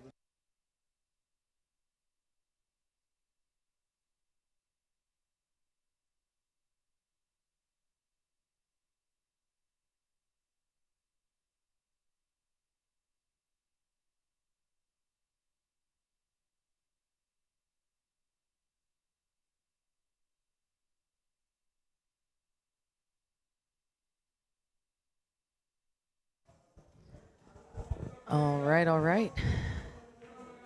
Bobby Hunt, everybody. If you were here, that was a treat. We talked last year, and also a treat. His YouTube channel, I haven't even found it myself yet, and I'm going to look for it. And if I don't find it before I leave, I'm going to make him just show me. But he said if you go on YouTube and you search Bobby Hunt Storyteller, it'll come up. Bobby Hunt Storyteller.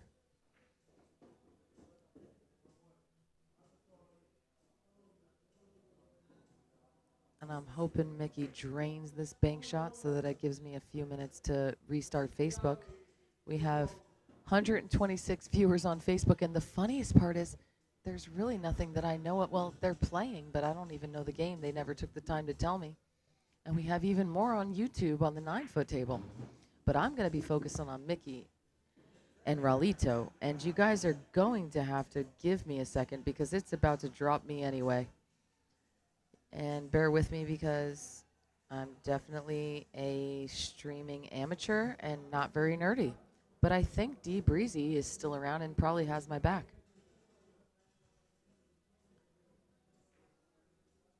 It's under the channel name Storytellers. Thank you.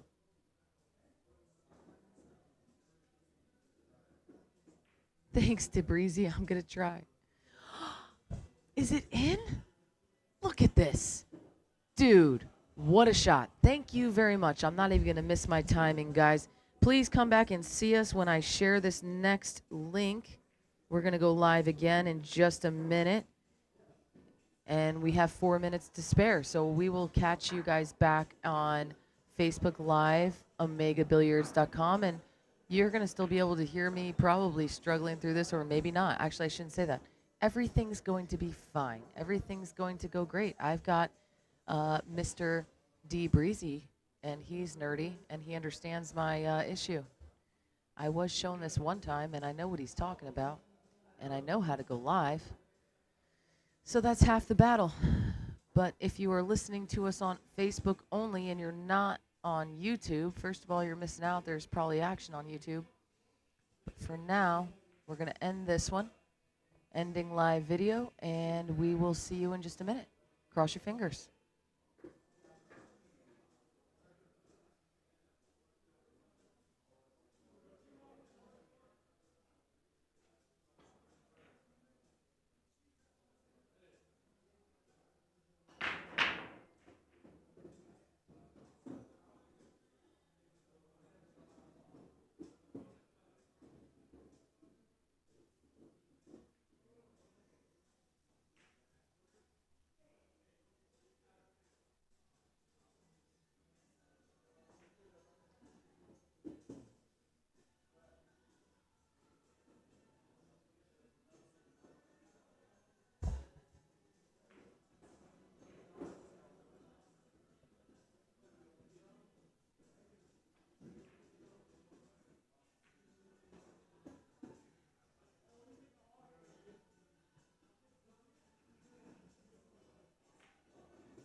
All right.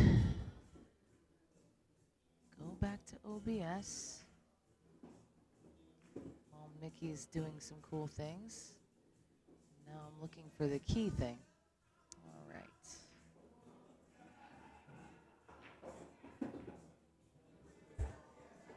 Don't click the test live. Okay, I'm not doing any of that. Where's the key thing? I mean, it already has one in there. I'm thinking it's probably fine the way it is, right? Won't that work? Oh, that's not good. Properties, filters. I'm going to click on settings. Hotkeys? No, that's definitely not it. It had the word keys, though. Right side.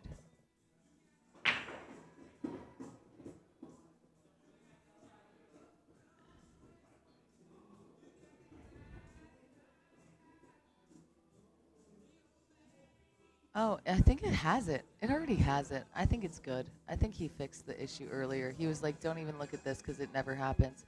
Streaming software is good. It's pulled up. So now I just have to press go live. I have to figure out where it says go live. Check in. All right, I'm gonna go all out. I'm gonna do feeling fantastic. Mickey versus Raulito. Race 13, 25K plus points.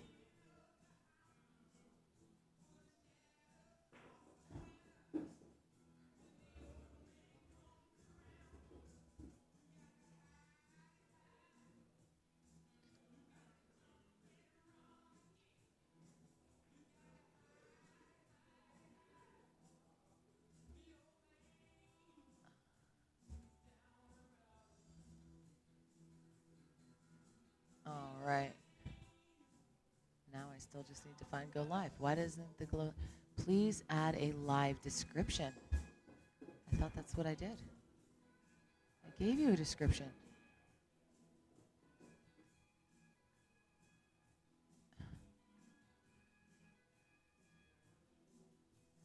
Oh boy.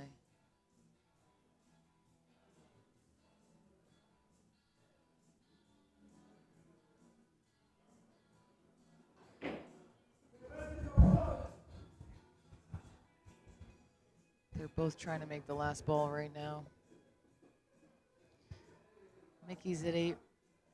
Raulito is at 4. Raced at 13. Back pocket 10 ball.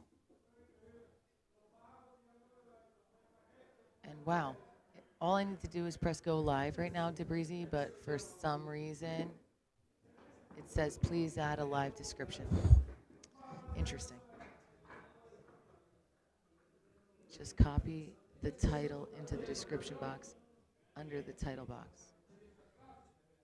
Description box. Select a video source. I've already got streaming software. Stream key is good. Audience settings. It doesn't have a spot for a freaking. They need to make things less nerdy.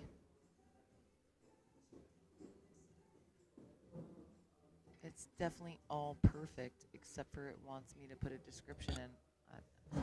Edit post details. Oh, okay, I've got it. Description required. I found the box. Okay. And this is back pocket 10 ball.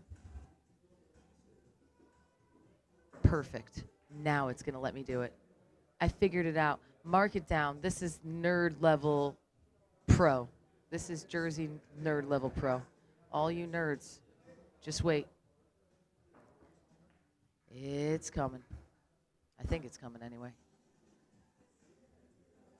It says we're live. Let's go over here. Oh my gosh, are we live? I did it. Thank you, Debreezy. I also figured some of it out on my own.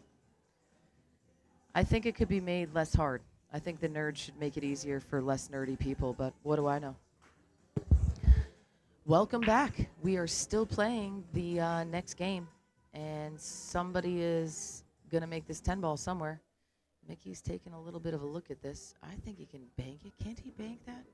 I guess it's in danger of double hitting. Some way to get it out of the way. I bet Efren could do something here.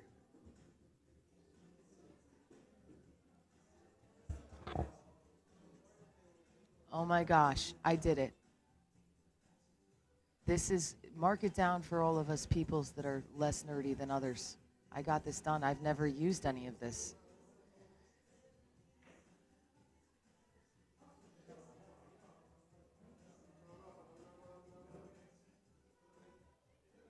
Look at this. Does he lose if he makes it in the wrong pocket, or is it spot? Oh, he loses. Oh, wow.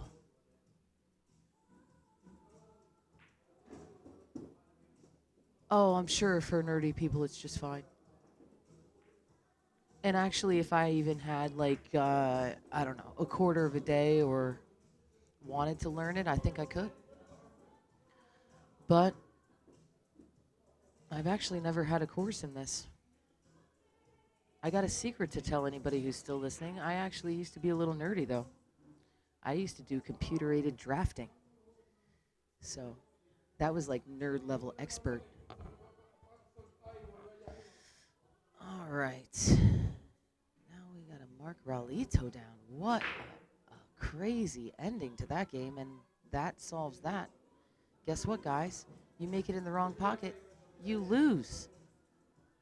That's back pocket 10 ball, at least the way they're playing it.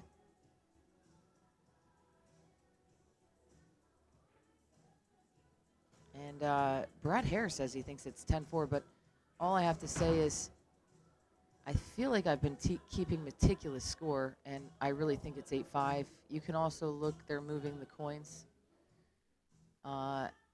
And I just saw Rolito move his to 5, so that's 1, 2, 3, 4, 5. I know I have Rolito's right, and if Mickey's at 8, I won't be able to see that rail unless I get up, and I'm just getting a little too tired for that. Did I really miss one? You think it's 9-5? I still think I got it right, man. We'll see. I'll go check if it gets closer.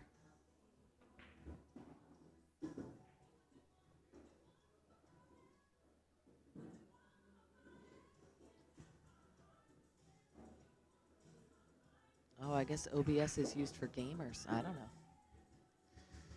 That I do not know. But thank you so much for your help, Debreezy. You reminded me of the key thing.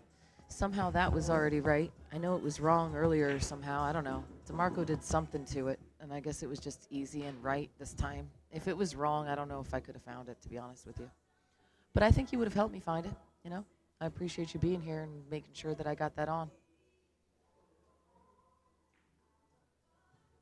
Oh, they're marking it with a coin. They don't trust our tech yet, you know? Someday this is all going to be kept track of by AI. For now, all we got is Chrissy, and like the players got it from there.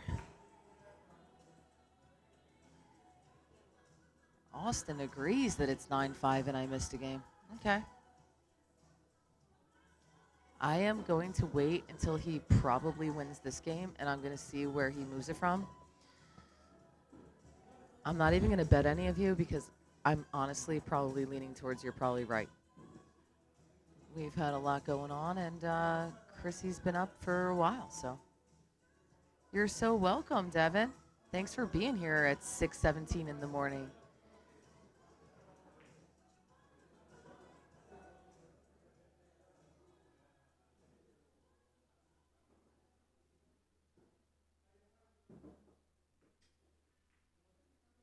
Thank you, DeBreezy. Enjoy your night's sleep.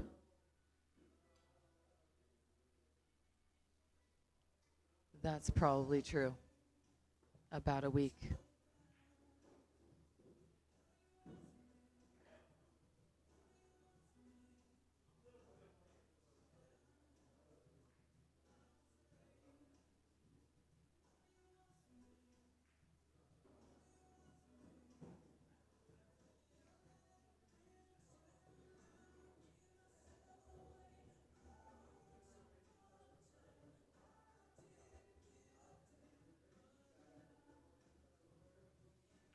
Yeah, I think that's what happened to Mike earlier, DeBreezy. DeMarco was shipped the cash. I feel like he knew the deal and was able to fix it, no problem. I don't know if I could have fixed it, but I just pressed reset and it was fine. 2 railer. 1, 2. Let's go. Oh my God, I wish I could do that. Goals. Okay, so he just moved it. Was he in the middle when he moved it, or was he one further? Oh boy. 1, 2, 3, 4, 5, 6, 7, 8, 9. See, I think I'm right, guys. I really think he moved it to the middle. If I'm right, you guys all owe me $1 million. I'm just saying. You made the bet, not me. Now you owe me $1 million. If he's at 9, you all owe me $1 million. Brad, did you see him move it one past the middle?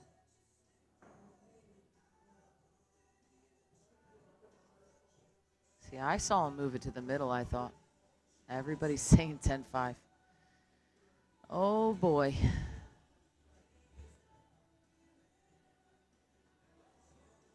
Oh, okay.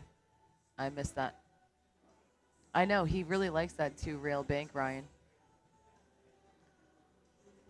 Yes, exactly. I didn't see him move it from there. I thought he was in the middle, but I was also looking at some other nerd thing. I'm going to go ahead and I'm going to mark it. I feel like there's too many of you saying the same thing. You saw him move it up there. I didn't see that. Let's go.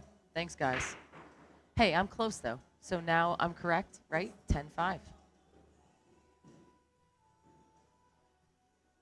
Yeah. I'm familiar, but I swear I saw him move it to the middle, but I wasn't fully looking at it.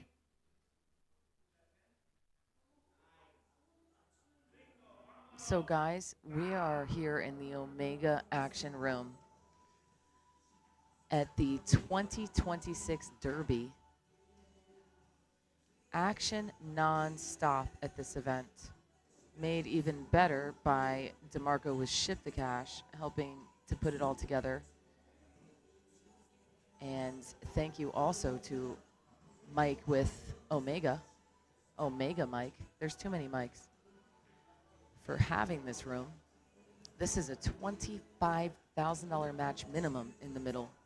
I'm told there's plenty more than that on the rails, but that's what they were comfortable with letting us know about. And they are going to 13. Back pocket 10 ball. And I've learned a lot today from Bobby Hunt and from all of you. Really appreciate it. This is so much fun.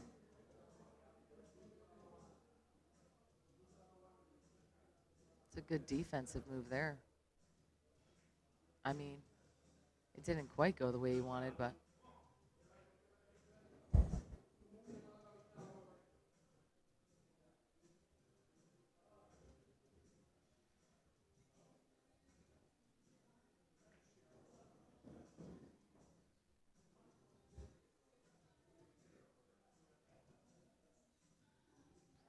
action all night here.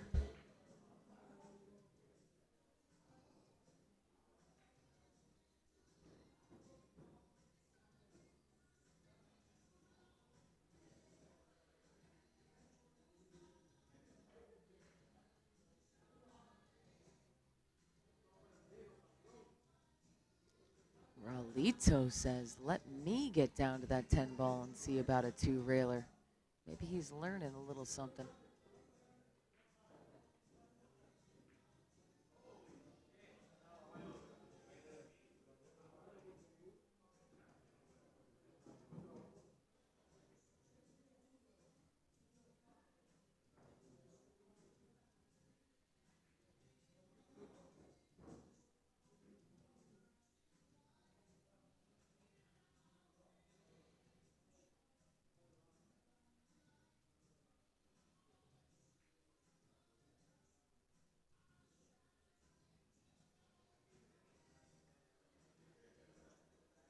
All right.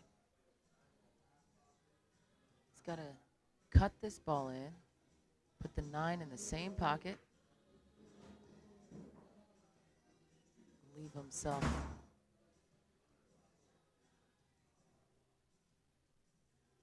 Oh, not the same pocket. I misspoke.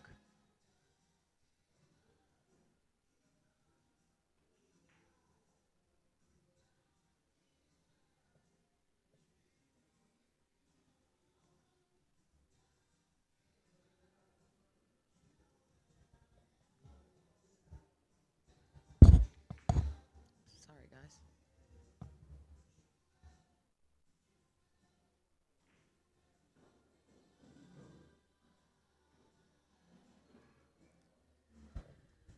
I'll tell you what, I can't believe how many people are still in here at 6:30 sweating this match.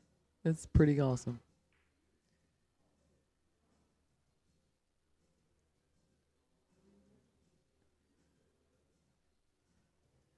One rail back. He tried it. He tried it.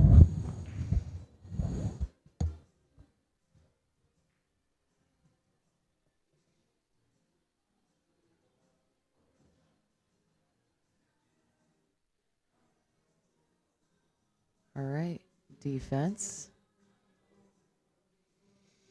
Mickey doesn't look happy. I wish I had Bobby here to tell me why this is easy for him. It's got to be at least 2 rails, I mean. And that, oh, he almost made it wrong pocket. I'm pretty sure they're playing if you make it in the wrong pocket, you lose. Just like when you're playing 8-ball. If you make it in the wrong pocket, you lose. Done. Because Mickey just lost that way. If anybody knows what the back pocket 10-ball rules typically are, if you typically lose if you make it in the wrong pocket or not, I'm curious. Wow, that was close.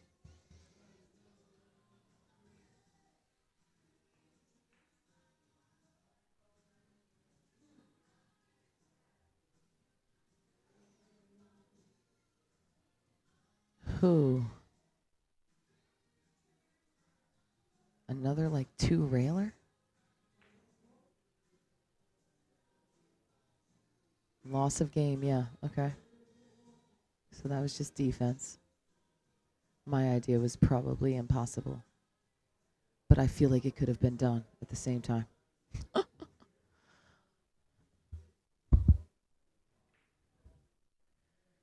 right, so he's looking at that second diamond there. He's going to go 2 rails and try to get it in his pocket. Top left-hand corner, 2 rails. 1, 2.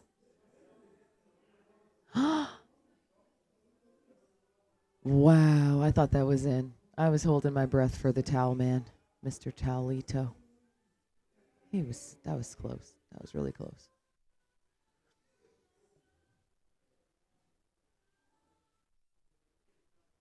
Oh no, I can see that being a problem. Like, who's going to make it first? I feel like that would be a stalemate in this kind of game. Somehow still gets it over to his side. And they're straight on. Look at those balls, just straight.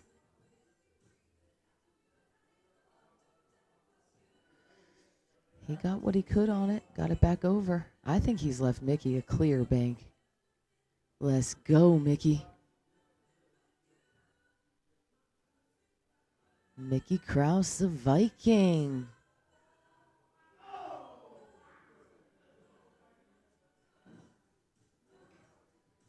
There it is. Like he's making a dead-end ball. Oh, he needs a break or something. That's all right. I need a break too. Why? What does he want to do here?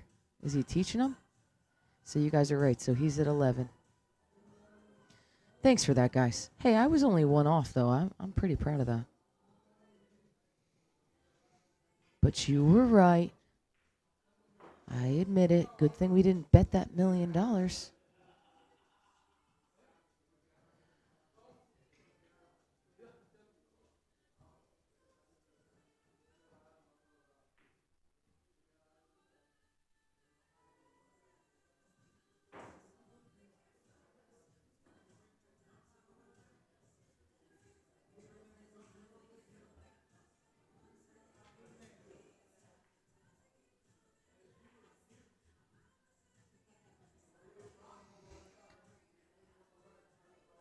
I don't know. Are they done? I thought it was to 13. They have to be on a player break or something. I can't be that far off. None of us can. He moved at 11. Anyways, I'm going to find out what's going on. You better believe it. I'm going to find out exactly what's going on. And then I will be back. Get yourself a drink. Come back. And see Krause versus the Towel Man.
All right, all right.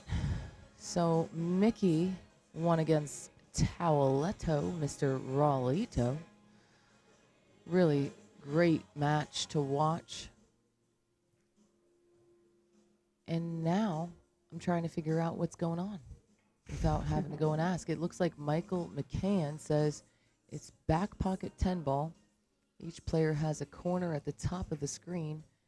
10 ball is put on the bottom rail after break. Yep, so that's the same game that they just played. Yeah. Someone text Mickey's backer. Do you know who that is? Well, we would be judging by the coins. If I could get a start, we can change everything over. And with me, we have Miss Shauna, also known as the One-Arm Bandit. What part of Florida are you from? Tampa Bay area.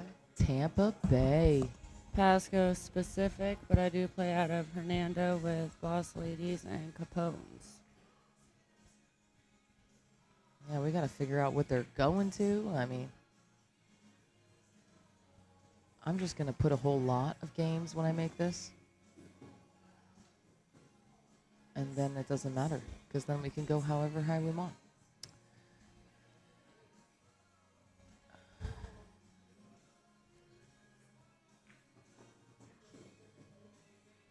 Back pocket 10 ball again. What a fun gaffy game.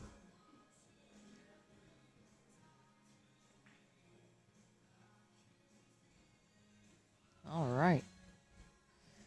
It came up. And we're thinking that it's 3-3, so we'll go with that for now, and then we're going to look at the coins.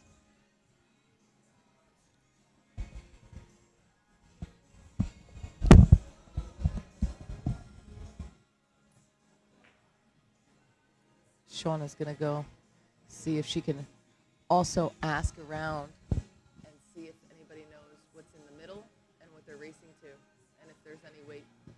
Try to see what you can find out. Shauna's going to be our investigator. Try to kindly find out. I'm not sure what's going on in the middle table. We got game going on all tables, really. Every table has action. Okay, so Mickey and Guama playing for like 10K in the middle. And what are they racing to? Does anybody know?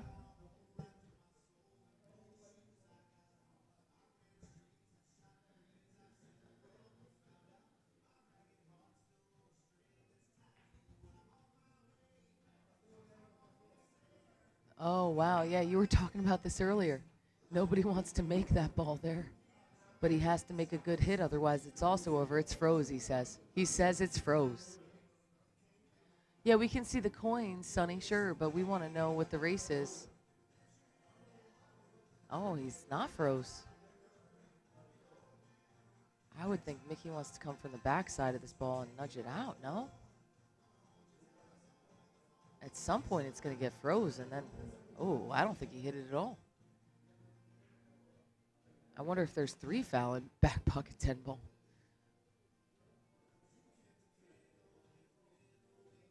Oh, we're going to find out. That's part of the price of playing here.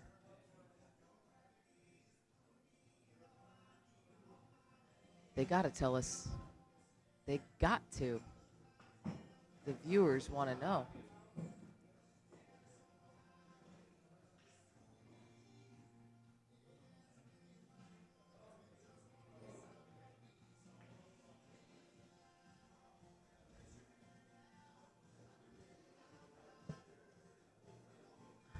I just wish I had a top view because I just can't believe this ball isn't froze to something yet. But also, is there a 3 foul rule? It's another thing I want to know.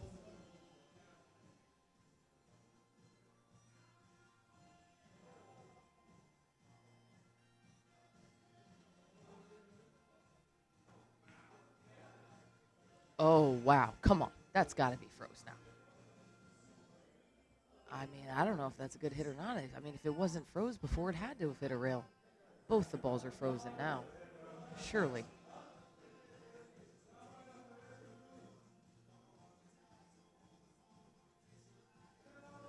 Oh, Guama's not liking that call. He doesn't think. I think he doesn't think it was a good hit.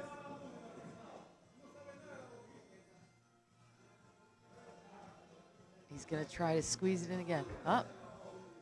So auto loss. Wow. What are they going to? 7.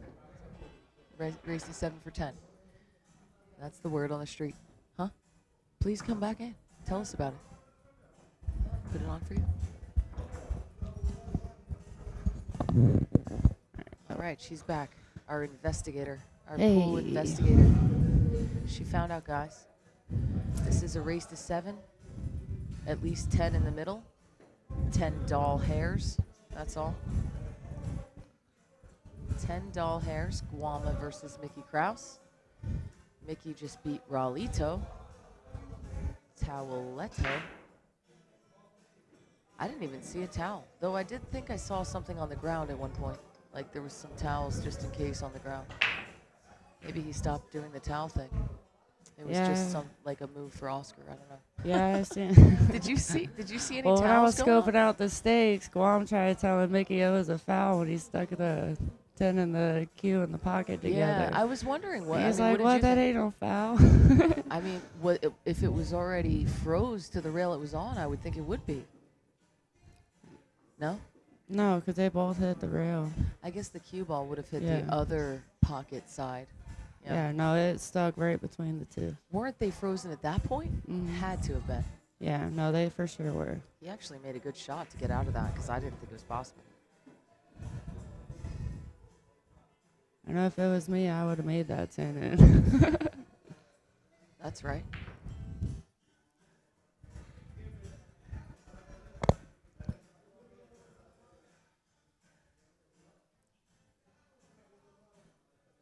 Guama.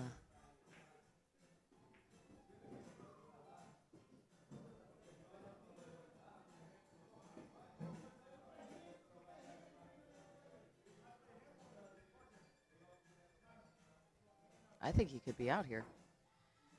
This whole, I found out a thing about back pocket 10 ball that I didn't know about, that it's almost always like it's a regular rule that every break, the 10 ball gets spotted on the short rail in the center. I haven't played much 10 ball. I mean, I play 10 ball, but back pocket 10 ball isn't the same thing as regular 10 ball. But they keep doing this thing where they make all the balls, and then they leave themselves a 2-railer and bank it 2 rails into their corner. It's pretty cool to watch. I think you were right about this out, though. I think, he's got to bank it 2 rails. I mean, it's got to get in his pocket. So now he's got to think about best spot to leave himself to do that. Mickey did those at least 4 or 5 times in a row. It was pretty amazing. Like, when he got to that point anyway. Here it is. I mean, he left himself good for it.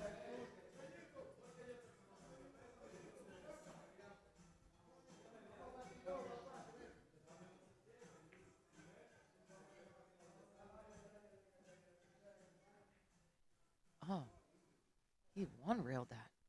So close. I thought he was going to go. That's what Mickey's been doing. Spinning the crap out of it and just 2-rail it in. But he got down there.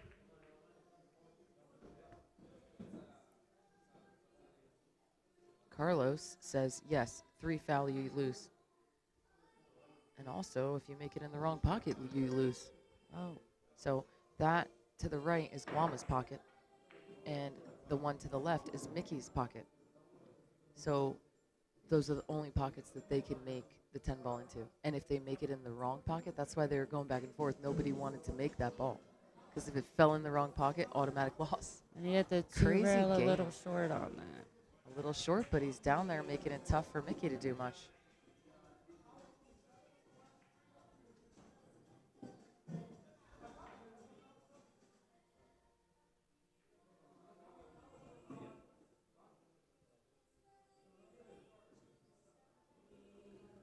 This is tough, too. He's just making sure Mickey doesn't have an easy shot at it.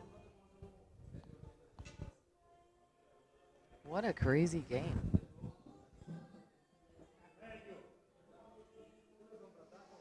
Mike, this is actually Mickey and Guama's first set. race to 7, back pocket 10 ball. Told at least 10,000 in the middle on this set. Guama just won his last set playing the same game with Raulito. Oh no. He's trying to make it so he has no other choice but to make it in the wrong pocket. Now that's smart. But I think he's left him a 2-railer. He did. Oh. It's gone. That's like dead end to Guama. Yes, it was. That was Wow. perfect. He left him the Beautiful perfect shape to shot, do that. beautiful And I shot. called that one, so mark it You down. did. Yep, Called that that's one right. another tally. Tally it in down. the books for Chrissy. Tally it down. We got to mark one for Guama now. Guama. 5-3 Guama. I've just been watching it a lot. What a neat game. I learned a lot Sometimes today. that's the best way to learn is just watching. Absolutely.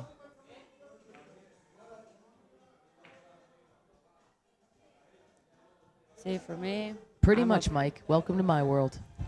For you, what? I'm a 4 skill when it comes to league-wise, but I always play the top dogs, 5 and higher, so I learned their game just watching them shoot.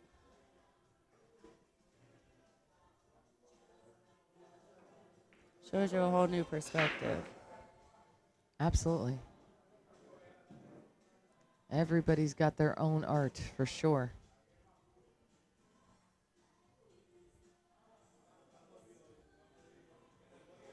Thanks, Michael. Yep, Mickey won the first set against Raulito, 13-6. Raulito made a comeback. He was down even more than that. I think it was like 6-2 at one point, or 8-2.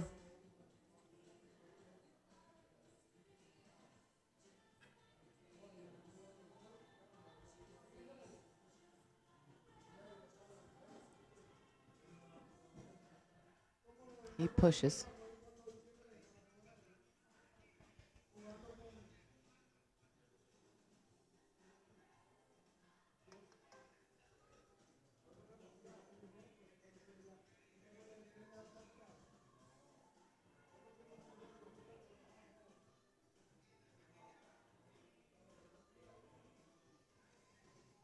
Yeah, but what advantage do they have? Because I didn't hear about any weight being given.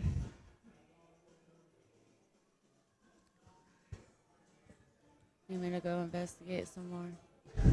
Yeah, just make sure there isn't any weight, because like I would assume he would have to give weight to Guama too, but I really think they're playing this even. Maybe it slows them down because it's not, Mickey can't just run out. He's got to play it in the pocket. Slows him down a little. Which might be the reason he's playing it smart. Absolutely. I'm going to go find out, y'all. Okay.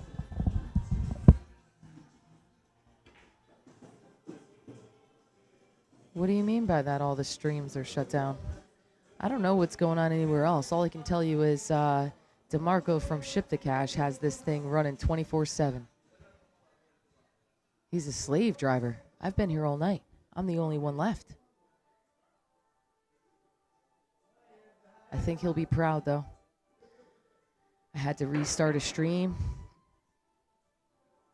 Some followers helped me do that. This room has been going 24/7. Oh, okay. Yeah, Guama plays it more. They definitely seem to love these gaffier games. They're fun. And now I know back pocket 10 ball. And I got to see what Michael was talking about earlier, where, nobody wants to make the ball, obviously. Mickey tried to leave a ball down in the pocket on purpose.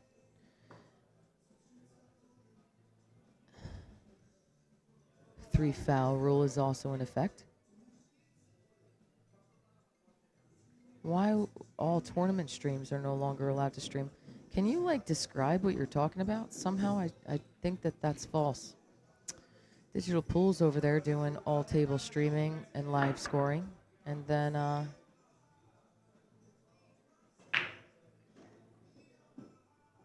and X-Pool has the main table, and everybody's already sold their stuff, so I don't know who would come out and say we can't stream. All I know is no matter what, whatever we got to do, you can come and see what's going on in the Omega room. Oh, it's a race to 11. No wait. It's just a race to 11, not 7. They took it up to 11, guys. Jeff Seifert, hopefully I said that right, says Scott Frost just posted that he will not be commentating on any streams today. And I think all players' personal streams are shut down, not allowed. It's just what I heard. I do not know. They banned the remote guys. I wonder why. I think you're talking about maybe they're the people that are ingesting the side table streams and commentating from home. I don't know why that would happen, but I'm going to find out.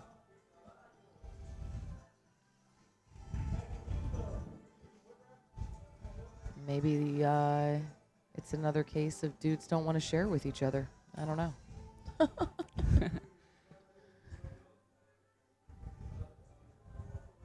Run into that a lot. 2-railer into his pocket. Look at how he spins this. I almost guarantee it. No, it's the 1-railer again. So it's either one of those. They like spin it where it comes backwards, or they spin it where it's going forwards 2 rails back around to their pocket.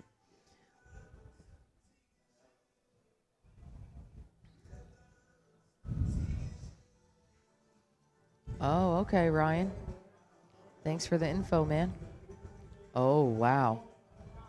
At least it's in front of his pocket. I mean, this time he has to get it out. I bet if, yeah, obviously that was going to be silly. If he makes it in that pocket, obviously he loses. Silly question. Another one for Guama.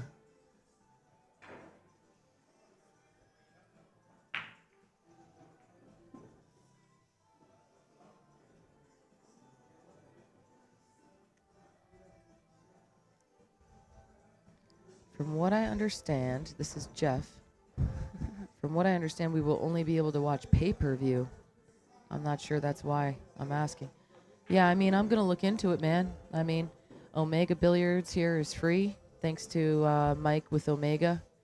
You can watch us tomorrow for sure, or today, whatever day it is. It's all blending together now. I'm working. Rayito wants me to go smoke.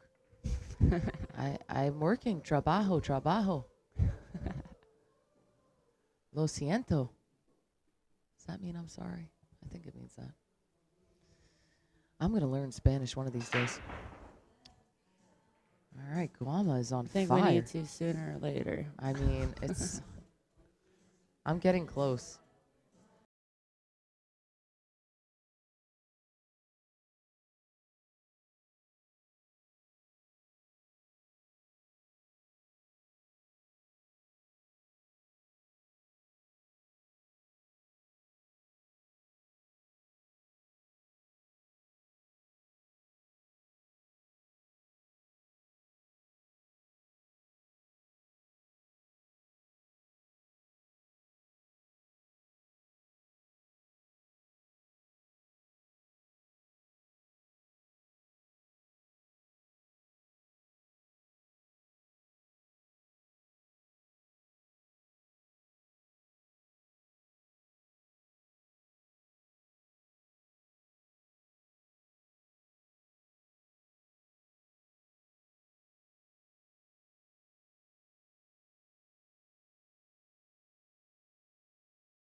Mickey's on a tear this time.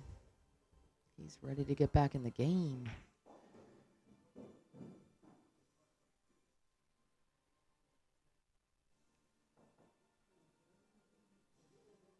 So I feel like he wants to be on his own side of this 10 ball so that he can either backwards one rail it or do what I saw him do at least 3 times before and do 2 rails into his corner. I'm thinking he's going to play 2 rails again. If not, he's crazy because he hits those really good. Never mind, he's going 1 rail. No. Uh-oh. Chrissy's getting tired. I thought he was at Guama's pocket. He's still doing the 2 railer. 1, 2. Oh, no. Oh, my goodness. That's not a loss, though. Oh, I mean, obviously he's going to make that, so yeah, it's a loss. Wow. I don't know. I thought there was hope for a second. Definitely no hope there. That puts Guama at 7.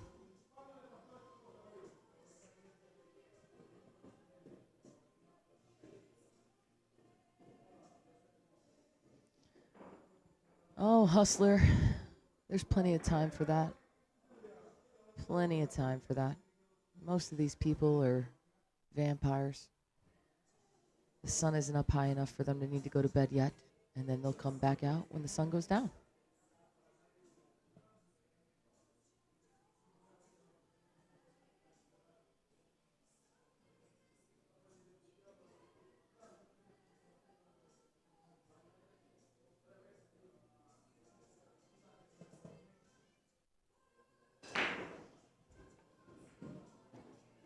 With a name like Ol Hustler, you should get it.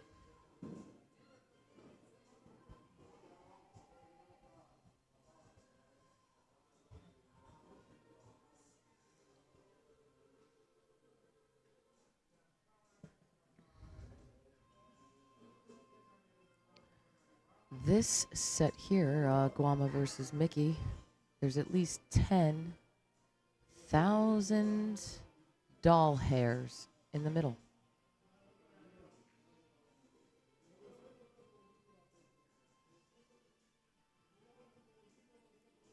Something tells me no matter who wins, they're doing this again.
Let's go, Mickey, get in the game.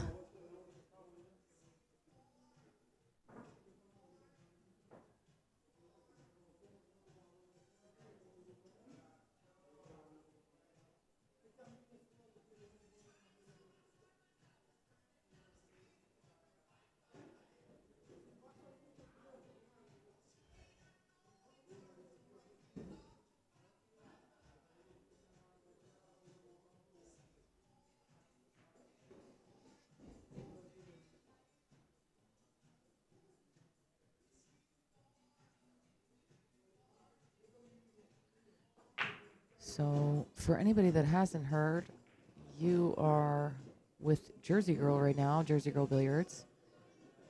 We go all over the country doing a split bracket event. Love to have you sometime. It's a handicapped event. You can see how we rate players pinned to the top of the page, jerseygirlbilliards.com on Facebook. That is a little bit too much. We have our next event coming up in Nash, Vegas at JOB's, February 6th to the 8th. Reach out. This Friday, the entry goes up $25, so get registered today.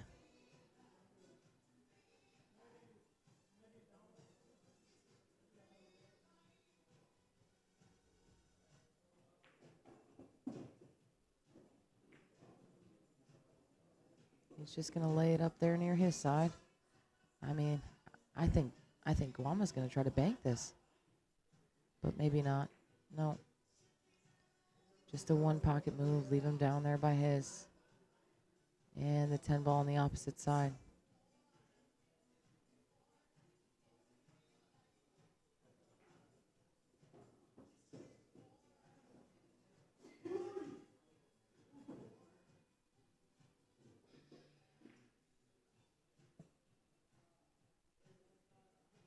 And again, Guama's going to have to play safe again.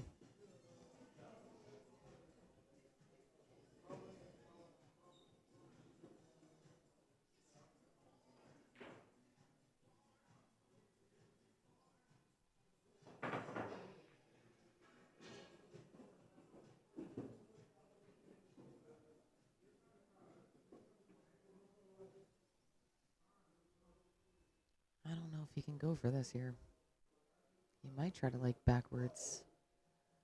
Big cut. No, he did. He did try. Still a good spot. Good shot.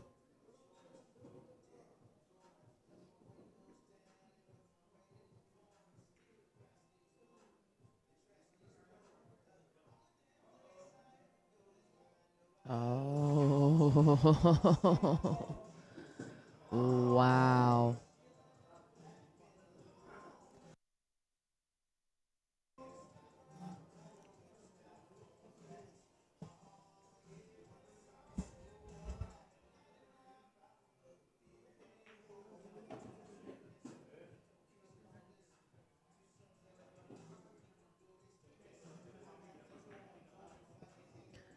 And guys, if you're watching on YouTube, them playing around on the 9-foot table, if you could do us a favor and just subscribe, that would really help us out. We're trying to get up to 15,000 subscribers.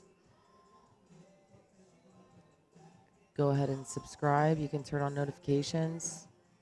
The action around here is always spontaneous, so you don't want to miss it. And it's 24 hours. See, that's the same shot they did last time. Just squish both the balls in there. And he had to do the same shot. He's gotta make the cue ball hit another rail besides those two rails, I would assume.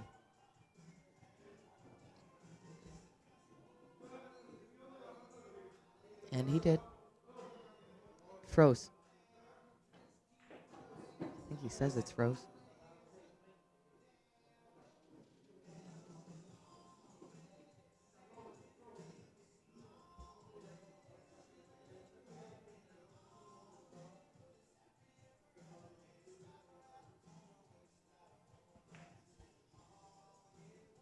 Oh, that looked like it just stopped there. Like, wow. Did not expect that. Yes, this is a race to 11, Jeff. And again, in the middle is at least 10,000 this set. He's going to do it again. I guarantee it.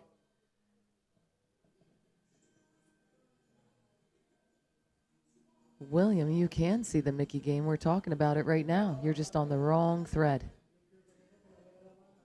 You just need to come over and join us on Facebook Live and go to Facebook and join us on omegabilliards.com.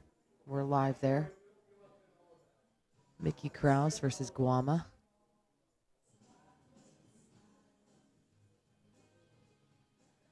These guys are playing back pocket 10 ball. And right now, they're both trying not to make this ball in the wrong pocket because whoever makes it automatically loses. This has happened a few times.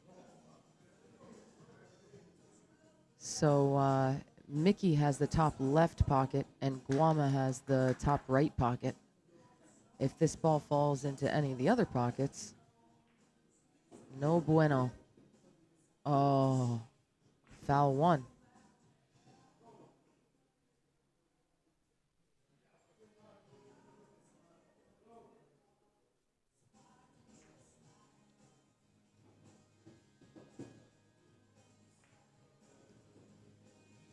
I bet he froze that ball. What a nerve-wracking game. I definitely would have accidentally hit this ball in by now. Oh, he's got both of them. That time the ending goes to Mickey Krause. He's trying to stay in the game here, folks. And somebody said he couldn't do it. I think you don't want to underestimate Mickey Krause.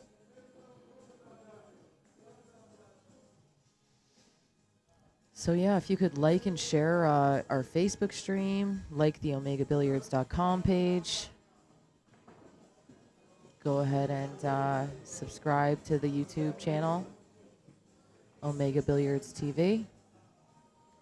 All of that helps support the free live stream. Mike from Omega has so kindly put on for us. Shout out to the sponsors of this room, Off the Rail. Go see Craig and Jamie over there at Off the Rail. They have their booth set up here at the 2026 Derby. Diamond Pool Tables, Go Cloth, Dynasphere Balls, Jeff Val Smith, Mr. I Need More Backpacks for All of My Monies, No Knits Allowed, Action Palace. I'm really wanting to go see them. I always see them supporting things too. Action Palace. And then Acme Cases. Thank you to all of our sponsors. Thanks also to Mike DeMarco with Ship to Cash for setting all this up and making it almost easy enough a computer illiterate dummy can figure it out.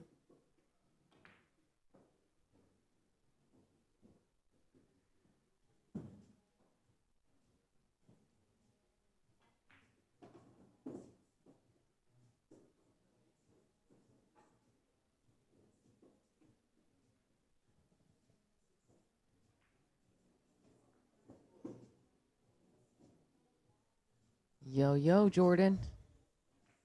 Thanks, man. I like what you're doing up there. What is it Indy area, I believe? Indianapolis? I want to go to one of yours. You keep scheduling when I have plans, man. I'm going to get up there, though. I love somebody doing handicap pool and trying to do it right. The crazy part about this game is Mickey could legit run all these balls, and I guess, like, they can get stuck on the 10 ball again, and somebody makes it in the wrong pocket. It's pretty crazy. That's right, Lance. Gregorio Sanchez. You can look him up, Fargo rate. Fort Wayne, yeah. Fort Wayne, Indiana. Yeah, he came to the event one time this past year, Break Time Billiards. He came in as an 11 and 1. Trying to talk him and his whole crew into coming down to Nashville next weekend. They seem into it. Trying to talk Ambi with Action in the Dark into coming. What a shot there.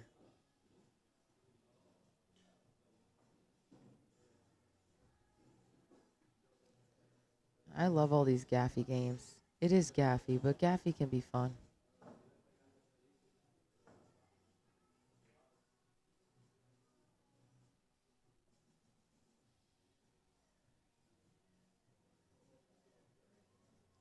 Hey, Guama's got to get a little Gaffy, otherwise he's going to have to ask for too much weight.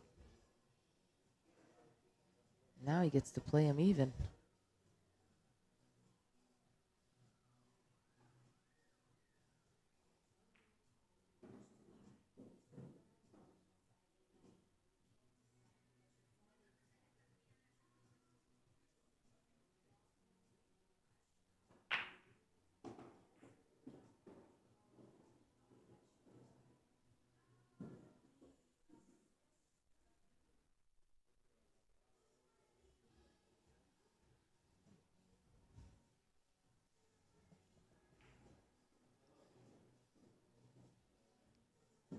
anybody over on the YouTube channel is wondering what we're talking about while you're looking at the 9-foot table, the gray 9-foot table, we are over Facebook Live with Mickey Krause and Guama playing back pocket 10 ball. 10,000 in the middle, race to 11.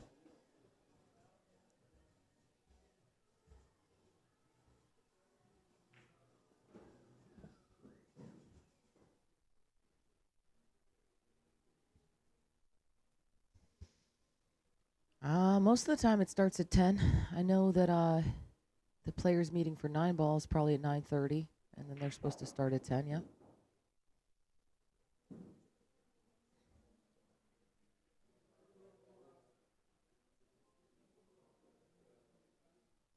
I'm about to close out my shift and go take a nap.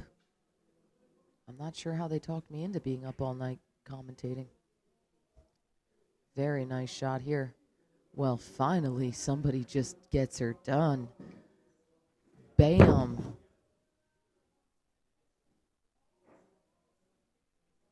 I gotta go mark that one.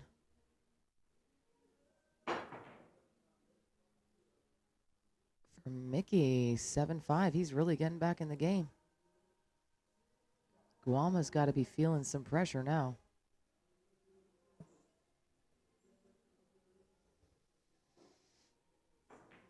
Yeah, they were playing that earlier. They were playing 5-1. That was also an interesting game.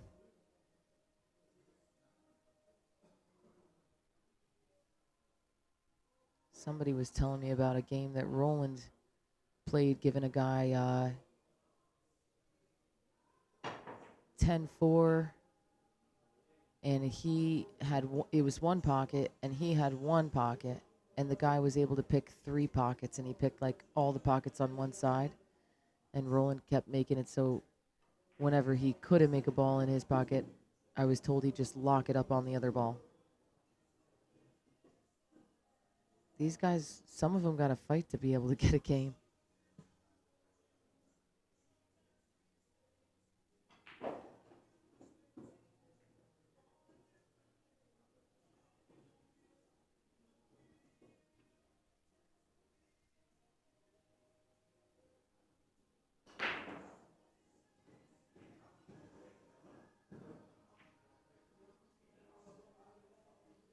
Both bottom pockets and both top pockets? I've never heard of that one. Or is it just one and they keep it that?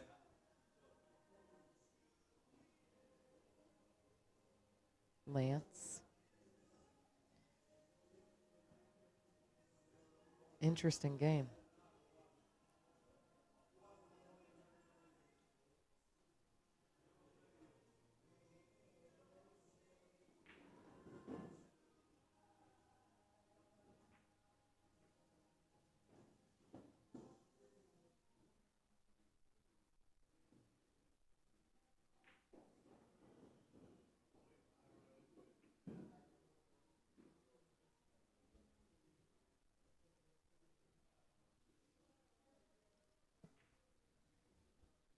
I think Mickey's going to make all of these look real easy.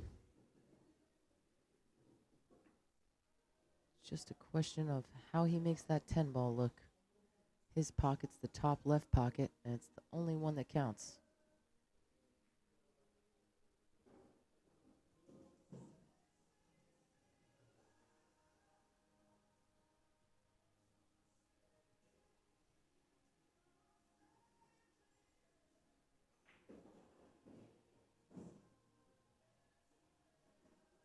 Oh, I see what you mean, Lance. Interesting.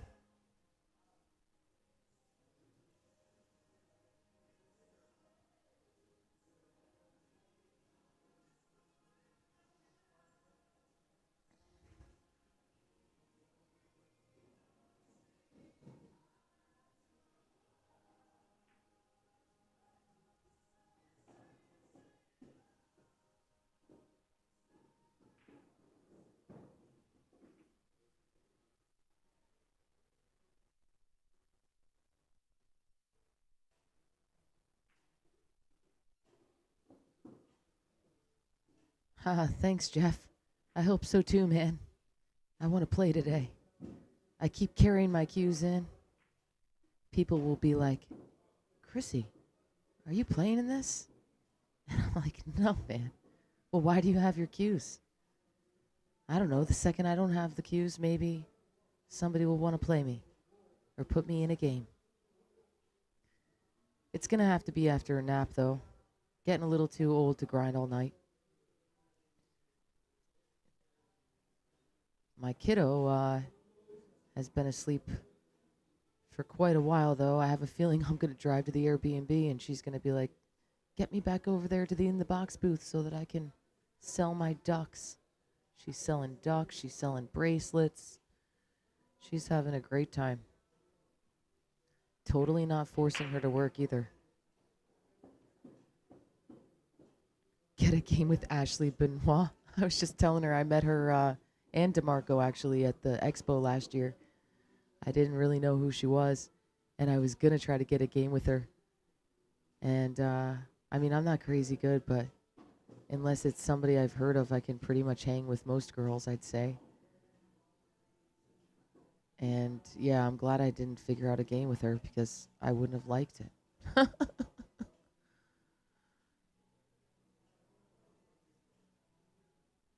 I'd love to play with her for fun, though. I'm sure I could learn a thing or two. Bump the 10 ball off the rail. I might have missed that. That was earlier.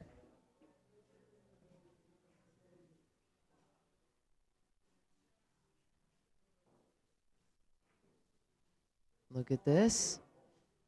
How'd he hit that, though? Wowza. He's within one now, guys. We've got a game. I'm just warning you all, though, I have about as long as this race to 11. I believe I've said it is. And then I'm going to take a nap. Hopefully reinforcements will be here by then.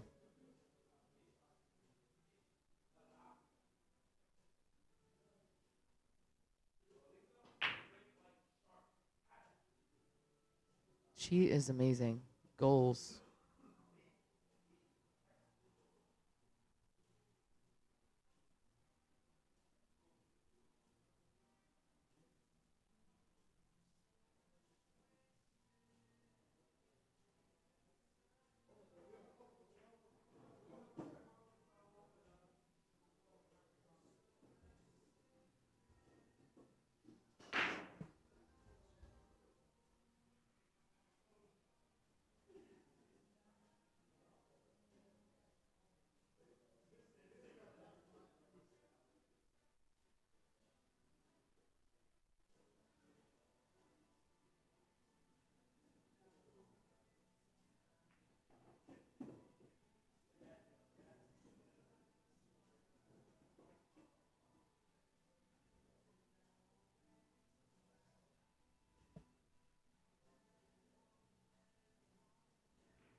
Me and Steven played?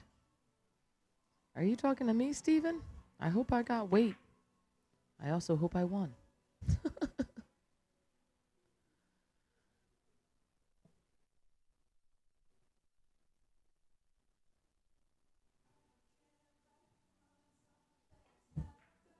All right, it's time for Guama to run out all these balls and then see how he can get on this 10 ball and how he hits it. I mean, that's pretty much what this game is. One of them gets a good enough start, run out all the balls. Then, whoa. Wow, he hit that too good, I think. A little bit too good. Does he jump?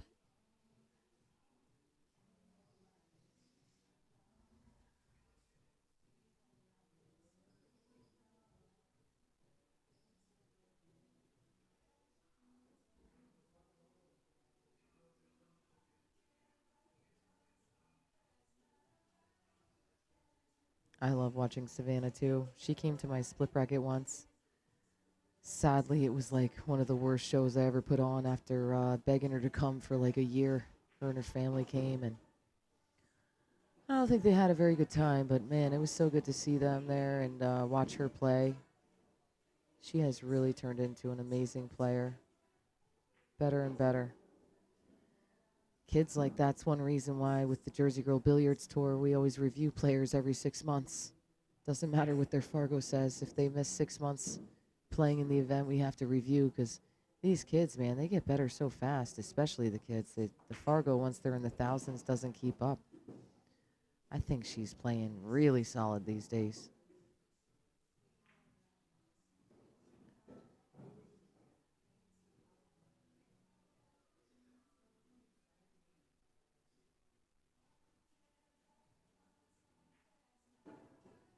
Did I win, Steven?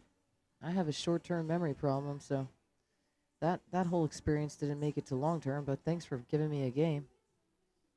I bet it was fun either way. Oh, he nudged it. Now that's smart there. I bet he sets himself up on like just like a one rail, just bank it one rail. Yep. That's his pocket in the top left.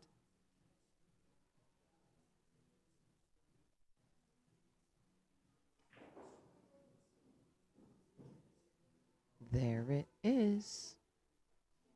This will tie it up.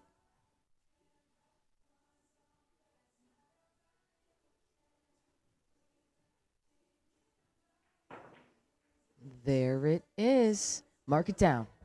I called another one. Oh, just because I can tell you what they're going to do doesn't mean I can do it, though. Big difference.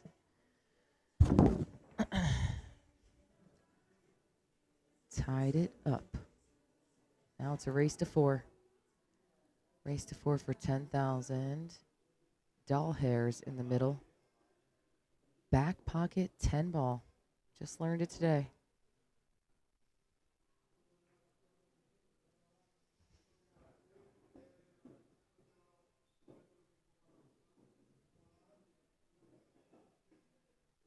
Oh, I lost Hill. Yep. Well, we'll have to try it again. I need a chance at my money back.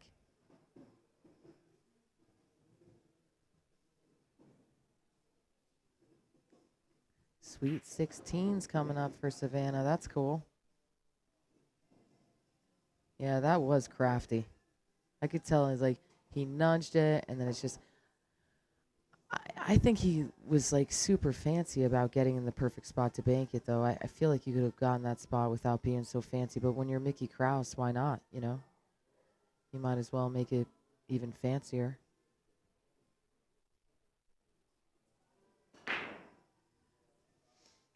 We were talking about that earlier, Robert Piles. Basically, what I'm hearing is the streams are probably really slow because they're doing all table streaming and relying on hotel internet.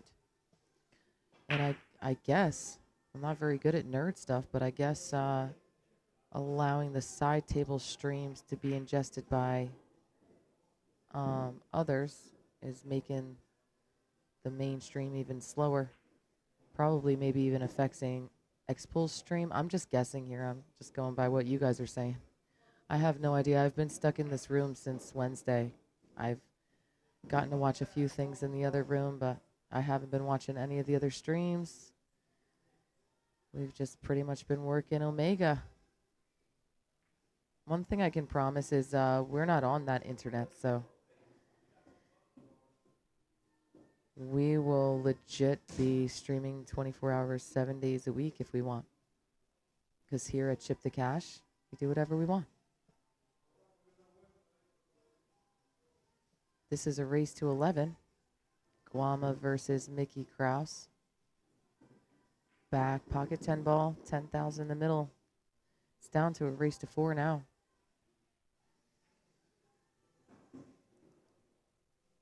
Guama wants to see, I guess, if he can run out all the balls again. And oh, he tried to nudge it again. And get perfect on the 10 ball again. Adrian, I'm sorry, this is not on YouTube. And I am not a main nerd, so I have no idea how to also put this table on YouTube. The only table we have on YouTube is, well, I think we might have two of them up.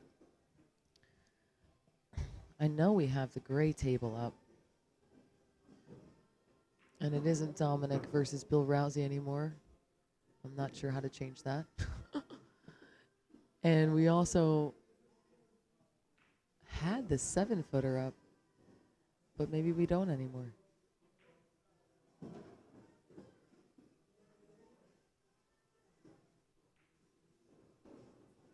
Yep, that might be off. I don't know how to fix that, guys. Sorry. But the only thing that we were worried about right now is the $10,000 match we're watching on Facebook Live.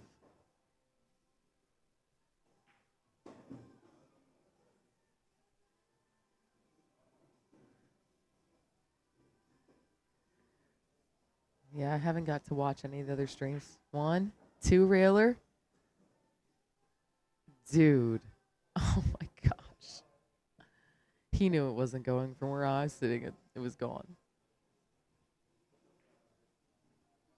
Here we go. Who's going to be the back 10 baller?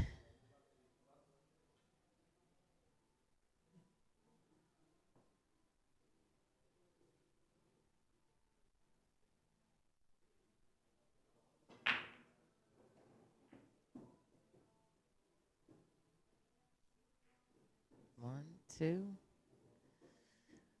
He's made it hard.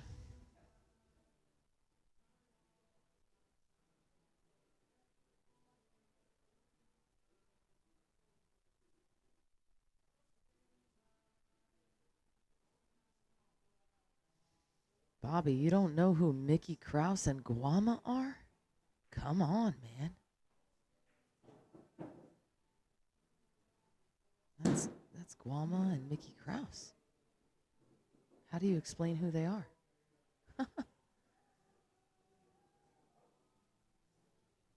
Back pocket 10 ball, 10,000 in the middle, down to a race to 4.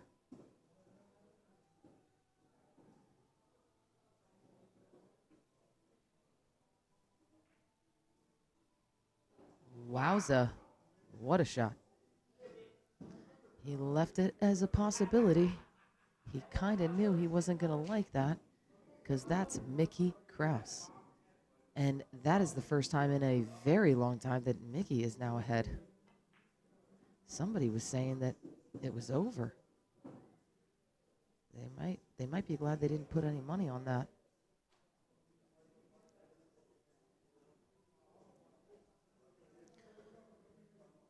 Are they doing a player's break?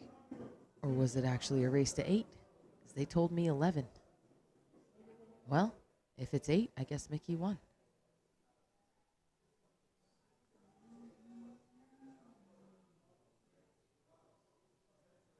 Oh, thanks for letting us know, Christian. Oh, my name. You must be new. This is Jersey Girl with Jersey Girl Billiards, also known as Chrissy Perlowski. That's Chrissy with no T.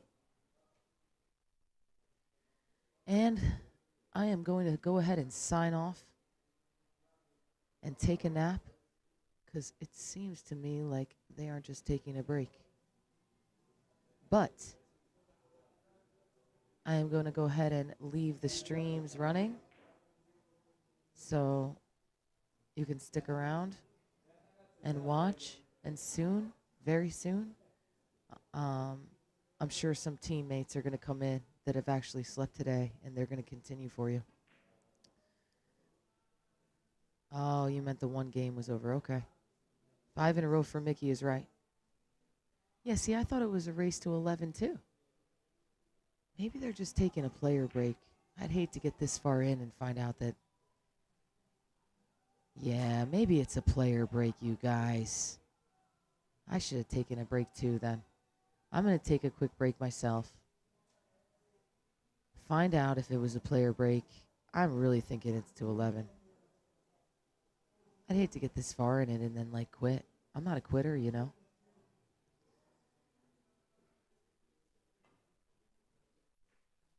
Yeah, he did. All right, guys, I'm going to take a quick break. I'm sure it is 2:11. It looked like some other guys were just going to start playing on the table, though. So I was like, okay. There's an empty one that nobody's playing on at all. How about you play on that one? Who knows? I'll be right back.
All right.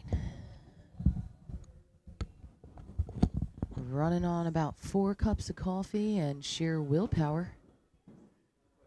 That is it. And Mickey's got to go up to 9.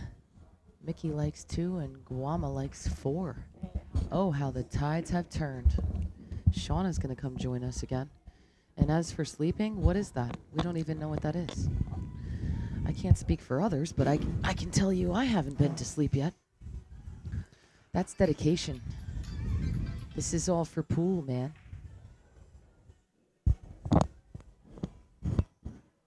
How can I leave when I'm the scorekeeper?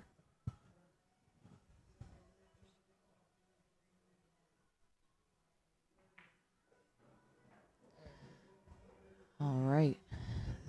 I think that this is the 2 railer side. Guama's the top right.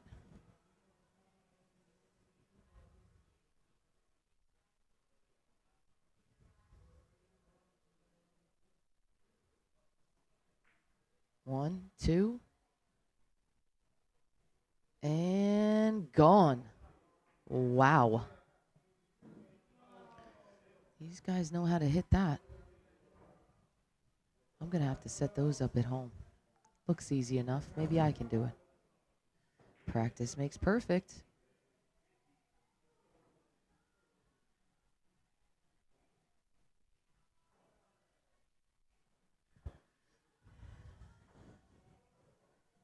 Racing to 11 for 10,000 in the middle.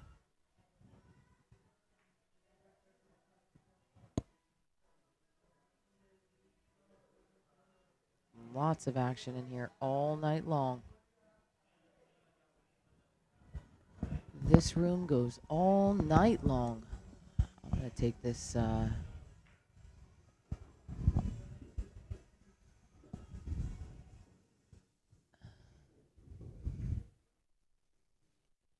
interesting.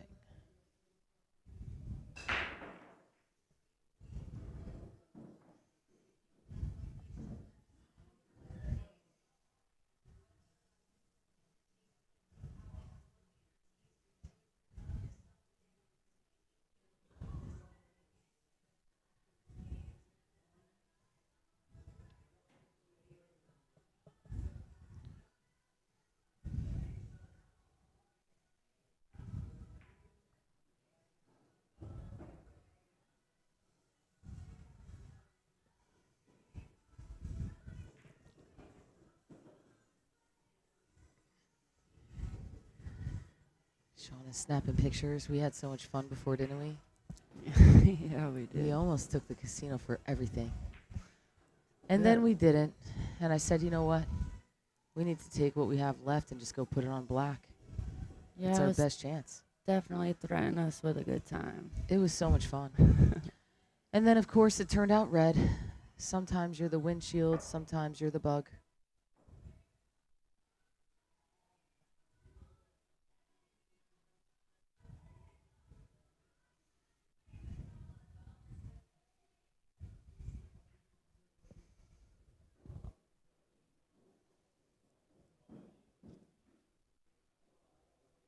Guama always represents Disney. He's like a Disney character. All right, so now he's definitely left Mickey where he can run out all the balls. And I've noticed that Mickey really likes to try to bump that 10 ball off the rail. He's looking at that, going to figure out a way to do that. Makes it a lot easier.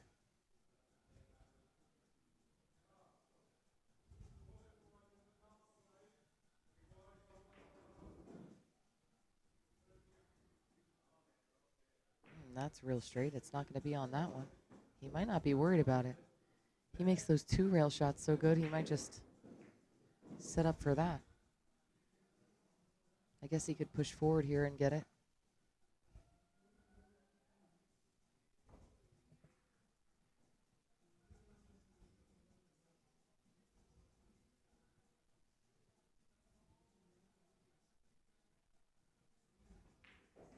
Oh, he tried.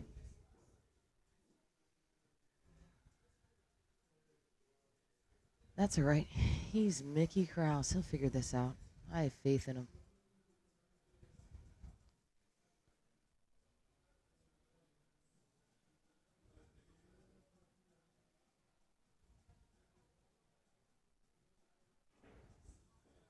Nice shot there.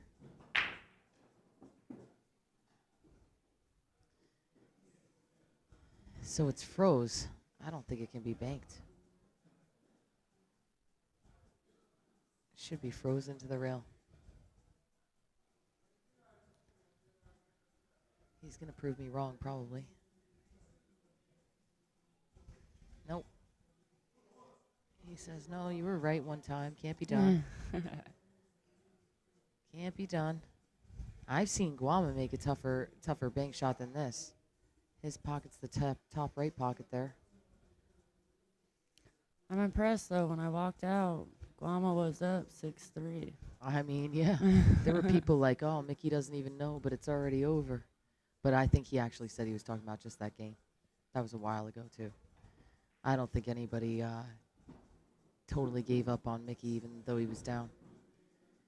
Didn't get it far enough over that time. Oh, no. And it's not over till the last ball drops. So That's right. You never know. Any given rack.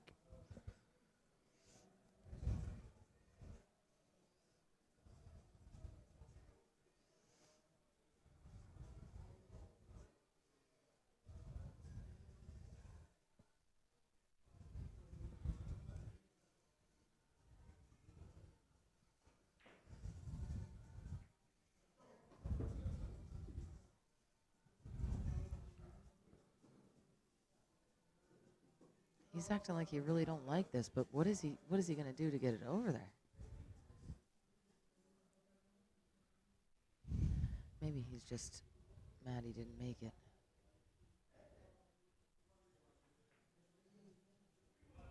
Oh.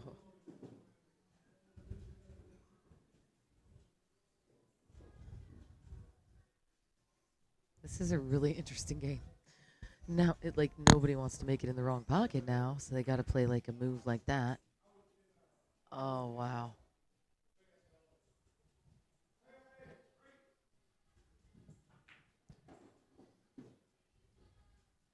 If that's not froze, maybe he can make it cross his corner.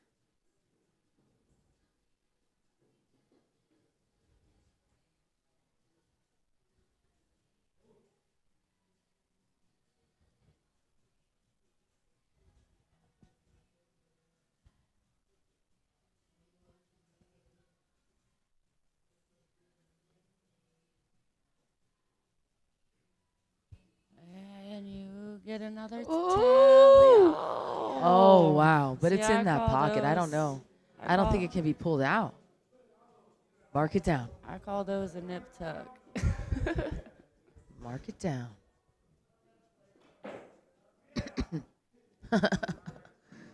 Oh. He tried. Valiant effort. And that game goes to Guama. Tied it up again. Crazy match here. The Omega Room has went all night. I think every day of the Derby. We don't close. The 3 streams are running. And most of the time, unless our entire team is taking a nap at the sometimes, it has to happen, where somebody's here commentating.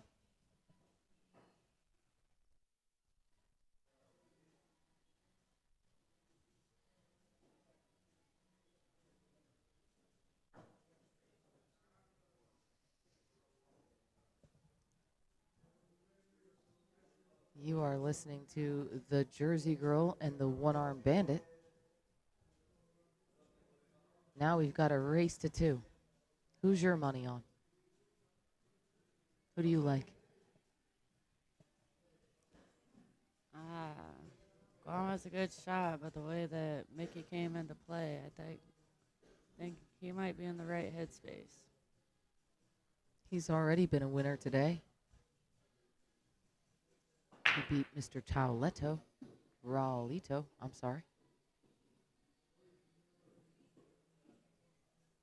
In the same game. And now he's trying Guama. I don't know. I like Guama. He's never going to give up, that's for sure. Well, the way Mickey came back, he's not going to give up either.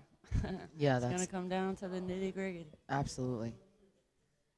Jordan, yeah, Mickey won his set with Taulito Raulito, the towel man. I didn't see any towels. Like I said, I mean, I might have just missed it, but I didn't see any towels today. Maybe his stick was really clean. Blackburn's there cleaning sticks.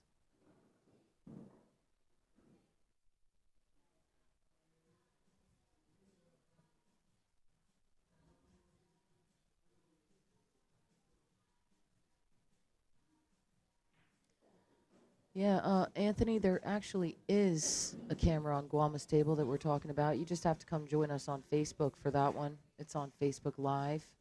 You just search for omegabilliards.com and you'll find us over there.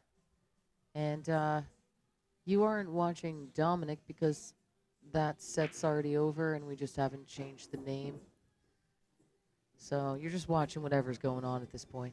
You're dealing with a non-nerd trying to do nerdy things, and I've given it the best I can do, you know. At least you can see the stream, so that's good.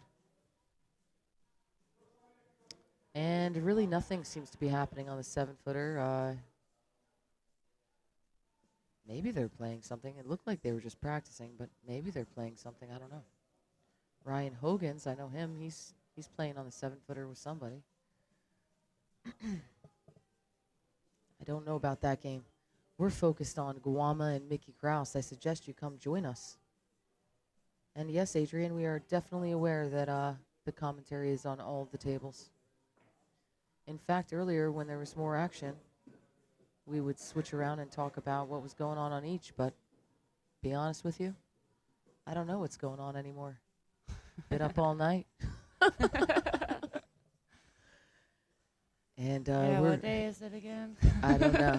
All I know is it's not tomorrow until you went to sleep, but it's also today, which is tomorrow, something like that. Pretty sure it's Wednesday. Yeah, I believe it's Yeah, Wednesday. it has to be Wednesday because Wednesday starts the 9-ball.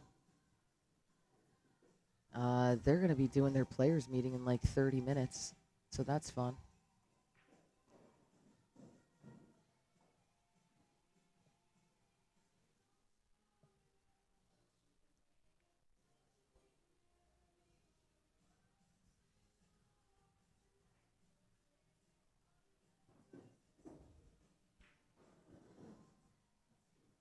Oh boy. The 10's already had a little bump.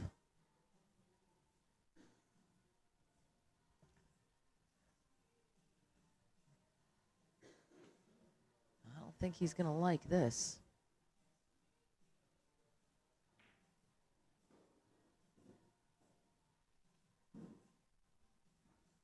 The Viking.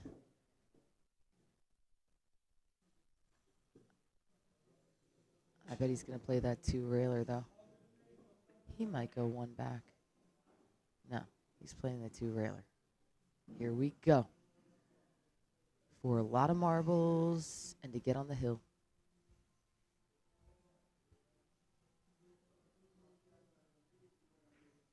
One, two. He's got it. He's Good, got it. looks good, it He's looks good. got it. Oh. Wow, what a shot. What a shot. A little kick on the 10. I bring him called off it the again. rail. I'm He really had starting to that get good bang. at this game. If only I could play it as good as I could say it's going to happen, right? Wait till you get back to the table. You'll impress Yeah, yourself. yeah. I mean, I'm going to be setting up that 2-rail bank shot that they've been playing over and over again. Maybe that's finally in long-term memory. I don't know. All right, well, that puts him on the hill.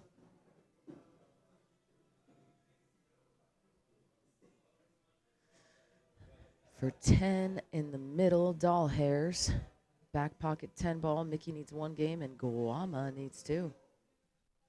I would not count him out, though.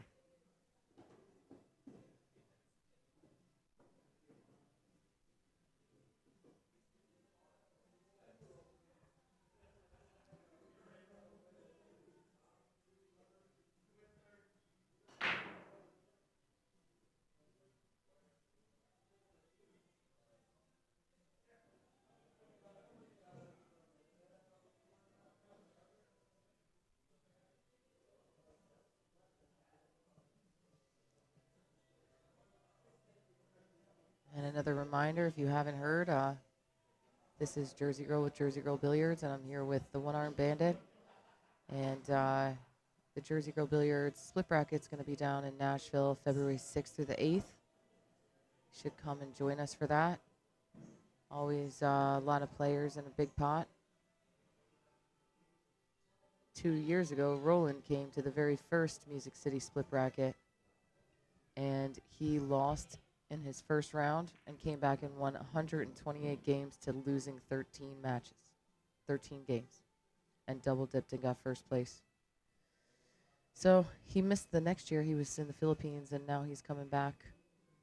He'll be at this one, and now he's a 14 instead of a 13. He'll be given the 6+1s, 15-6, and he isn't scared. He's like, I'm going to come and do it again.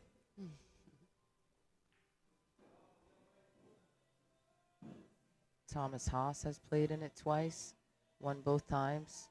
One is a 9, one is a 10, and now he's an 11. Lucas didn't want to come as a 12, said he couldn't win. First try, won as a 12. Now he's a 13.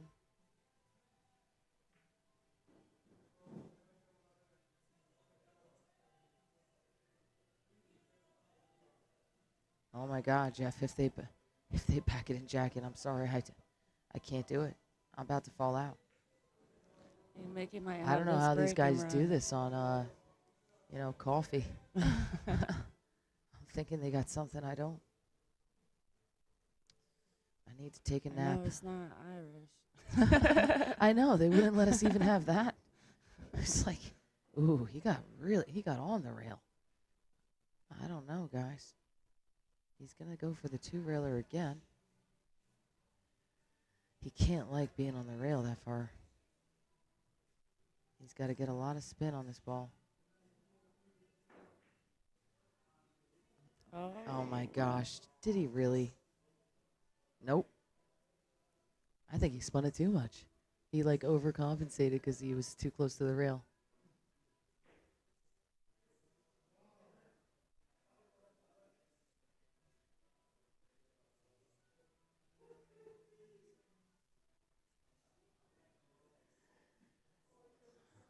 Guama wants to get to the hill.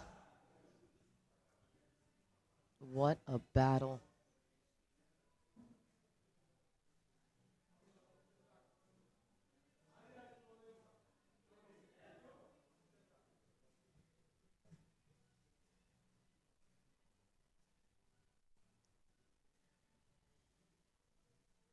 What does he do here?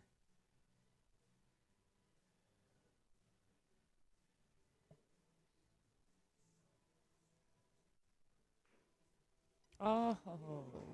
Not a bad try at it. Oh, he wants a bounce. I don't know. I like his odds on this cross corner. See, Let's go. We want to see it. We're here this long. It's misses like those that you learn from. There is a shot out of it. Absolutely. Guama's talking to the balls. Hopefully he can talk this one into his hole. Let's go. Speak it into existence. Oh, Jeff says he's kicking it, and I don't think there's enough room to come behind it to kick it in. Yeah, you can have that.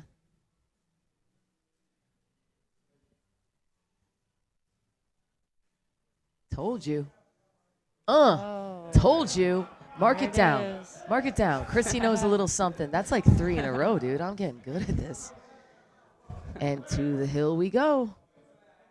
Yeah, you've gotten I 4 shoulda- tallies since I I should have popped bet on. Jeff on this. He wants me to stay. He could pay me. Come on. Tied it up to the hill. Oh, gosh. I think they're talking about doing something. Oh, my gosh, Jeff. Please, no.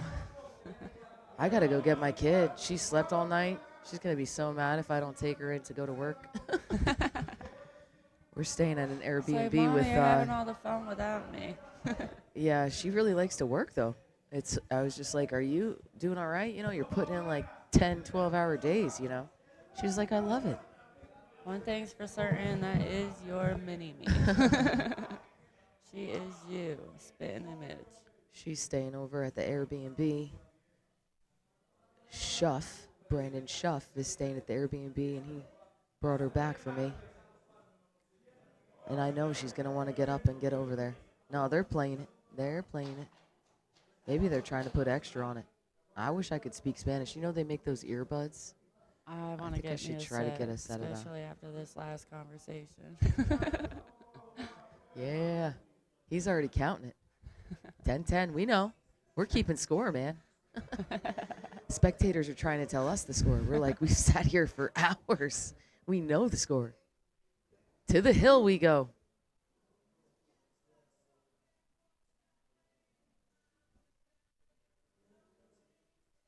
To the hill we go. Trying to get pulled from the table again. Ray has his harmless. He just wants you to spend money in machines. So I'm all for it when I win off it. You know, that's true. I hit 2 duds that time. Oh, boy. Dry break. 10 ball gets spotted on that mid short rail.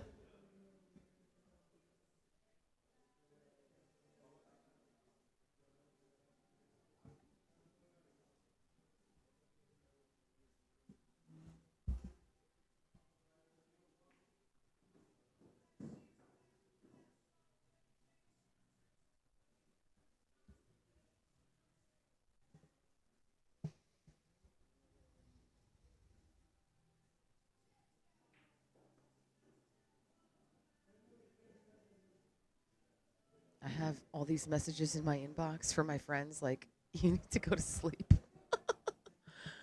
Yeah, I definitely do. I'm taking one for the team today, though.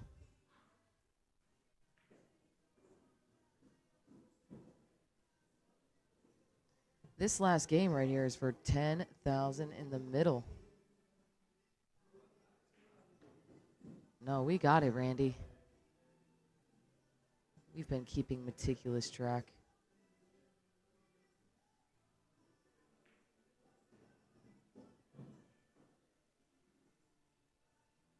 To the hill we go. This is for all the doll hairs.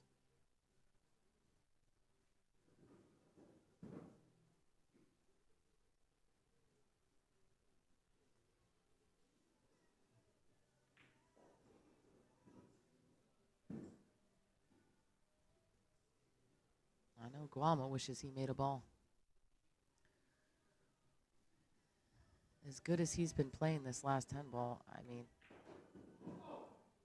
Oh my goodness.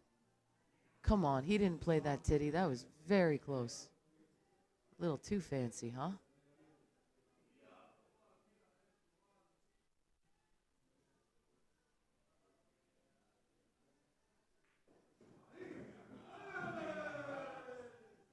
Here comes the 2-railer.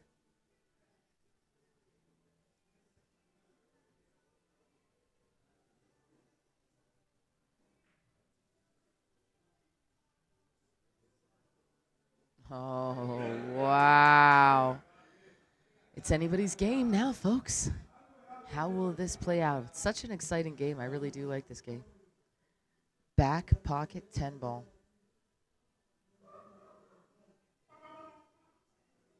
He almost did his 2-railer again. Mickey Krause has the top left corner. Guama has the right. And this ball cannot go in any of the other pockets or you lose. It's also a 3-foul game. Oh. He wants it to get up there. Oh, he was blocking the cue ball. I thought the cue ball was going up. I'd say that he can do this one cross corner, no problem. Oh, too early. Oh, wow. I didn't expect that.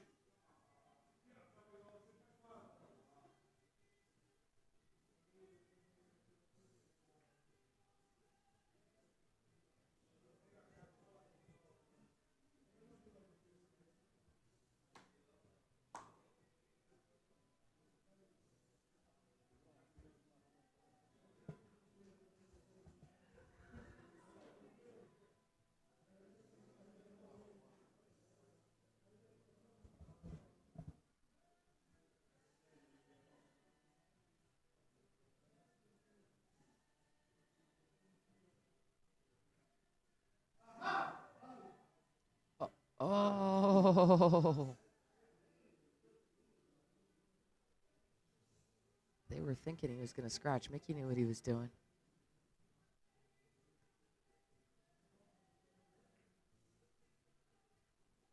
Oh, no, no, no, no, no. Oh, man. Wow, that's not the way I thought that was going to end. But that is the way the cookie crumbles. And with that, guys, this is Jersey Girl Billiards, signing out of the Omega Action Room. I hope everybody has enjoyed the commentary all night. And couple hours max, we'll have a new commentator on. The next group won't be in any later than noon. I took the night shift today, so I'm going to go take a nap. It's definitely time for a nap. You all have a great day. I'm going to go ahead and leave this this stream up. So tell the others. Mickey has won 2 sets in a row of back pocket 10 ball.